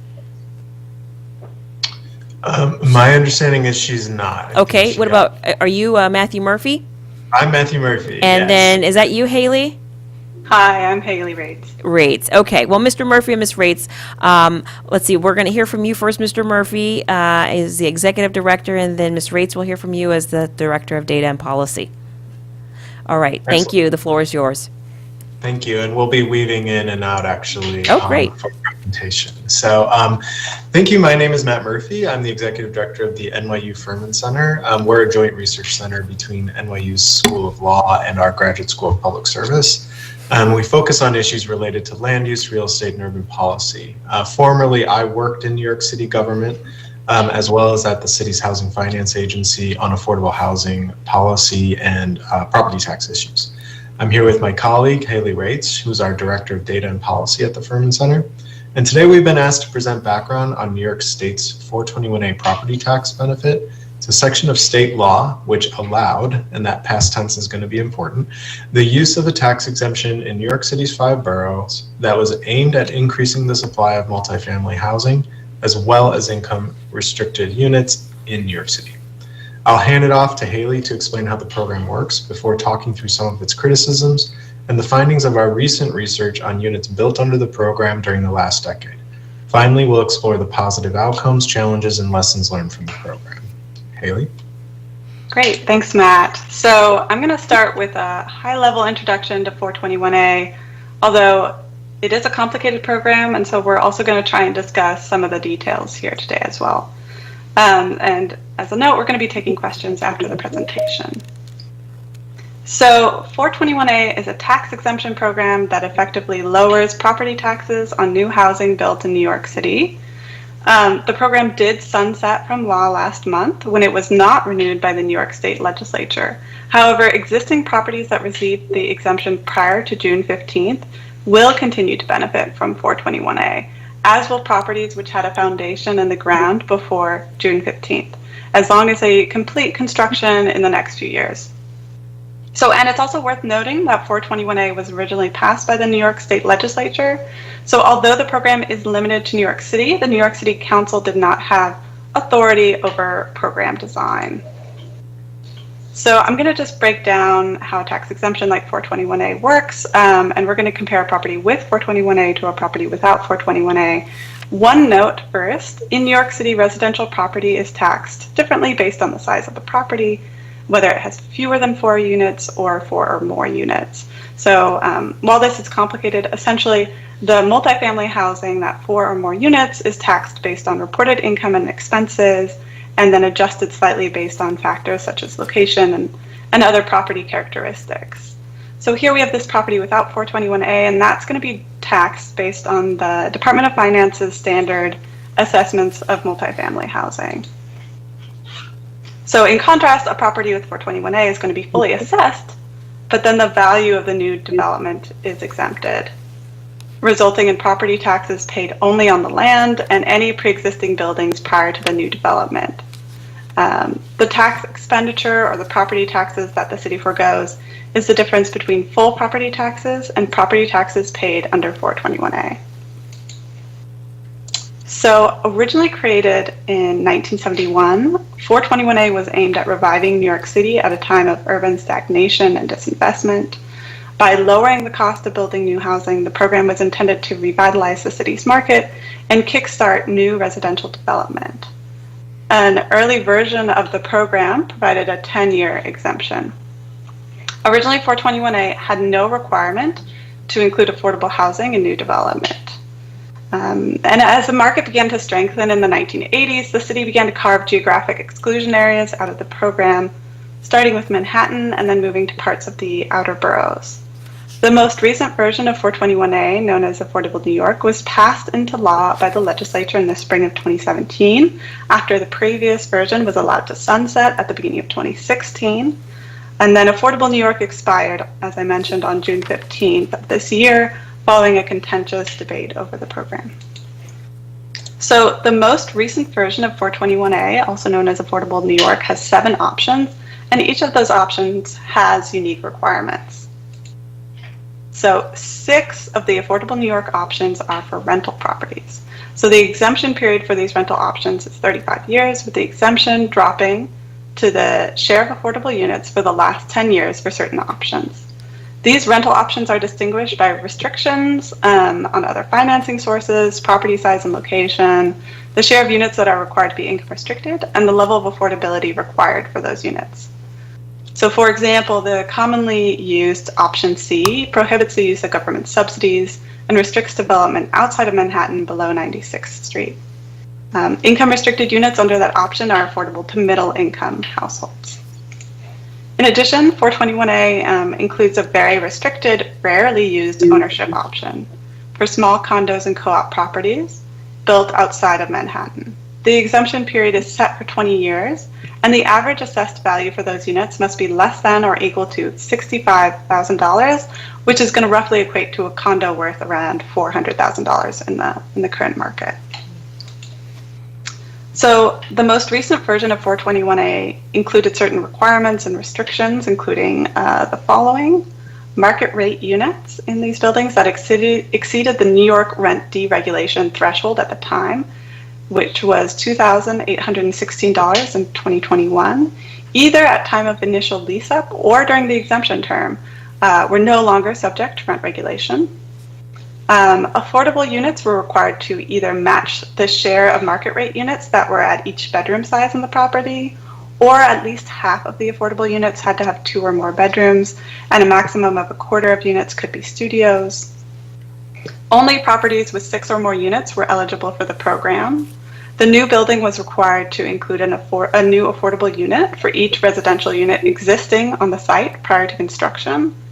And then finally, projects with more than 300 units were subject to average hourly wage minimums for construction workers. So I'm going to hand it back to Matt. Thank you, Haley. So I'm going to talk now about some of the criticisms of 421A. So 421A, throughout its history, has encountered substantial criticism, including in its most recent form as Affordable New York, the program name. I'm sorry, I didn't hear that last part. You said it's received some criticisms. It got a new name, but we all still call it 421A. Okay. And the new name is Affordable New York. So just making clear that every round of 421A has been criticized, including when it got a new name. Critics argue that the program's costs simply outweigh the benefits. The tax expenditure, so the difference, as Haley mentioned, between assessed value and the actual taxes paid, was $1.7 billion in 2021. And that supports close to 200,000 units, only a portion of which are income restricted. So critics also argue that a substantial portion of units built under the most recent version of the program are affordable to middle-income households predominantly, rather than low-income households, earning as high as 130% of AMI. So in our region, that's about $140,000 for a family of 3.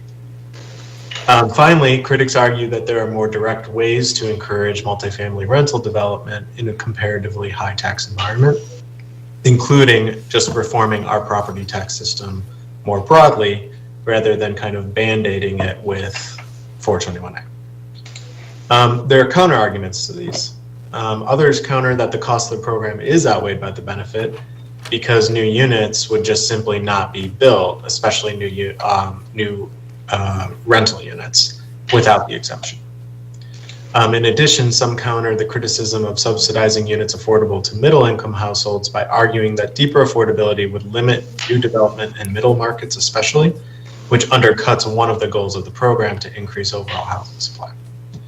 Finally, proponents of 421A argue that improving the property tax system more broadly is not feasible, given long-standing political challenges to systemic reform. Put another way, in New York, we've been talking about property tax reform for 50 years, and we have not done it. So I'm going to talk, or Halia is now going to talk about our analysis of 421A in the last decade. Right. So in a recent data brief that we put out, we explored what was built under 421A during the last decade. So we're looking at between 2010 and 2020, and during that time period, a variety of versions of the program were in place, including Affordable New York, which is the most recent version, which began in earnest in 2017, just to be clear. So as you can see here, 421A was responsible for the majority of new residential units among properties with 4 or more units built during this time period. For context on the program scale, in 2018, almost 5,000 units were built under other tax exemptions, which primarily support 100% income restricted housing, while close to 17,000 units were built under 421A. And here we've just grayed out data in recent years because we believe there are delays in the data on the use of exemptions like 421A.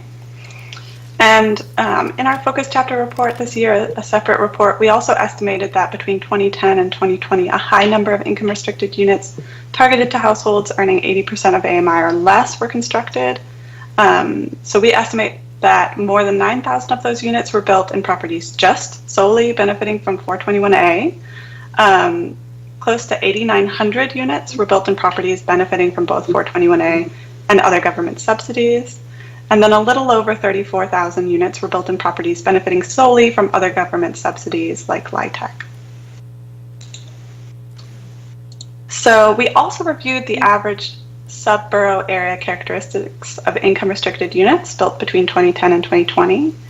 And we find that when examining units targeted to low-income households according to their type of subsidy, those receiving 421A only were built in neighborhoods with a lower poverty rate on average than units receiving other government subsidies. Research shows that low-income children who grow up in lower poverty neighborhoods fare better economically when they grow up. So this research highlights the value of building income-restricted units suitable for families in wealthier, better resourced neighborhoods. Our data showed the opposite trend, however, among all units targeted to low-income households that were built between 2010 and 2020, including those units built under different programs than 421A. We found that studios and one-bedroom units were built in census tracts with higher incomes, higher rents, and lower poverty rates on average than larger units. So a common question about 421A, while it was still in place, was whether and how the current expenditures could be redirected to other programs. But because of their long-term structure, committed tax exemptions will continue to drive expenditures well into the future. So regardless of 421A sunsetting, the program will continue to be a central source of tax expenditures for the city as properties exemptions follow their benefit schedules and begin to phase out over time. So here we estimate 421A expenditures based on exemptions in place in 2021. According to that estimate, even though the program ended this year, we shouldn't expect to see a significant decline in expenditures for at least 10 years, and we will not see expenditures for the program completely end for 35 years, and that's the longest benefit period under the most recent version of the program. So I'll hand it back to Matt. Thank you, and I'll just close us out with kind of a review of the positive outcomes that we perceive, the challenges with the program, and then our lessons learned. And this is a mix of personal experience on the legislative and government side, as well as on the research side. So in terms of positive outcomes, many would argue that 421A did open up new rental development, multifamily rental development opportunities in a comparatively high tax environment. In New York City, it is the case that new multifamily rental properties pay as much as 30% of their gross income towards property tax, which is just a very high rate. The new properties built under 421A do add to housing supply, many of which otherwise would not have been feasible or would have been built as an alternative use like a condo or a commercial development if they had the zoning, or a hotel. While these properties do not contribute taxes in the short run, in the long run, they do add to the city's tax base once the exemption wears off. In addition, 421A was effective at developing affordable units in higher income areas, as Haley just showed, especially when compared to other affordable housing programs more heavily government subsidized, like use of the low-income housing tax credit. Next, I'll talk about the challenges. New York's experience with 421A surfaced a number of challenges in designing and implementing such a program. The program sunset in June of this year reflects the challenge of unpredictability for the marketplace, especially based on the political cycle for a program that sunsets every handful of years from law. In addition, the program had to balance affordability, market conditions, and land costs. Some argue that a portion of the subsidy provided via the tax exemption was offset by a subsequent increase in land costs, undercutting the effectiveness of the program, or put another way, the subsidy was being mostly captured by existing landowners. It is challenging to design a program where market conditions vary widely. For example, do you draw lines that have an affordable housing requirement within them because they are a strong market, but not outside of them because it is a weaker market? It has been New York City's experience in the last 20 years that because markets can change quickly, this is a very complicated exercise in practice. The designers of the program also had to weigh the depth of affordability and share of income restricted units required against ensuring that the cost of restricted units can be effectively subsidized by market prices. That is, markets will pencil out or be financially feasible. Finally, it is challenging to design the size of the benefit, including how long it lasts. Subsidy is particularly valuable at the beginning of the project because it attracts financing, but it can be difficult to determine how long the subsidy needs to stimulate development in general, and B, to support the operating costs of the affordable units, knowing the goal is to keep those units affordable in perpetuity. And then just in terms of lessons learned from the program, policymakers have a number of considerations. The reality is there are a number of political considerations when designing such a program, including on the affordability side, the tenant protection side, as well as the labor and construction side.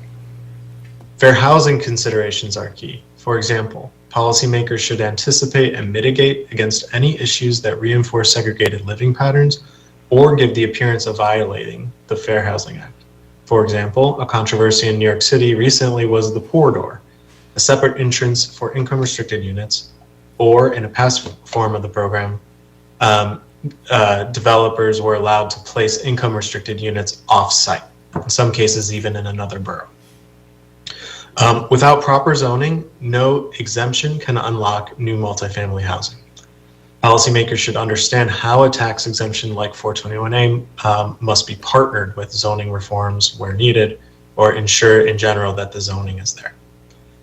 Policymakers should consider how local inclusionary housing programs can work in tandem with the property tax exemption, that is, not double subsidizing or double dipping, or ensuring that the programs align. And given the importance of opening up neighborhood resources to children in particular, policymakers should put in consideration into unit size requirements, such as the number of bedrooms or the income or for the income restricted units. In addition, they should consider enforcement mechanisms for any rent stabilization that's put onto the units, as is the case in New York City. And finally, policymakers should consider building in flexibility to adapt to a changing environment while also providing program clarity to the market. And with that, we will conclude and be happy to answer any questions. We have just discussed two of the most complicated issues that I'm aware of in New York City. One is property taxes in general, and two is the 421A program. So I appreciate your patience as we went through it. Actually, thank you very much, Mr. Murphy and Mrs. Rates. We appreciate your candor. And I'm curious, when you were saying that the 421A program had criticism, who is criticizing? Criticisms come from a number of places. I mean, in general, we attribute to a general sentiment of the criticism that new housing supply does actually reduce costs. Mm-hmm. So what we call supply skepticism. 421A becomes a poster child because it's not just that it's building new housing, it's also that it's government subsidizing the building of that new housing in the form of tax expenditure. Another criticism is from I guess I would call advocates of low-income housing, where making the point that 421A in its current design didn't serve households that had, low incomes. That was a combination of middle incomes, low incomes, extremely low incomes, but the way the program was actually used, it wasn't leading to creation of a significant amount of low-income housing. Those are some of the major criticism, and then you get the criticism of just the idea of subsidizing, real estate development, and that it's captured by landowners. So all the kind of typical considerations and conversation around housing affordability that come up. 421A is kind of on steroids, as I would say. Okay. All right, thank you very much. We're going to keep moving, and we'll circle back to you for questions if you wouldn't mind. Actually, let me pivot. Colleagues, do you have questions? Yes, Senator Gaines has a question for you. Just keeping in mind you're 3 hours ahead of us, so you probably don't want to hang out with us very much longer. So let's go ahead and get our questions out. Okay, go ahead, Ted. Yeah, thank you very much, and thanks for showing both the pros and the cons. I really appreciate that in terms of the challenges that you've had to deal with. But could you just expand a little bit on, in the event of the absence of 421A, would you just have market housing and there would not be an answer to affordable? I mean, what would that look like? What would New York City look like without a program such as this? That's a phenomenal question, and folks are speculating about it. What we have theorized is that there's a few kind of lines of logic. The first is you could assume that it will come back, that the politics around it will make it so that because our supply constraints, unless we reform property taxes, that they will have to come and do something because our tax rate is just so high on new multifamily development. But let's say it never comes back. Then a few kind of possible outcomes. The first is a lot of development shifts to condominium. 421A was changed. In prior versions of the program, we had as of right allowance of condominiums receiving the benefit, and had some, pretty both middle class but also egregious examples of very high-end condos receiving the benefit. The law changed and took condos out. You could see a world in which there's no 421A, there's less competition with condo development. We subsidize home ownership in other ways across all levels of government. And as a result, you would see more market rate condominium development. And some of the issues there are just that condos are significantly larger, so it's just less households housed. And obviously are expensive as well. The other, but at the same time, they would be contributing full taxes. The other line of logic is that because we don't we kind of glanced past this, but it's an important point. New York State allows affordable housing development to use other tax exemptions. So 421A would get layered with tax exempt bonds or low-income housing tax credits. But because we have others, we expect that the government subsidized, the more heavily subsidized, that is, local funding, low-income housing tax credits, will all go forward kind of at the same scale as it had without 421A. The issue, though, is that in New York City, those are cited, as Haley pointed out, in very different kinds of neighborhoods than where the market was building. So the expectation would be you would just get far less low-income housing built in our very strongest markets. So those are the lines of logic. And then the final is that, well, if it is a land subsidy, then land costs will adjust down, and then they'll get down to a point where it makes development feasible. And the problem with that line of logic is most of our land has some form of alternative use. And in this case, especially the condominium use would be the baseline. So it all involves a complicated array of market conditions, et cetera. But in general, we expect to see less overall units developed, a changing composition of units developed, far more towards condominium, and then a question about whether and how the kind of local land prices adapt.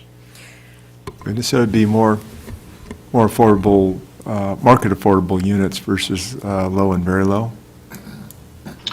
Yeah, right now we don't have a program that tells the market or asks the market, incentivizes the market to build affordable housing along with their market rate housing in the absence of 421A. Okay, very good.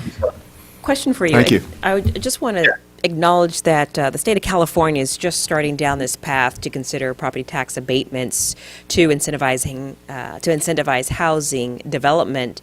What top three recommendations would you suggest that California contemplate as we go through this process?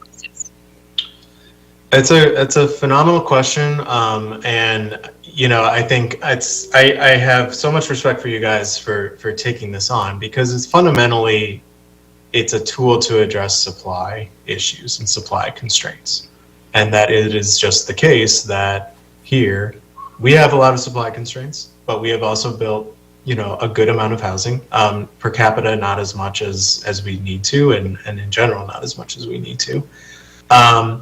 And it will be a big question about what happens going forward.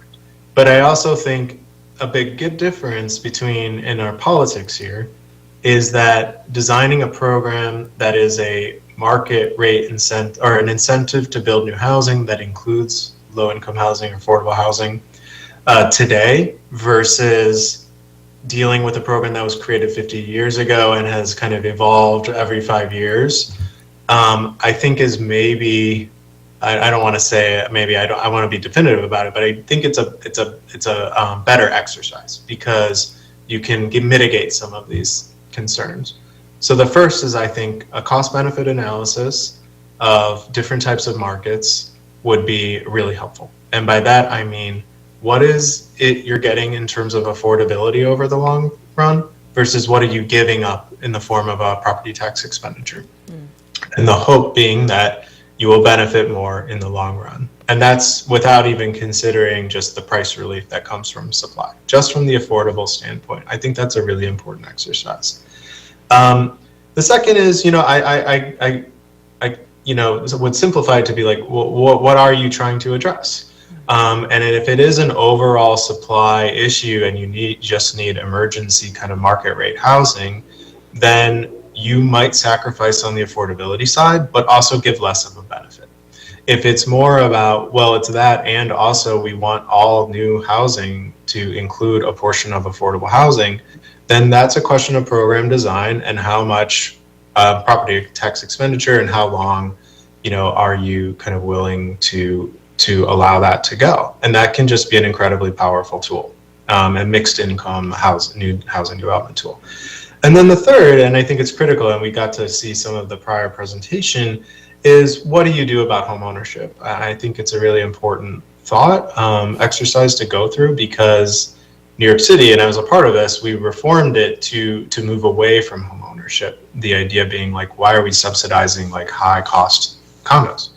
But depending on where you are, I just think it's probably a really critical question to think about, whether and how that fits in, because it's helpful to homeowners. It gives them, incentive, but at the same time, it's the same question of who's capturing that subsidy and then who's kind of left holding the bag when the exemption wears off. So those are, some three big ones, but I do think it comes down to kind of underwriting exercises and balancing financial feasibility, and then thinking about how do you allow the program to adapt, and where do you allow the program, and in what form, and what types of buildings. It sounds like a lot. It's a, It does sound like a lot, Mr. Murphy. 108-page law. Let me jump in just because we're pressed for time, but I want to get my second question in. Are you able to provide some insight about the future of property tax abatement in New York? Right like now, Ms. Reitz knows something. I saw her facial gestures. Don't hold back. So, I mean, clearly the data shows success, but the law just sunset, so I imagine there's some politics involved. There's big time politics involved. The reality is we just don't know. Actually, I'll you kind of said, wow, you guys are doing really well. I'll say, we flip it here. People here are talking about how did California do their land use reforms, and a long kind of process. Like we're actually behind as a state what California has done, and so here I think more of the conversation is flipping to the supply constraint being our regional restrictions on new development in the form of land use. Whereas there, I consider it kind of a natural follow-up to what has happened, because that you have the zoning, now you need the capital, you need the builders, and property taxes are a barrier to building. And so that's just kind of the reality. So here, though, we expect it to come back in some form, a program that has more affordability, a lower tax benefit schedule, but still makes rental competitive with condominiums. And we kind of need it because the inclusionary housing programs that we've passed will only work, or will work best when it's coupled with a 420 exemption, and the market has the tax side, the zoning side, but also is providing affordability, and we expect to see more conversation about that. Okay. All right. I'm afraid we are out of time. We've got one last question from my colleague, Mr. Schaefer. Oh, well, Mr. Murphy, I just wanted to thank you for all your input. I feel we're fortunate to have a executive with the responsibilities you do share with us. If you are a day employee, I want to take traditional notice that it's after 6 o'clock there, and you should get time and a half. And I want to tell you that 64 years ago, I was a student at NYU at Washington Square and Summer in Greenwich Village. At 84, I'm the oldest California constitutional officer, and I'm excited to see what we're all doing and that we can be coast to coast. And thank you again. All right. Thank you very much. Thank you for your you. presentation. We appreciate Thank you you. sharing Good your luck. wisdom and experience with us. Absolutely. We'll talk to you soon. Wait, So one more long. question. Hold on. Hold on. One real quick one. Did I hear you mention earlier when you were saying that, now that this thing is sunset, unlike here in California, we have inclusionary housing. You don't have inclusionary housing in development, or do you? Oh, no, we do. Sorry. I just meant that we have two forms of inclusionary housing, mandatory and voluntary, and both will only work best with a market tax exemption like 421A in place, rather than a discretionary one, which is what we only have right now. Got it. Okay. All right. We thank you very much. Okay, we're Thank going to you. have to move on. Ms. Okay. Cicchetti, could you please call speakers from the state of Washington? From the state of Washington, I'd be happy to. Speakers from the state of Washington, Seattle. Micaiah Winkler, Director, City of Seattle, Office of Housing, and Jennifer Labreck, Manager, Marketing Incentives, Land Use and Sustainability Manager, City of Seattle, Office of Housing. All right, thank you very much. I believe they're joining us virtually. Or, I don't see them on. Okay. Well, let's go to the JPA portion of our discussion then. So that's Okay. 6. Item 6. Yes. The next item on today's Board Work Group agenda is item 6, Understanding California's Experience, Highlighting Local Government Use of Joint Powers Authorities, Welfare Exemptions, and Other Strategies to Increase the Availability of Affordable Housing. The speakers will be in 3 separate groups. The first group is John P. Stockler and Ben Barker. Both of them are financial advisors with the California Municipal Finance Authority.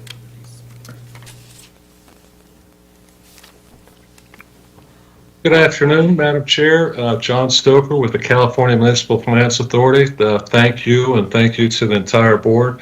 Super excited about speaking on middle-income housing. We've got a program that goes by many names. Some people refer it to as middle-income housing, other workforce housing, and some essential housing. Okay. It really goes back to, back in World War I was the first time workforce housing was tried.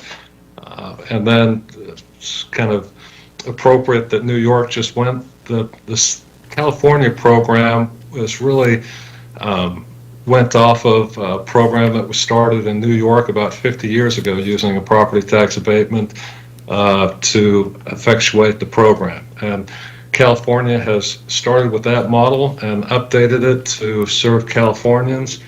And so we are very excited about what this has offered. It's really been meaningful to change the lives of the missing middle, to help them, especially in today's high inflation environment. Now, as you discussed at the very beginning, folks that are making market rate can afford to buy market rate apartments that, they've got plenty of income, and folks that are in the lower income spectrum, there are multiple affordable housing programs, but the people in between there, what we refer to 61% AMI to 100% AMI of area median income, those are the missing middle. And that's the folks that we are working to fix. And these workers are the people that are critical to California's communities and critical to our economy. And they're the people that provide our education, our health care, our public safety and services. Now, the middle income program, as we talked about, it fills the gap of affordable and market rate, and it does this at a lower cost with a lower subsidy than most of our affordable housing programs. For example, the tax credit programs usually subsidize their projects anywhere from 30 to 70%. The only subsidy we have is the property tax abatement, and that is done on purpose so that we don't compete with the other affordable housing programs that could use every piece of subsidy that they've got. So as we talked about, the property tax exemption is what enables the program, but the key differentiator of this middle income program or workforce housing program, essential housing program, is government ownership. Local governments, through joint powers authorities, own these assets. And so that ownership provides a number of benefits. The biggest is that besides providing affordability right now to middle income residents, all of the equity, all of the appreciation of the asset goes to local government, and the residents enjoy that, as opposed to with most of the other programs that we have in the state. Private entities ultimately enjoy the asset and enjoy all that appreciation. So government ownership versus private development, big benefit.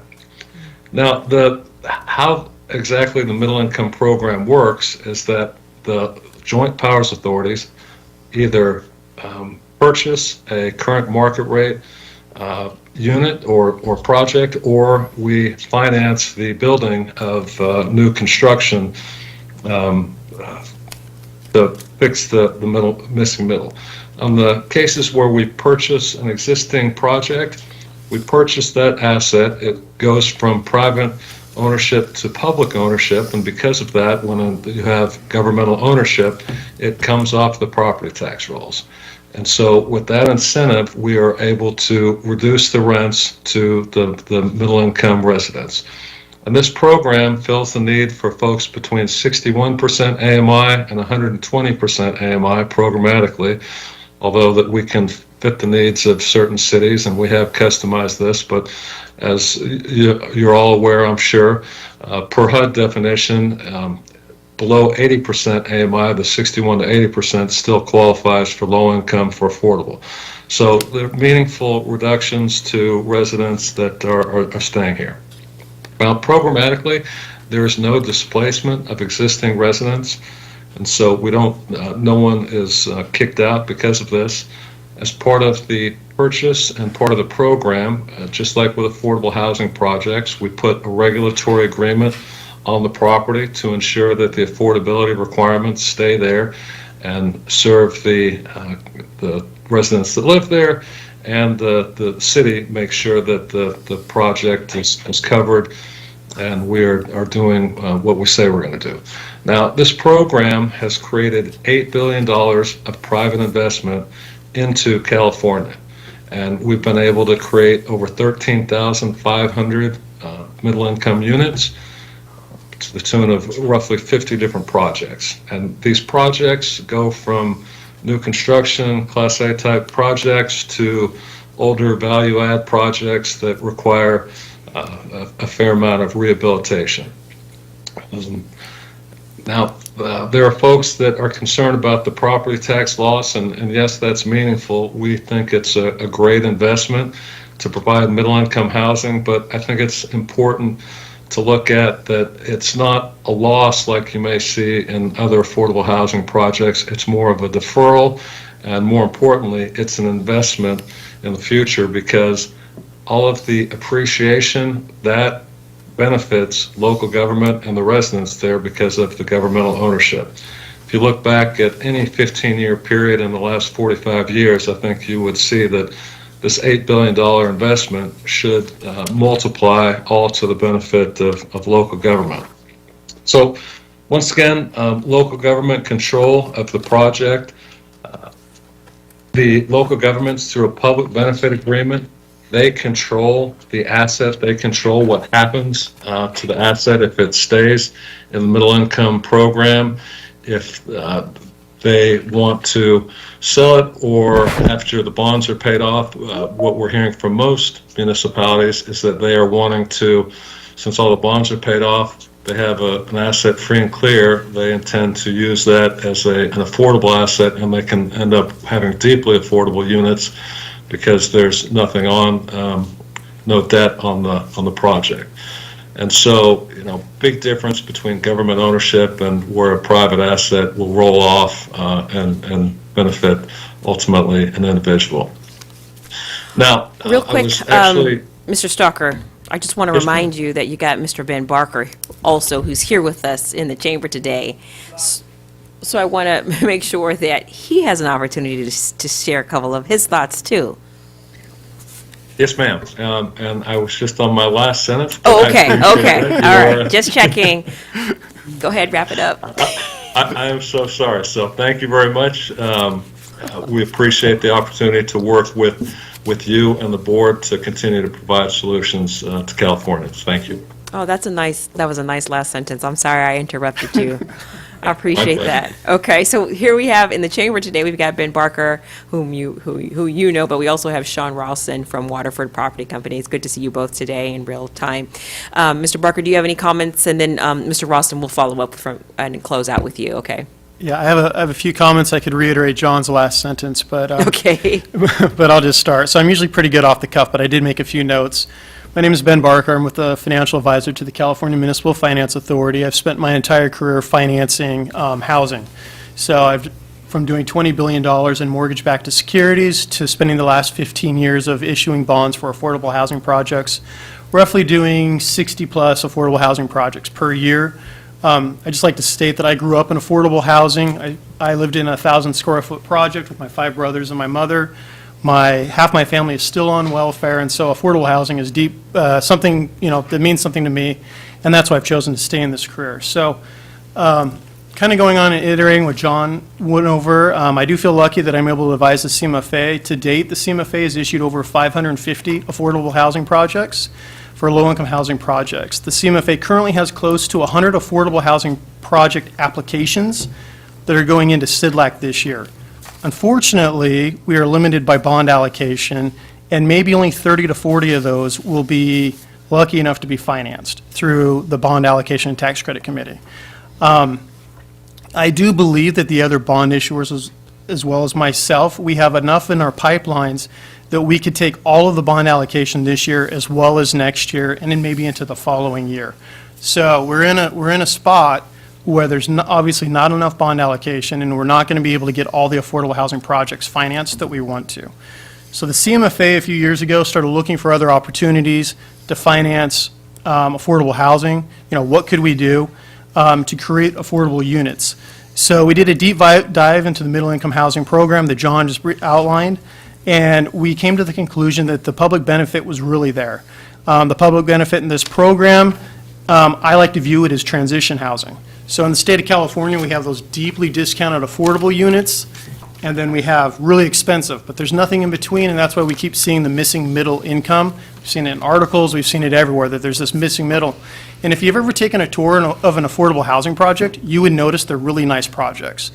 And for somebody to leave an affordable housing project and move into a market rate project, they're not getting anywhere near the type of housing that they deserve or need, and there's no incentive for them to leave. They're going to stay there forever, and that's why we see statistically that people don't transition out of affordable housing. So we're stuck in this cycle of always needing to create more because we don't transition anybody out.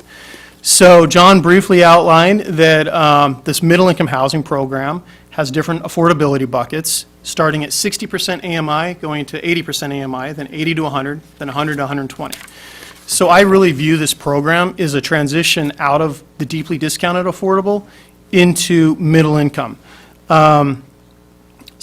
Macro or microeconomics have shown recently that if people are living around higher wage income earners, they move up the economic ladder. CIDLAC and TCAC have recently changed their regulations over the past 2 years, and instead of just continually flooding a very low income area with affordable housing, they're incentivized to put new affordable projects into more affluent areas. They want to get these people mixed in with more affluent people, and they can work their way up through the ladder. But in our current system, we don't do that. And we don't really have any of the groups that you would think would be out advocating for the affordable housing to advocate them to move on and transition out. So unfortunately, there's been, and I think John did hit, we think that this program has been a smashing success. The middle-income housing projects, first, do not rely on any federal, state, or local funding. We don't ask for grants or any subsidies in that manner. It's purely through the tax abatement that we're able to finance these programs. And so the interesting thing, there's been 51 projects financed, 13,500 plus units created over the last 3 years. And on average, it's about $443,000 per door to finance, as opposed to maybe the LIHTC program that can range $600,000 to $1.1 million per door that we've seen in San Francisco lately. So first, we're not asking for money. We're not asking for grants. We're not taking anything from the low-income housing projects, and we're getting a better cost per door. And John Penkower is going to go into more statistics later about the turnover and the public benefit that's been provided. Unfortunately, there have been some articles, I think everybody's seen those, about and papers produced about middle-income housing. Obviously, AB 1850 was just struck down. There was zero middle ground between the authors and the people that are actually creating the affordable housing. Really, the advocates had said that they'd like to put guardrails on the projects, and they proposed legislation. We all went through the 51 projects that the legislation would have been approved. Zero of these projects would have been done. So we would have created zero middle-income housing projects with the proposed legislation. Again, we're more than willing to work with the legislators and to work through and get good legislation in place. It's just the current legislation that was killed wouldn't provide any affordable housing. And just to kind of go, there's been some other statements that are out there that talk about the middle-income housing. People have used the phrase, it's a discounted Ferrari. We've worked pretty tirelessly to kind of go through and work with the market and work with advocates and on both sides of the aisle of this, and there's a lot of terms that have been thrown out, discounted Ferrari. Again, half the projects that have been created have been 80s and 90s stock housing with hundreds of millions of dollars put back into the rehab of those projects. So these are not all brand-new units, brand-new projects that are just lining the pockets of somebody. I have a lot of examples of projects that we looked at. CMFA, unfortunately, we're dealing with market rate sellers, and we're competing against market rate buyers. If it takes us a year to go through the process with the city and having to explain newspaper articles and other reports and things like that, you can't compete. We looked at a project where we would reduce day one $1,000 per door. The process took about a year to get through the city, and once we were approved, the seller just decided, I'm done with it. They flipped the project, they sold it for $34 million more than what CMFA had it in contract, and raised the price per unit $1,400 per door.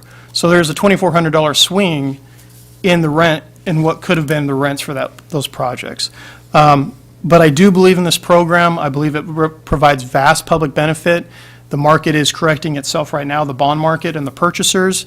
And so the program is continually improving. We're hoping the bond market comes back a little bit later this year and that we can start working on some more of these projects. And the next two speakers will be able to go into deep detail about actual specific projects as well as the statistics of the great things that have been provided. And with that, I'd like to turn my time over to John Penkower. Great, thank you. So the next speakers, colleagues, we're going to hear from is John Penkower and also Sean Ralston. So I think John's going to go first. John's going to go first. All right, Thank then you. we'll hear from Sean. Thank you, Madam Chair. Hi, John.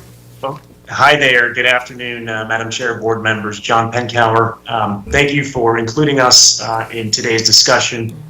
I apologize for not being there in person, but I've been watching all day and pretty amazed by the many creative ideas that we all need to create more affordable housing throughout the state.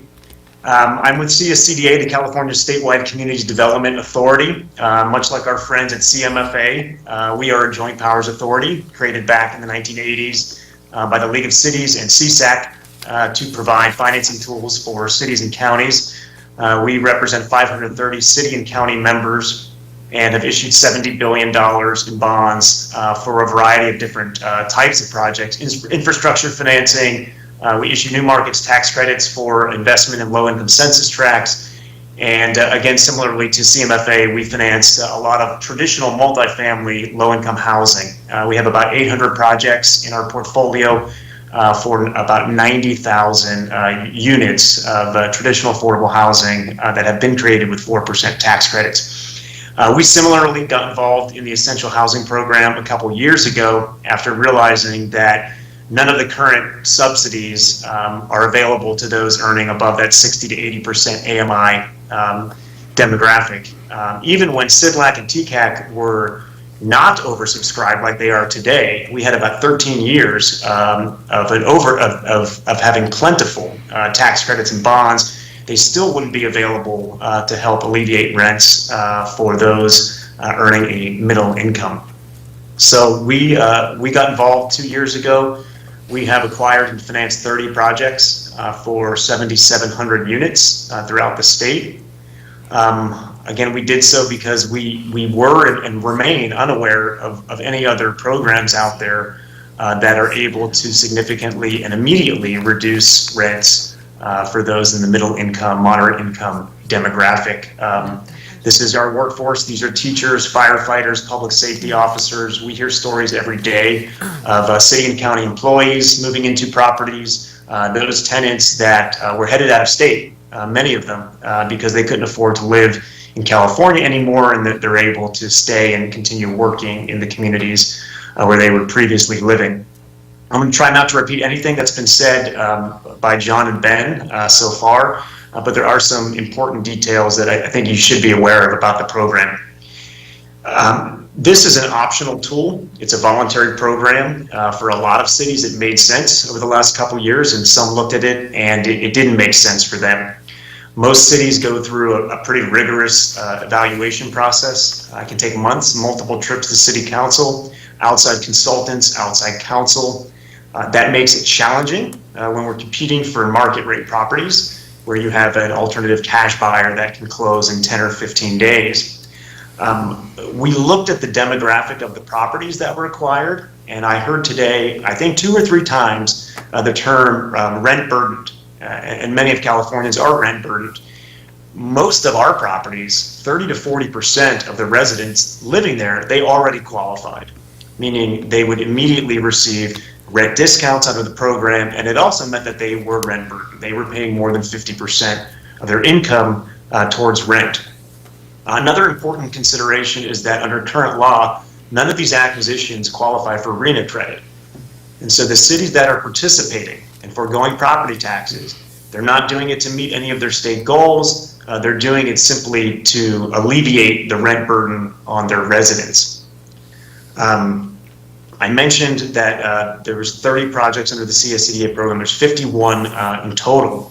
And what's really important is what are the outcomes? And we evaluate this on a weekly and monthly basis. Where are the rents? How many units have been converted? How does that compare to the property taxes that the properties are exempt from? And we're seeing outcomes that we did not anticipate. We initially looked at approximately a 10% rental savings across the board with all income groups, and we're seeing the rental savings in the 20 to 30% range in a very short period of time. So the early project that closed in the beginning part of last year, so we're about 18 months in, we've converted 50 to 60% of those units already. And we're seeing rental savings in the $500 to $800 range. And for those that are in that low income, 60 to 80% group, the rental savings are $1,000 or more. These are really meaningful savings. This is not a slight discount on a Ferrari. And those rental savings will continue to grow over time with the rent caps, rent increase caps that are in place. So a question that comes up pretty frequently is, well, how is the program able to be so successful in a short period of time, acquire that many properties, and why are the rental savings so significant? Timing. We were able to capitalize on historically low interest rates in the 3 and 3.5% range that unfortunately they're gone now, and it is very challenging to finance these projects today because interest rates are about 2 to 2.5% higher. That combined with the market rate growth that we've seen is providing additional savings to those residents that are living in these properties. For instance, multifamily rents in Orange County last year were up 10%. In San Diego, 12.7%. In San Jose, they're up 11%. and rents statewide are expected to increase 13.8% in the next 12 months. It's a supply and demand issue. Statewide vacancy rate remains at 3.5%, and we just don't have enough units, and that's what's leading to this drastic increase in market rents. We also look at the property tax savings, or the savings versus property taxes, which is most important, I think, of interest to all of you that comprise this board. The rental savings, so of our 30 properties, we're calculating that today at $52 million annually, and the exempt property taxes are about $24 million. So you're already seeing a 2-to-1 ratio in public benefit that's derived from the program, and that's going to grow and continue to grow as these assets remain in the program. I'm now going to transition over to Sean, who's going to talk more specifically about 2 important case studies, and then remain available for questions. And again, thank you so much for including us in this important discussion today. Thank you, and welcome, Sean Rawson. You're next. Thank you, and thank you for having me here today. I have prepared remarks, but a lot of what I think I was planning on saying has been said by John Stoker, John Penkower, and Ben Barker. So I'm going to truncate my remarks and then talk from a practitioner's point of view. But I'm Sean Rawson, the co-founder of Waterford Property Company. Waterford is a mission-driven company that specializes in the production of market-rate, mixed-income, and affordable housing in California. Since 2020, Waterford has been California's most active sponsor in the JPA Middle-Income Workforce Housing Program, having been a part of 2.4 million of bond issuances with CSCDA and having acquired just over 4,000 units in California. As a practitioner that specializes in the production of traditional affordable housing, market rate housing, and middle income housing, one of the things that I really want to highlight today is just how innovative and how powerful this financing tool has been. As someone that competes for tax credits at the state level, for both state and federal housing tax credits, and then tries to get volume cap, or essentially the ability to issue private placement bonds for traditional light-tech tax credit projects, we're used to a very competitive project that is overprescribed. Typically, California issues about $3.5 billion of private activity bonds for affordable housing. And in the context of this program, we've issued over $8 billion of bonds in 2 years to income restrict over 13,000 units. One of the points I want to make is that the bonds that we've issued for this program do not compete for traditional affordable housing sources. So this is an additive financing source to California that didn't exist 2 years ago. One of the other unique aspects of this program, as Ben mentioned in his remarks, is that in addition to the investment, we've brought a whole new series of investors to affordable housing in California. The investors in these projects are municipal bond investors, so they're typically investors that would buy muni bonds, so either city, housing authority, what have you, and invest in public infrastructure. Now we've captured those investors, which prior to this program were not investing in California affordable housing, and now they're part of this program. And so I want to continue to highlight how powerful that is, because in a time where, as we've all heard today, that we're in a housing crisis here in California, the more investment that we can get into affordable housing in our state, that's a key thing. Before I close my remarks, one of the things I just want to highlight too is some of the successes of our portfolio with over 4,000 units, so about 30% of the units in the program. We are daily seeing real-time data of this program. Before I touch on that, there have been critics of the program, as Ben mentioned, and so I'm not going to touch on all of that, but I think the key thing here today is to analyze, or to more to the point, quantify the public benefits. So essentially, we're getting a property tax abatement in return for public benefit. And what is that public benefit? That's affordable housing And what's unique about this program, as John Stoker mentioned in his comments, is that unlike a traditional affordable housing project that gets a tax abatement, but none of that revenue flows back to the local government, in this instance, all of the revenue, once the bonds are paid off, flows back to the local government. So if you were to quantify that, and if you were to look at the tax abatement, it's about a 10x return for the local governments once the bonds are paid off. But that said, one of the things I want to just touch on is the quantifying aspects of our portfolio. Since January of 2020, Waterford has acquired, as I mentioned, 4,014 market rate units and converted them to income-restricted essential housing units. The weighted average rental discount to market across our portfolio is 24%, and the current rental savings across our entire portfolio is $35,323,000, which equates to $8,800 annually per household of our renters. Critics, as I mentioned, like to state that the public benefits are yet to be determined. My response to this is please speak to the 7,000 residents living in our communities and ask them what they think. To show our tenants' stories, we have recorded numerous tenant testimonials espousing their support of the program, which has been sent to BOE staff. Let's see.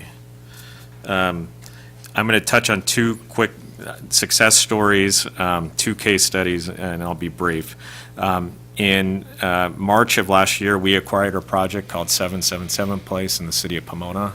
It was a 1980s vintage asset, 472 units. 20% of the units had an income restriction at very low, so 50% AMI. They had a reg agreement that was set to expire. We were able to issue bonds to acquire the asset, extend the regulatory agreement out an additional 35 years, and then we took the 20% at very low and actually increased that to a third of the units, and the additional market rate units we made income restricted. So now the entire project is income restricted. 33% of the units are at 50% AMI. We are investing $20 million in capital expenditures to the project, and the weighted average rents in the first year have gone down 15%. So that shows you the success that we're having. The other quick story I wanted to mention is we acquired an asset in the city of Long Beach called Ocean Air across from the new Civic Center, 216-unit project. Since acquiring that asset in last year, we have converted 70% of the units. We have discounted the rents 21% from when we acquired the asset. And if you look at the demographics of that project, what's so powerful is we are hitting all the tiers of the missing middle.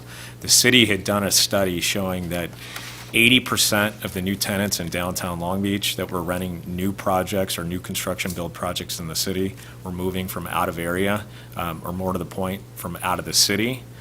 If you look at our project, Ocean Air, we have flipped that on its head. Now, 80% of all the tenants in our project have moved into our project from the city of Long Beach. And if you look at the tenant profile of those demographics, we've got Long Beach City employees, Long Beach police and fire workers, members of labor such as La Luna, SEIU, Long Beach School District teachers, multiple nonprofit employees, LA County employees and sheriffs, Long Beach Memorial employees, social workers, hospitality workers, and numerous essential workers.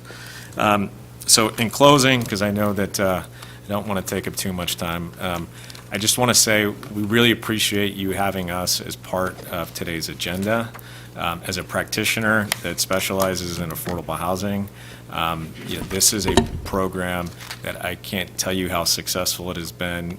We're committed to continuing to make it better. But to Ben's point, there was legislation that was proposed. We successfully worked to essentially eliminate that.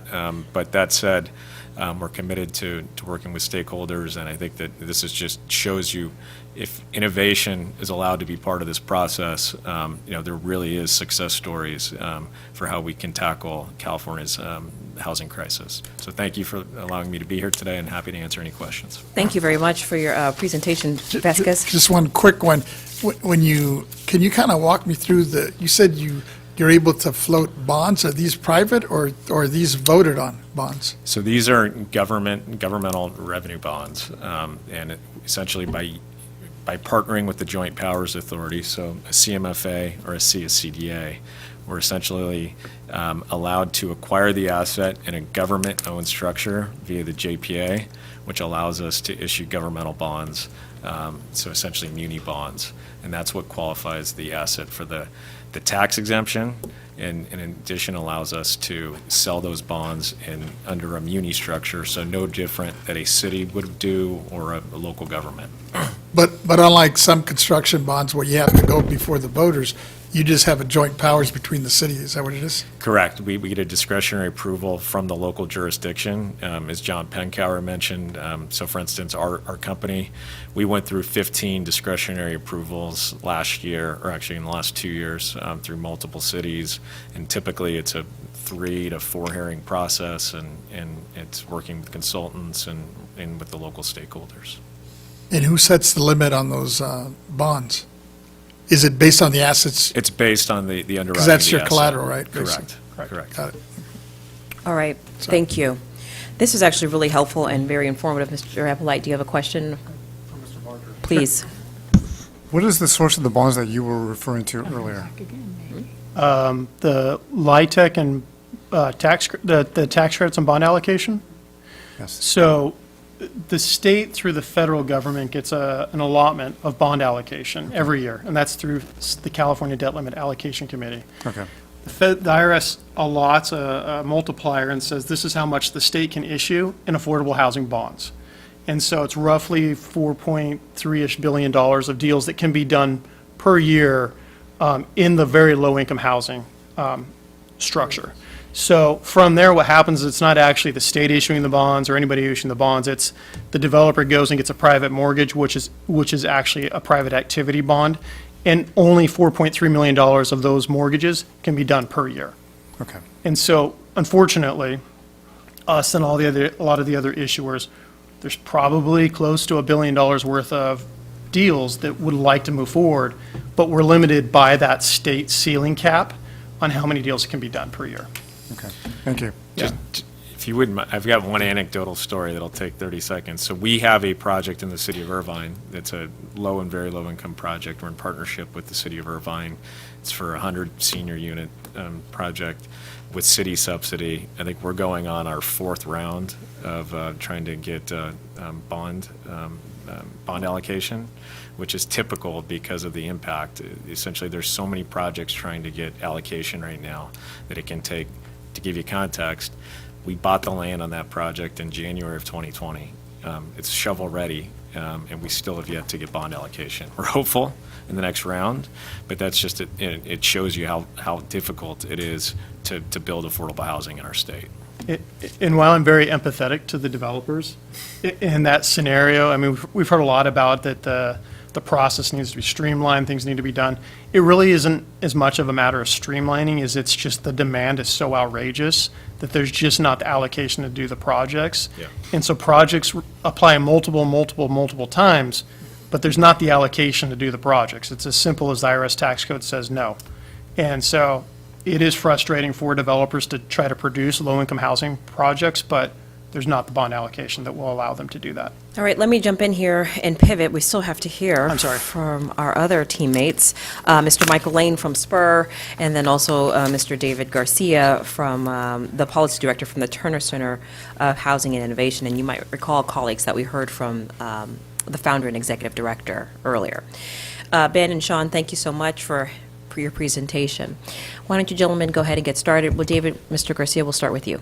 Certainly. Thank you, Chair, members of the board. And I think we do have a PowerPoint. Oh, yes, Yes. we could pull that up. That'll help All right, guide we'll cue our that conversation. PowerPoint up. Thank you. problem. We're actually going to split up our presentation into 2 segments. I'm going to speak about our recent work on the JPA model, and then my colleague, Mr. Lane, is going to talk about a specific property tax proposal that SPUR has been developing. So first, Chair, you mentioned our esteemed founder, Carol Galante, earlier. It was really wonderful to have her here and to see the engagement of the board with her on not just this specific topic, but also just in affordable housing and housing in general. because a lot of the ideas that have been discussed here are items that the Turner Center is actively engaged on with research. So, for example, impact fees, this is something we've extensively researched. Utilizing underutilized retail commercial space, this is something that we have a lot of research in as well. So all that to say is I'm happy to speak today about our work on JPAs, but more generally speaking, this is why the Turner Center is here, is to provide data and evidence to inform all of these conversations around the whole housing ecosystem. But today, I'm here to talk about the work that we did in partnership with Spur recently on JPAs. We are particularly interested in this topic for two reasons. The first is that we've observed a really significant increase in cost burdens for middle-income households. We released a paper this spring that saw about 50% of middle-income households in California are now considered rent burdened in that they pay more than 30% of their rent. That's a significant increase over the baseline year which we use, which is 2010, of about 10%. And so clearly this is an area that should be addressed, and the JPA model is one way to do that. Another reason why we're interested in this model is that we have long advocated for the use of property tax exemptions or abatements to help kickstart development in California and to really expand our toolbox, if you will, to create new housing throughout the state. So we dove into this topic in partnership with Spur. We interviewed a number of individuals who are interested in this topic, from affordable housing stakeholders to practitioners who are actively using the JPA model to acquire and build new housing today. In fact, some of the individuals who have spoken today were part of this effort as well.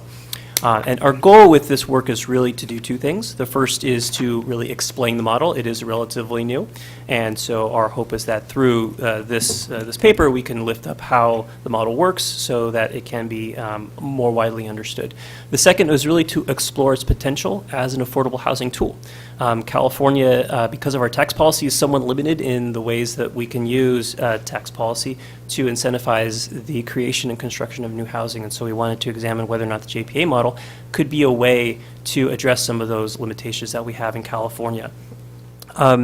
So we actually have found tremendous potential in the use of JPAs to create more deed-restricted affordable housing, precisely because it can circumvent the challenges we have as a state in implementing new housing tax policies. So while we've advocated for using tax abatements and exemptions in the past, it's come to our attention through our work that doing so in the way that, let's say, the New York 421A program or the Washington multifamily tax exemption program would work would require both a supermajority of the legislature, but also a ballot initiative to create such a program.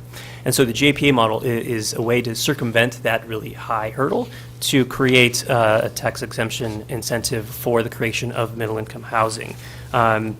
Also, as noted earlier by the speakers, this is fundamentally a different way to create deed-restricted housing that does not draw upon existing sources of subsidy that traditional nonprofit and for-profit affordable housing developers rely on. So there's tremendous potential there too.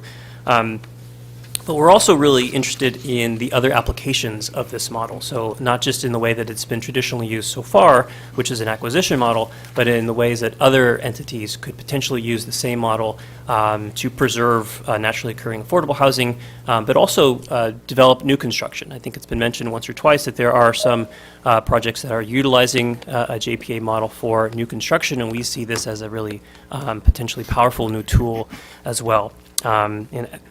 Some of the statistics have already been noted, but there's been almost 14,000 units that are now deed-restricted as a result of the JPA model since 2019. It's a significant number. But I think one of the other key factors of this proposal is that the deed restriction helps alleviate cost increases over time. So for example, in our paper, we highlight an example from the city of Hayward where the cap on rents there has already saved the tenants in that building because rents in Hayward have gone up over 6% year over year. We're seeing similar cost increases due to inflation throughout the state. And so we're already seeing potential savings to tenants as a result of these new deed restrictions. Now, to be clear, I think this has been mentioned before, there have been some critiques of the model. And I think it's worth addressing these and digging further into them as we further develop policies to harness the potential of the JPAs. So, for example, there's some concern that day one rent increases or decreases are potentially maybe not providing enough public benefit for the amount of tax revenue that's being foregone.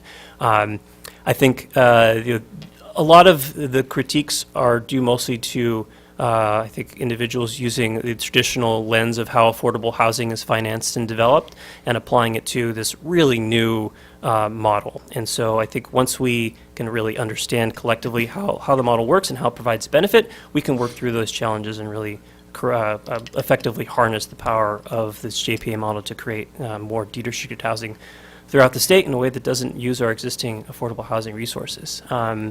So I'll just end by saying, we've talked a lot about all the different factors that go into addressing California's housing crisis, and it really necessitates a number of tools. There is no one policy or solution that's going to get us out of this, and the JPAs present an opportunity to expand that toolbox. So I'm going to stop there and hand it over to my colleague, Mr. Lane from SPUR. Great, thank you. Great, thank you, Madam Chair. Members, Michael Lane with SPUR, a public policy think tank in the San Francisco Bay Area. Could we advance the slides just about three into the presentation? One more? That's the one, thank you. So as you saw today, the JPAs are structured to take properties off the property tax rolls by making it a public asset, but we also need that type of a benefit for private land and private developments as well, and that's why we want to pitch to you as well to build on this JPA model. The reason we had to set up a structure like that, it's unique to California, as you know, because of Proposition 13 and the way our property tax welfare exemption works. And so that's why you see this type of a structure to get that benefit the other states are able to do just directly with a program that they can set up. We have those limitations in California. I want to provide some opportunities to try to work around that and to create some additional models that we could use going forward. Next slide, please. So this is the property tax welfare exemption. I just wanted to make some points here for you, but first I want to talk about how we're currently financing middle-income housing in California. You heard from CalHFA earlier today.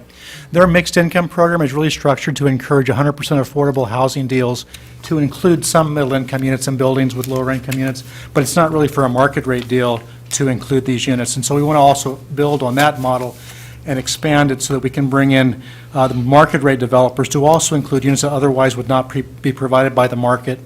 And in SPUR's view, we should maximize the number of low-income units in 100% affordable developments that are already using various subsidy sources and create new property tax incentives for market rate developments to include middle-income housing units that would not be otherwise provided by the market. In this scenario, the building would pay the local property taxes and then, when filing taxes, receive a credit or refund from the state's franchise tax board. Next slide, please. As you know, California's property tax welfare exemption, as was stated earlier, is only available to nonprofit organizations operating for charitable purposes. So that doesn't allow us to have market rate, to make that kind of a deal with a market rate developer, for-profit developer. They can't access it, and an amendment would be required to the California Constitution. And as was mentioned earlier, also our local taxing entities would lose that property tax revenue. So that creates some tensions as well. Next slide, please. That's a polite way to put it. It creates some tension. I'm sorry? I said that's a polite way to frame it, as it creates some Political tension. problem, yeah, exactly. Therefore, SPUR's proposing a pilot program and advocating that a targeted state credit or refund be included in the state budget against local property taxes paid on market rate properties that include deed-restricted units affordable to middle-income households. This proposal would keep local jurisdictions whole while creating a meaningful incentive for-profit market rate developers to include middle-income housing in their buildings. This proposal doesn't require any amendments to the California State Constitution or change the distribution formula for local property taxes to the taxing entities under Proposition 13, and we'd love to work with you on this type of proposal. I think we can have a proof of concept and work with the administration and the legislature to provide that funding in the budget to then demonstrate how this can work in California. Thank you. Is that your presentation, Mr. That's Lane? it. Oh, okay. Thank you. I appreciate it. It was really succinct. Let me see, colleagues, do you have any questions? GPAs are very interesting. We've heard, at least I've heard from some of my assessors, they've expressed some frustration about GPAs like you were describing in your example of pulling off properties, parcels off the tax roll. Do we have a remedy? Maybe you can add some color or some context to what that relationship has been like Yes, on that's, the ground. that's currently the case for the property tax welfare exemption. Goes up 80% of AMI and below. And so we're really trying to hit that 80% to 120% of AMI. Many developers may not choose to do this for various reasons, but we do have, particularly in the high-cost areas, where we have projects that can't really move forward, this type of an incentive would be a great deal both for the developer and the jurisdiction and the middle-income households, where it would free up, particularly now because of construction costs, what they are, and cost of materials and labor, et cetera. We could actually move a pipeline that's currently stuck, and so you wouldn't have a rush for all developers wanting to take advantage of this, and you want to demonstrate that there is that public benefit, that these are rents that are below market. And I think if you have a structured program with a few $100 million, and you could set up the terms, maybe for 10 years, you get that property tax refund or credit from the state, you'd actually move projects, create jobs, and create those middle-income units that otherwise would not be available provided by the market or by our current affordable housing system. So, colleagues, the JPA models that are highlighted here today is an example of what our cities and counties are implementing to address their local housing crisis. And you'll know I'm from San Francisco, so very familiar with the JPA model and structure, also familiar with both Turner Center and Spur. So while we are certainly encouraged by the local government efforts, I do just have a few questions about the public benefit, and I want to better understand the public benefit. Rent savings, we'll start there. And Mr. Barker, Mr. Rawson, if you guys want to participate, you can come on back down, and we'll love to hear your perspective. I'm not trying to create an unequal pitting against anyone against each other, but this is the space where we can have thoughtful conversation so that we can begin to figure a way out of this. So is it possible to highlight the average rent savings in each in these transactions? I believe I heard a 10% savings. Well, Hold on, I'm sorry. Mr. Barker. And is the 10% is the average? So I think the difficult part about this program compared to the LIHTC program is the LIHTC program is pretty much the same across the board on deals. A lot of people want to compare this program to the LIHTC program, use the same nomenclature, use the same words, but it just doesn't translate well. In addition to that, each one of these public offerings could be wildly different from the next public offering. If you have a deal that's a 1980s deal versus a deal that's in construction right now converting, there's different scenarios. And so the basic idea is to create a public offering, have 3 different affordability buckets at AMI levels. Within those buckets, once you then try to then reduce 10%, 10% off the rent from there. So that's kind of the very generic way of putting it. But I can quantify that, Madam Chair, if you don't mind. So in our portfolio, we've got 4,014 units. There's been 13,000, I think, 600 units. So, we've got a very good data source. So as a practitioner in traditional affordable housing and this program, I think we have really keen insight into the differences. What's interesting about this program, to Ben's point, we underwrite. So when we go to sell the bonds, and this is just, I can't speak for the other sponsors, but Waterford, we underwrite to a day one 12% discount to market. Now, what we've seen over the last year is record rent growth throughout the state of California. In Southern California, specifically LA County, Orange County, like for instance, Orange County saw 15% rent growth last year. So what we've now seen is that in our portfolio, in call it the 18 to 24 months that we've owned our assets, we have a weighted discount. So across 4,014 units, 24%. And so when critics say that the public benefits that we're creating don't justify the tax loss, I actually smile and say, well, come look at our portfolio, and I'm happy to sit there and walk you through every single one of our deals because we have the data that can show that. Okay. And so, I think it's a little different structure, and for those that aren't particularly in the nuances of it, it takes a little while to, I think, distinguish the difference between a traditional tax credit model and this model. Thank you. Mr. Garcia? Yeah, so just to add some context to that, we looked at a number of deals and found fairly similar discounts to the market. It's not always the same across the board, depending on the affordability buckets which have been agreed upon with the city. And it is important to note, right, that this is a conversation with the city as well. So if the city would prefer to see deeper affordability, well, they have the opportunity to negotiate that too. I think where you really start to see public benefit is over time, because even if the discount to market is not as high as some people would like to see from day one, because you have capped rents moving forward, I mean, we're seeing this today, 6-8% increases. We wouldn't see those in a deed restricted unit. So that's not something that I've seen quantified yet, but just knowing the way that we've seen rent increases kind of take off in the state, having those deed restrictions in place from day one is an incredibly powerful tool to help mitigate rent increases over time. Real quick, I want to just ask a question about possessory interest.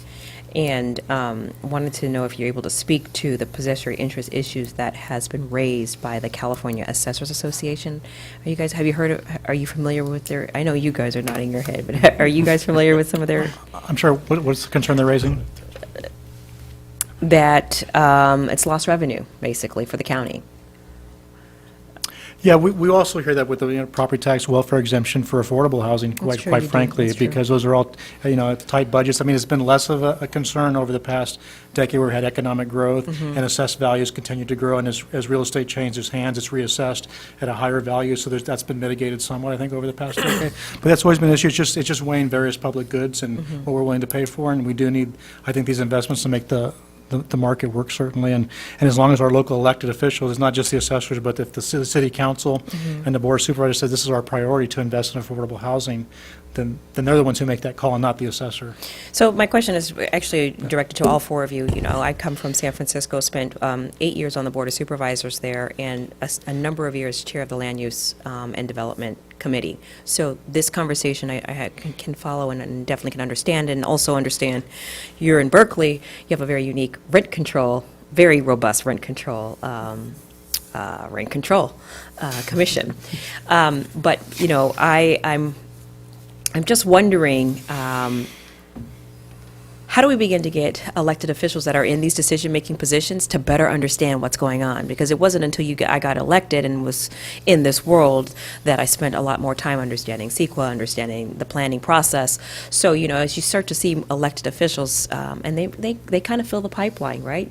Maybe start at school board, go on the Board of Supervisors or City Council, then they come into the legislature.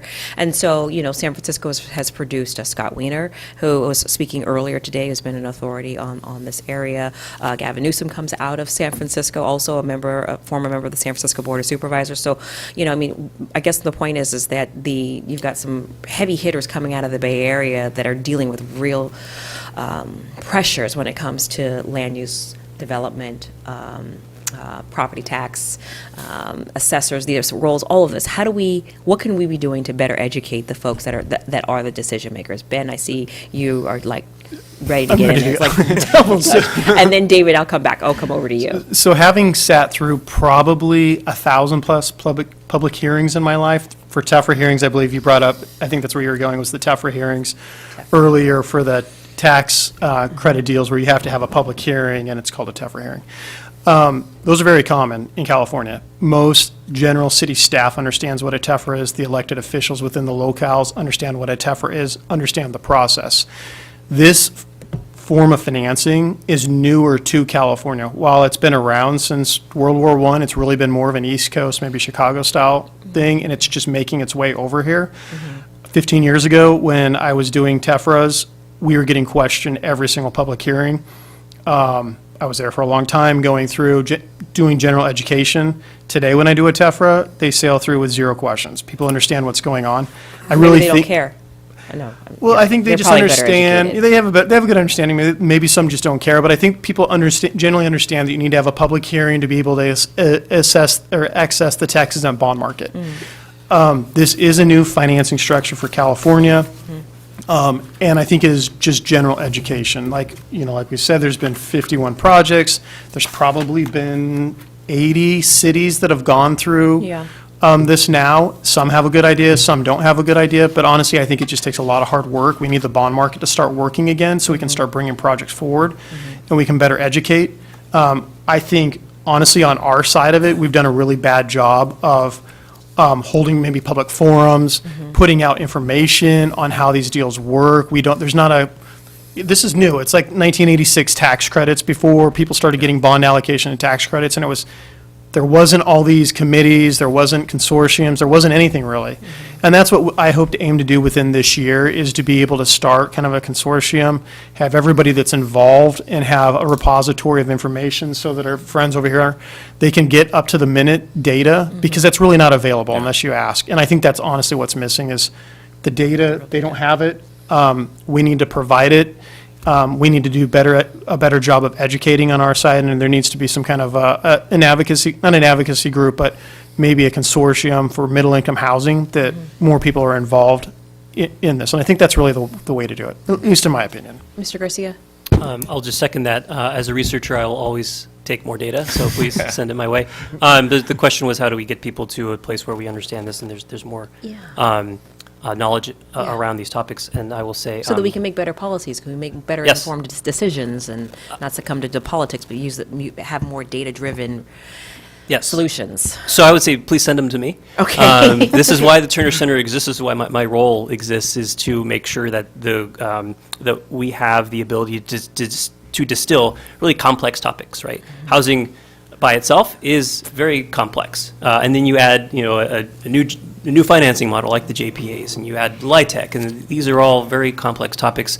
And part of what we do at the Turner Center is try to break down these data sources and the research into really understandable publications and materials. And so things not just about JPAs, but also just understanding the math behind real estate development, understanding why impact fees are important, right? So all of these arcane things that maybe in isolation don't seem like they matter, but in the grand scheme of things are actually quite important. So this is, again, why the Turner Center exists, why Carol started the center, was to be a resource for people who are grappling with these decisions every day and seeing the ramifications of decades of bad policy choices. So yes, send them to our website, I guess. Not a problem. Mr. Lane, I just wanted to follow up on my question earlier about possessory interest and kind of what I am hearing county assessors give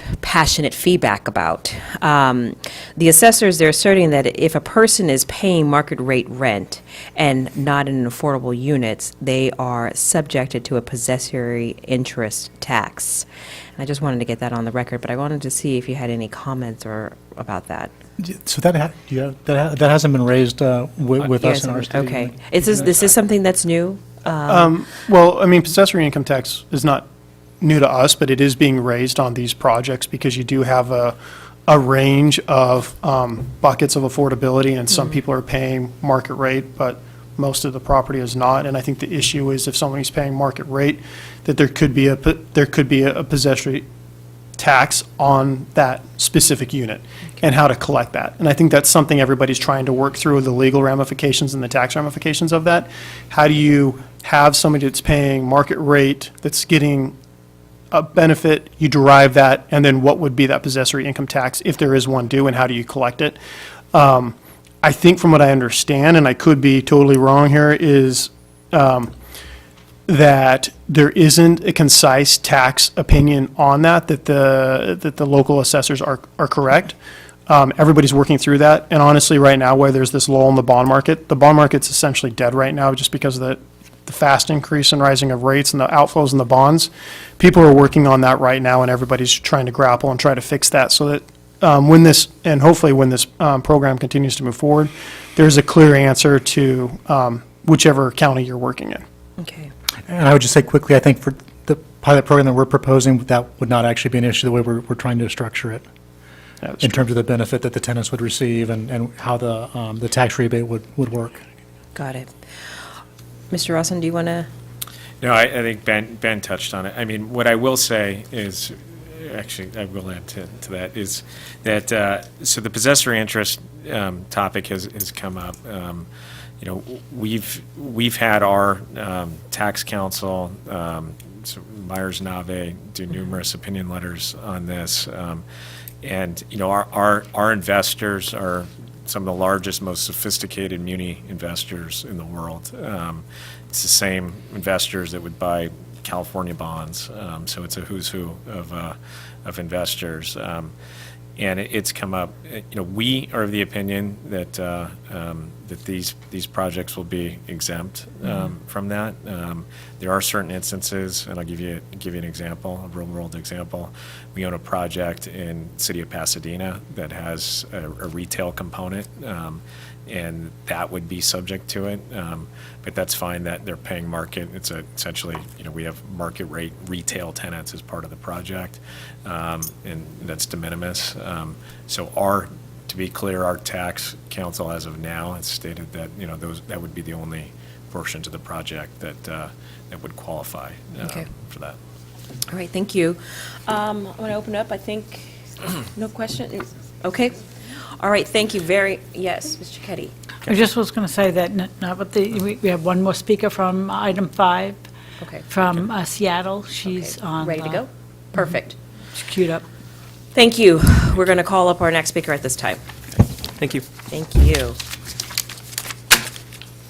Hello, good evening. Hello. Everyone hear me okay? Yes, thank you. Hi, how are you? All right. Hi, I'm well. I am going to introduce myself and then call up my presentation, so I'll just need a moment to do that. I'm Jennifer Lebrecht. I'm with the City of Seattle Office of Housing. We are a small executive office within the City of Seattle, and I'm the manager for market incentives, land use, and sustainability. I manage our multifamily tax exemption program, which is what I'm here to talk to you about tonight. Okay. I'm going to have one caveat before I begin. I'm home with my son. He might come in and interrupt us. You probably all have been familiar with that over the last couple of years, so please bear with me if he does. Not a problem. I'm going to take a moment and open up my presentation.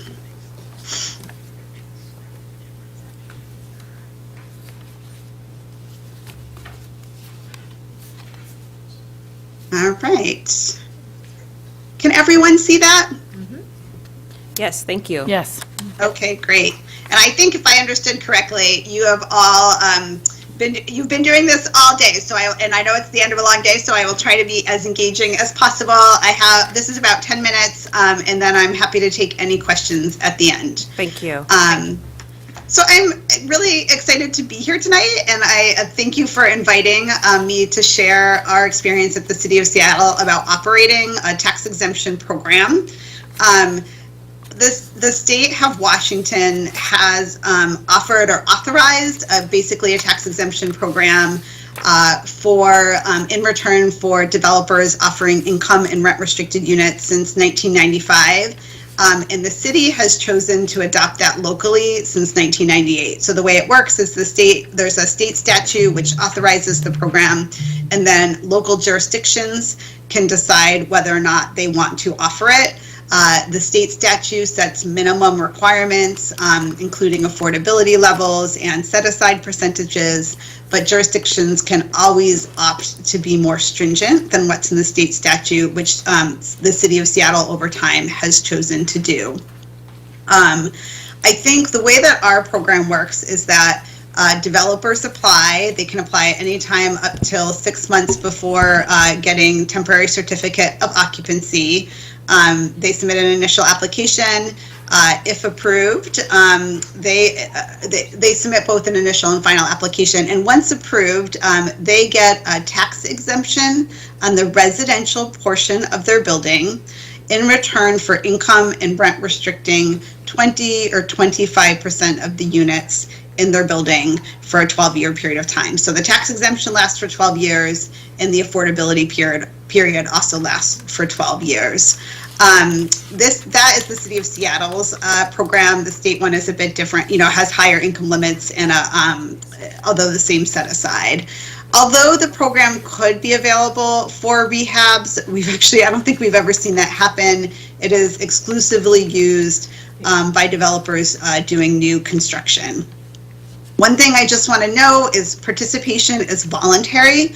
A developer can apply and decide before they get TCO not to participate. They can start the tax exemption, get 2 or 3 years into it, and decide they just don't want to do it anymore and pull out, although we actually haven't really seen that happen.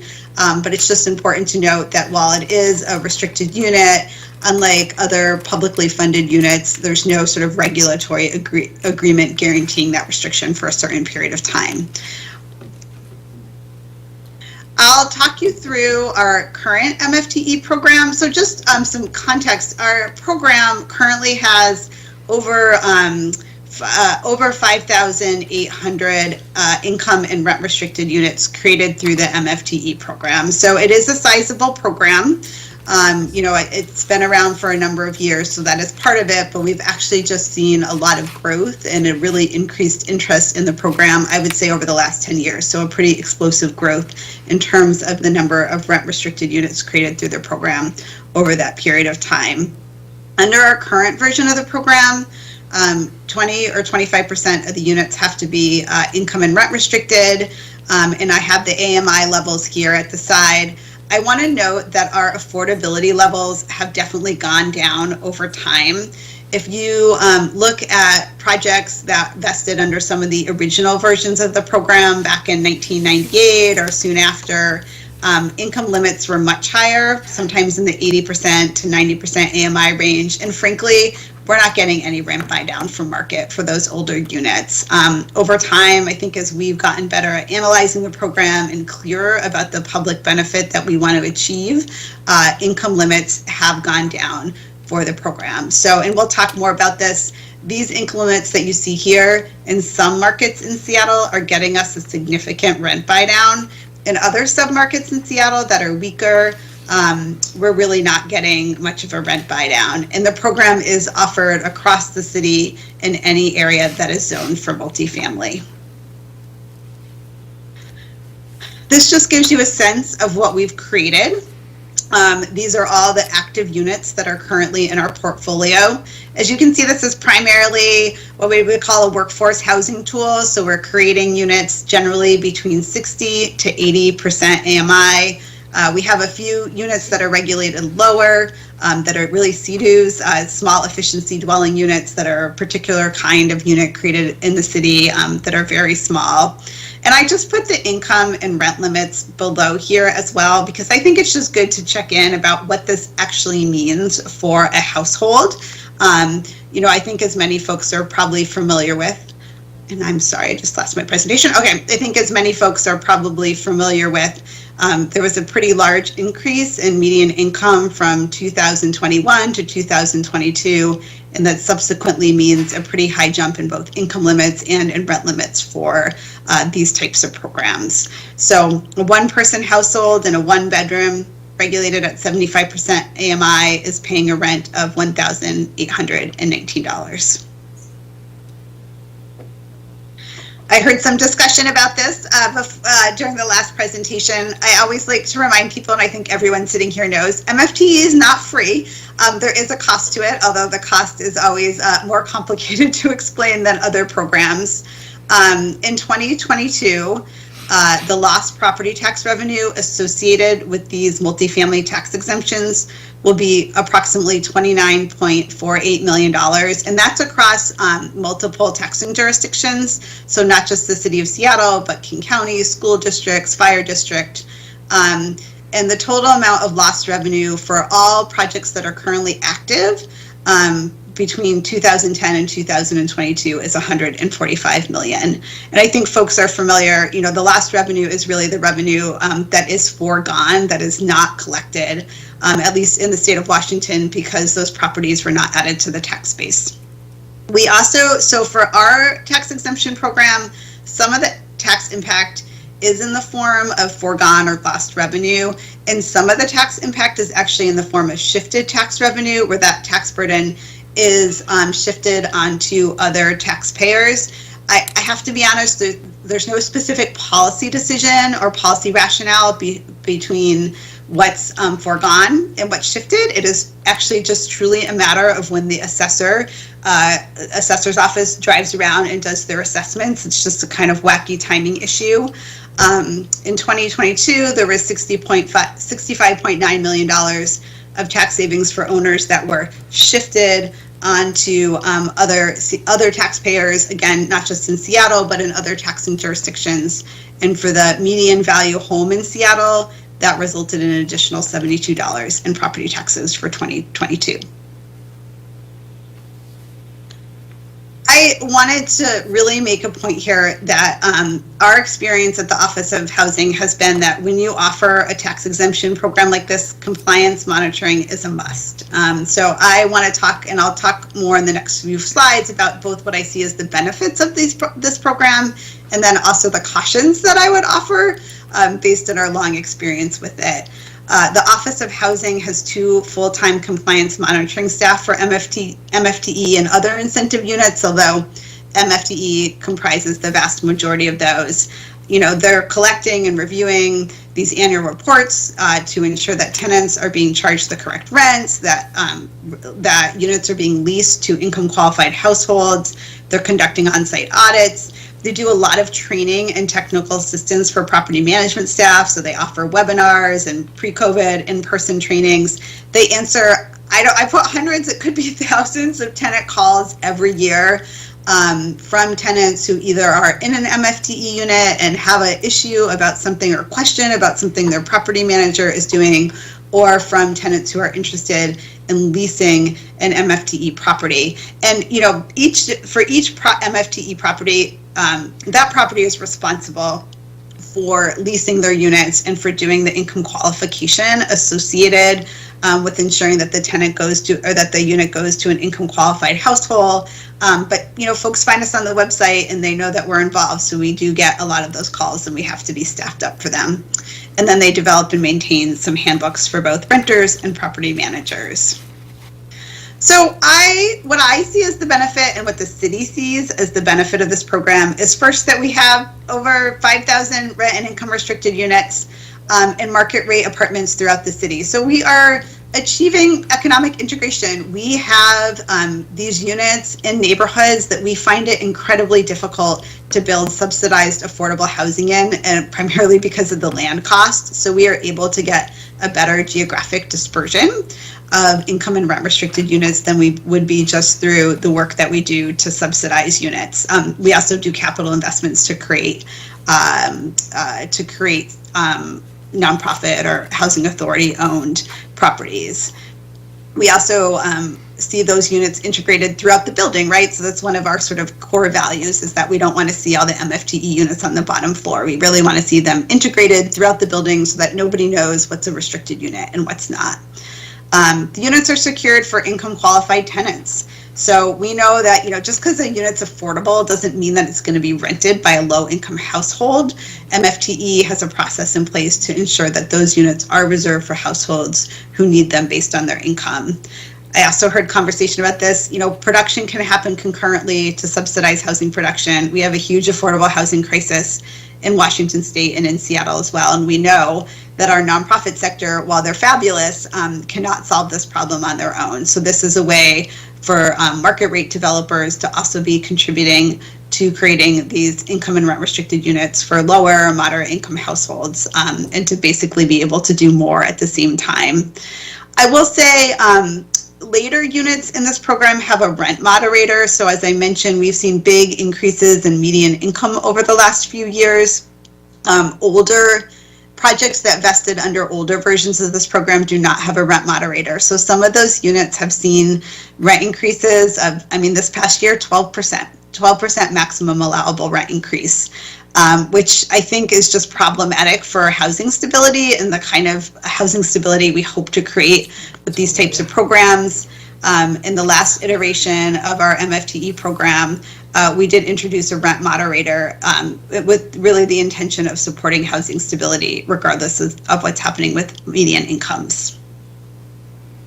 So then program cautions and considerations. And I chose the word caution here carefully, I think, because I really think that there's a lot of benefits to these kind of tax exemption programs and things that should be seriously considered before undertaking them. I don't think this is not a panacea. It's frankly not easy, right? I think that this involves a lot of work and frankly a lot of work to do it well and to ensure that the public benefit is being achieved. It's difficult to calibrate the program correctly to achieve the desired public benefit. So just as I heard the discussion, one of the main public benefits that we want to get is a buy down from whatever the market rate rent is, right? If you're not getting the buy down, then there's probably not a reason to be providing the tax exemption. The market is constantly evolving. It shifts, it changes from year to year. One thing that we've seen happening, over the last few years in Seattle is increasingly smaller units where you might have like a one bedroom that's under, 350, 325 square feet. The pricing on that's really changing. It's hard to pin down what's the right affordability level for this unit when things are changing and evolving constantly. Rent and income restrictions, at least in our program, and it may be different at what you're looking at, only last 12 years, although the state did recently authorize jurisdictions to offer a 12-year exemption. I'm sorry, a 12-year extension. So for some projects, they may ultimately be able to go to 24 years. That obviously has an impact on the tenant living in the unit when that affordability period ends. That tenant no longer has an income and rent restriction protection, and they are just going to get market rent. And I think there's some theories that because the building will be older, that the rent will sort of be more naturally affordable and it will all work out. But I don't know if that will always be the case. I think that's really going to depend on the type of building, the condition of the building, and the particular submarket that it's in. And also that there's not a lasting outcome. So, we've invested, perhaps through the tax exemption, millions of dollars in that particular building over a 12 or 24-year period. And at the end of that exemption period, the unit goes back to market and there's really no value, which we think about at the Office of Housing because we also make capital investments in affordable housing that is regulated for 75 years. So yes, we're investing a significant money on day one, but we know when we do that we're getting a project that's going to provide affordability for 75 years. And this is a very different outcome. And finally, I would just say that obtaining and maintaining public value is a time and staff intensive effort. If you just, build something and offer it and then say, okay, our job is done and you walk away, I can guarantee that the public benefit will be eroded over time as the market shifts. As I talked about, I think there does need to be some kind of compliance monitoring, and not even to catch people, developers doing something wrong, but just because we found that property managers have a large amount of people leaving, coming and going. We need to provide ongoing training and technical assistance, we need to be invested in those projects to make them a success and to ensure that they are achieving the kind of support and help to low and moderate income tenants that we want to achieve. So I'm going to stop there. Happy to share this PowerPoint as well with my contact information and see if there are any questions. Thank you very much, Ms. Lebrecka? Lebrecka, thank you. Just let's see, a couple questions. Let me check with my colleagues. No question. Any questions on this end? No, okay. Do you have any advice for the state of California as we begin to embark down a new pathway at looking at tax abatement to spur housing? I think it is to carefully think about what kind of public benefit you hope to achieve with it. I think the more that public benefit can be established at the state level, the better, right? I mean, that is the sort of the overarching requirements that will then lead down to jurisdictions.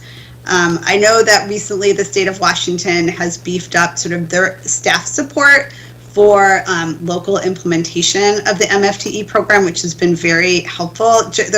A jurisdiction like Seattle is high capacity. We have a lot of staff to work on this. There are many smaller jurisdictions offering a tax exemption program that don't have a lot of staff, don't have a lot of housing experts, and want to do it right, but are struggling to do it well. So I think that's an important one. Again, I think you have to have, it's not enough just to create the policy. We have to think about how to implement it in order to ensure that that public value is both achieved and also maintained. That sounds. And I think my final is just this question about, from my perspective, tax exemption programs work best or should really produce something that the market is not producing. And that is often, it doesn't have to be, but it often is rents that are below what the market would otherwise be producing. And I think real consideration should go into how are we going to set this program up to ensure that there is sufficient rent buy down, really like sufficient from what the market would otherwise do to justify the tax exemption that is being provided. Thank you. I appreciate that perspective. Mr. Vasquez, my colleague, has a question for you. Just a quick one. Actually, two. One, in Seattle, what's the percentage of renters versus homeowners? Ooh, good question. There's more renters than homeowners, but I can't tell you the exact percentage. Okay. And then you mentioned, obviously one of the incentives is the keeping it an affordable rent. What's the average rent? That's also a good question that I don't know off the top of my head right now. Okay, thanks. Yeah. All right, thank you. Well, we are going to say goodbye. We're going to thank you for your presentation, and we're going to keep moving on with the close of our very long work day. Thank you for your Thank you your for time. having me. Bye. Okay. Ms. Giacchetti. The next item on today's board work group agenda is item 8, overview of the day and next work group convening. Well, I'd like to thank all the participants in the first meeting of the Property Tax Abatement Work Group. I think you would agree that it was very rich with information, inspiring as well. We look forward to the next meeting next month. We will be pulling together the agenda. I want to acknowledge a few members that have just been incredibly helpful in pulling all of this together. Regina Evans on my staff, thank you very much. Hasib has also been equally as instrumental, and John Thiela, all three of whom are with us today, and then Melissa and Kimberly are watching both online, and want to just also recognize Mr. Vasquez and your outstanding staff and leadership has been really helpful. Miss Yvette Stowers, you stepping in the middle of planning. All of this has been incredible. It's been a heavy lift. Wanted to see if you, Mr. Nanjo or Mr. Young, had any comments or any thoughts that you wanted to reflect on some of the things that you've heard here today. I'm not putting you on the spot. If you don't have anything, you don't have to say anything, but next month, we look forward to hearing from Mr. David Young, who you'll have to the next board meeting, to the next work group meeting to synthesize and process and synthesize everything that you've heard today. And, I'd like to begin to think about a pathway forward for this body as we begin to figure out our role in this space. I want to invite Mr. Vasquez to take a time to provide a few remarks about the day, and then we'll close out. Yes, I'd also like to thank staff, especially your staff, Madam Chair, and staff from the BOE, because I know, especially for Ms. Stowers, she kind of came in the middle of this. And really the speakers, the wealth of information that was shared with us today from all, both on the development side as well as the nonprofit, versus some of the market rate folks as well. And I just would like to remind the members, my colleagues here, that, make sure we take in all this information so when we do regroup back in August, we can begin hopefully to have a healthy discussion, as well as, I know we'll have some other speakers as well, to really kind of get into what is going to be realistic, maybe even lay out some short-term and long-term goals of where we're going with this, both on the abatement side as well as the tax credits that we've heard about today. And once again, Madam Chair, your staff was outstanding. Thank you. And really want to thank them all. All right, thank you Can very I much. interrupt real quick? Excuse Before me, we I'm go sorry? May I interrupt, please? Yes. Before we adjourn, I would like to go to the AT&T moderator, excuse me, to see if we have anybody who wants to make a public comment on the events of the day. AT&T moderator, please let us know if there's anyone on the line who would like to make a public comment regarding the agenda for the day. Of course. Ladies and gentlemen, if you do wish to make a public comment, please press 1, then 0.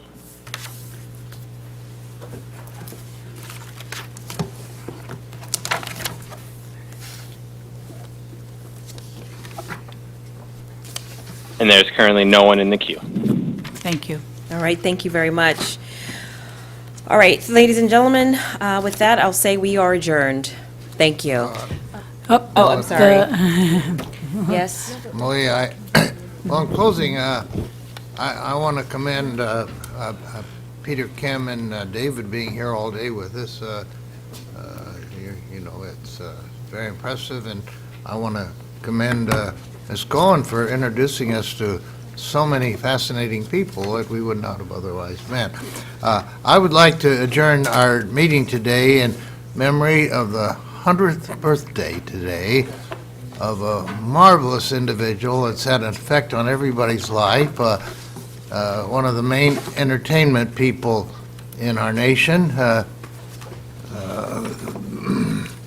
Norman Lear, who brought us All in the Family, who brought us Maude, brought us Sanford and Sons. Excuse me, I'm sorry. The Jeffersons. Excuse me, sir, just real quick. I'm getting a signal from our Ms. Cicchetti and our executive director.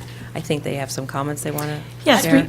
you go ahead. Okay. We need to adjourn first the tax abatement work group. Thank you. And then we need to reconvene the meeting, the board meeting, because we only went into recess yesterday, so that we could take up the last item. Thank you. Thank you for that Thank you. formality and clarity. So our first meeting of the property tax abatement work group is, I think it's been extremely informative and fundamental to the work that we've embarked upon, and I look forward to the additional meetings and the continued discussions about the possibilities of using property tax abatements to incentivize housing development here in our state. I have no further comments, and with that, I'd like to adjourn the board work group meeting. Thank you. And with that, I also would like to announce and reconvene. I'd like to announce and reconvene the Board of Equalization Day 2 regularly scheduled meeting. And now I'd like to close, Ms. Cicchetti, come on, just say it. Yes, you can close, yes, if you'd like. All right, I'd like to close the board meeting. Thank you.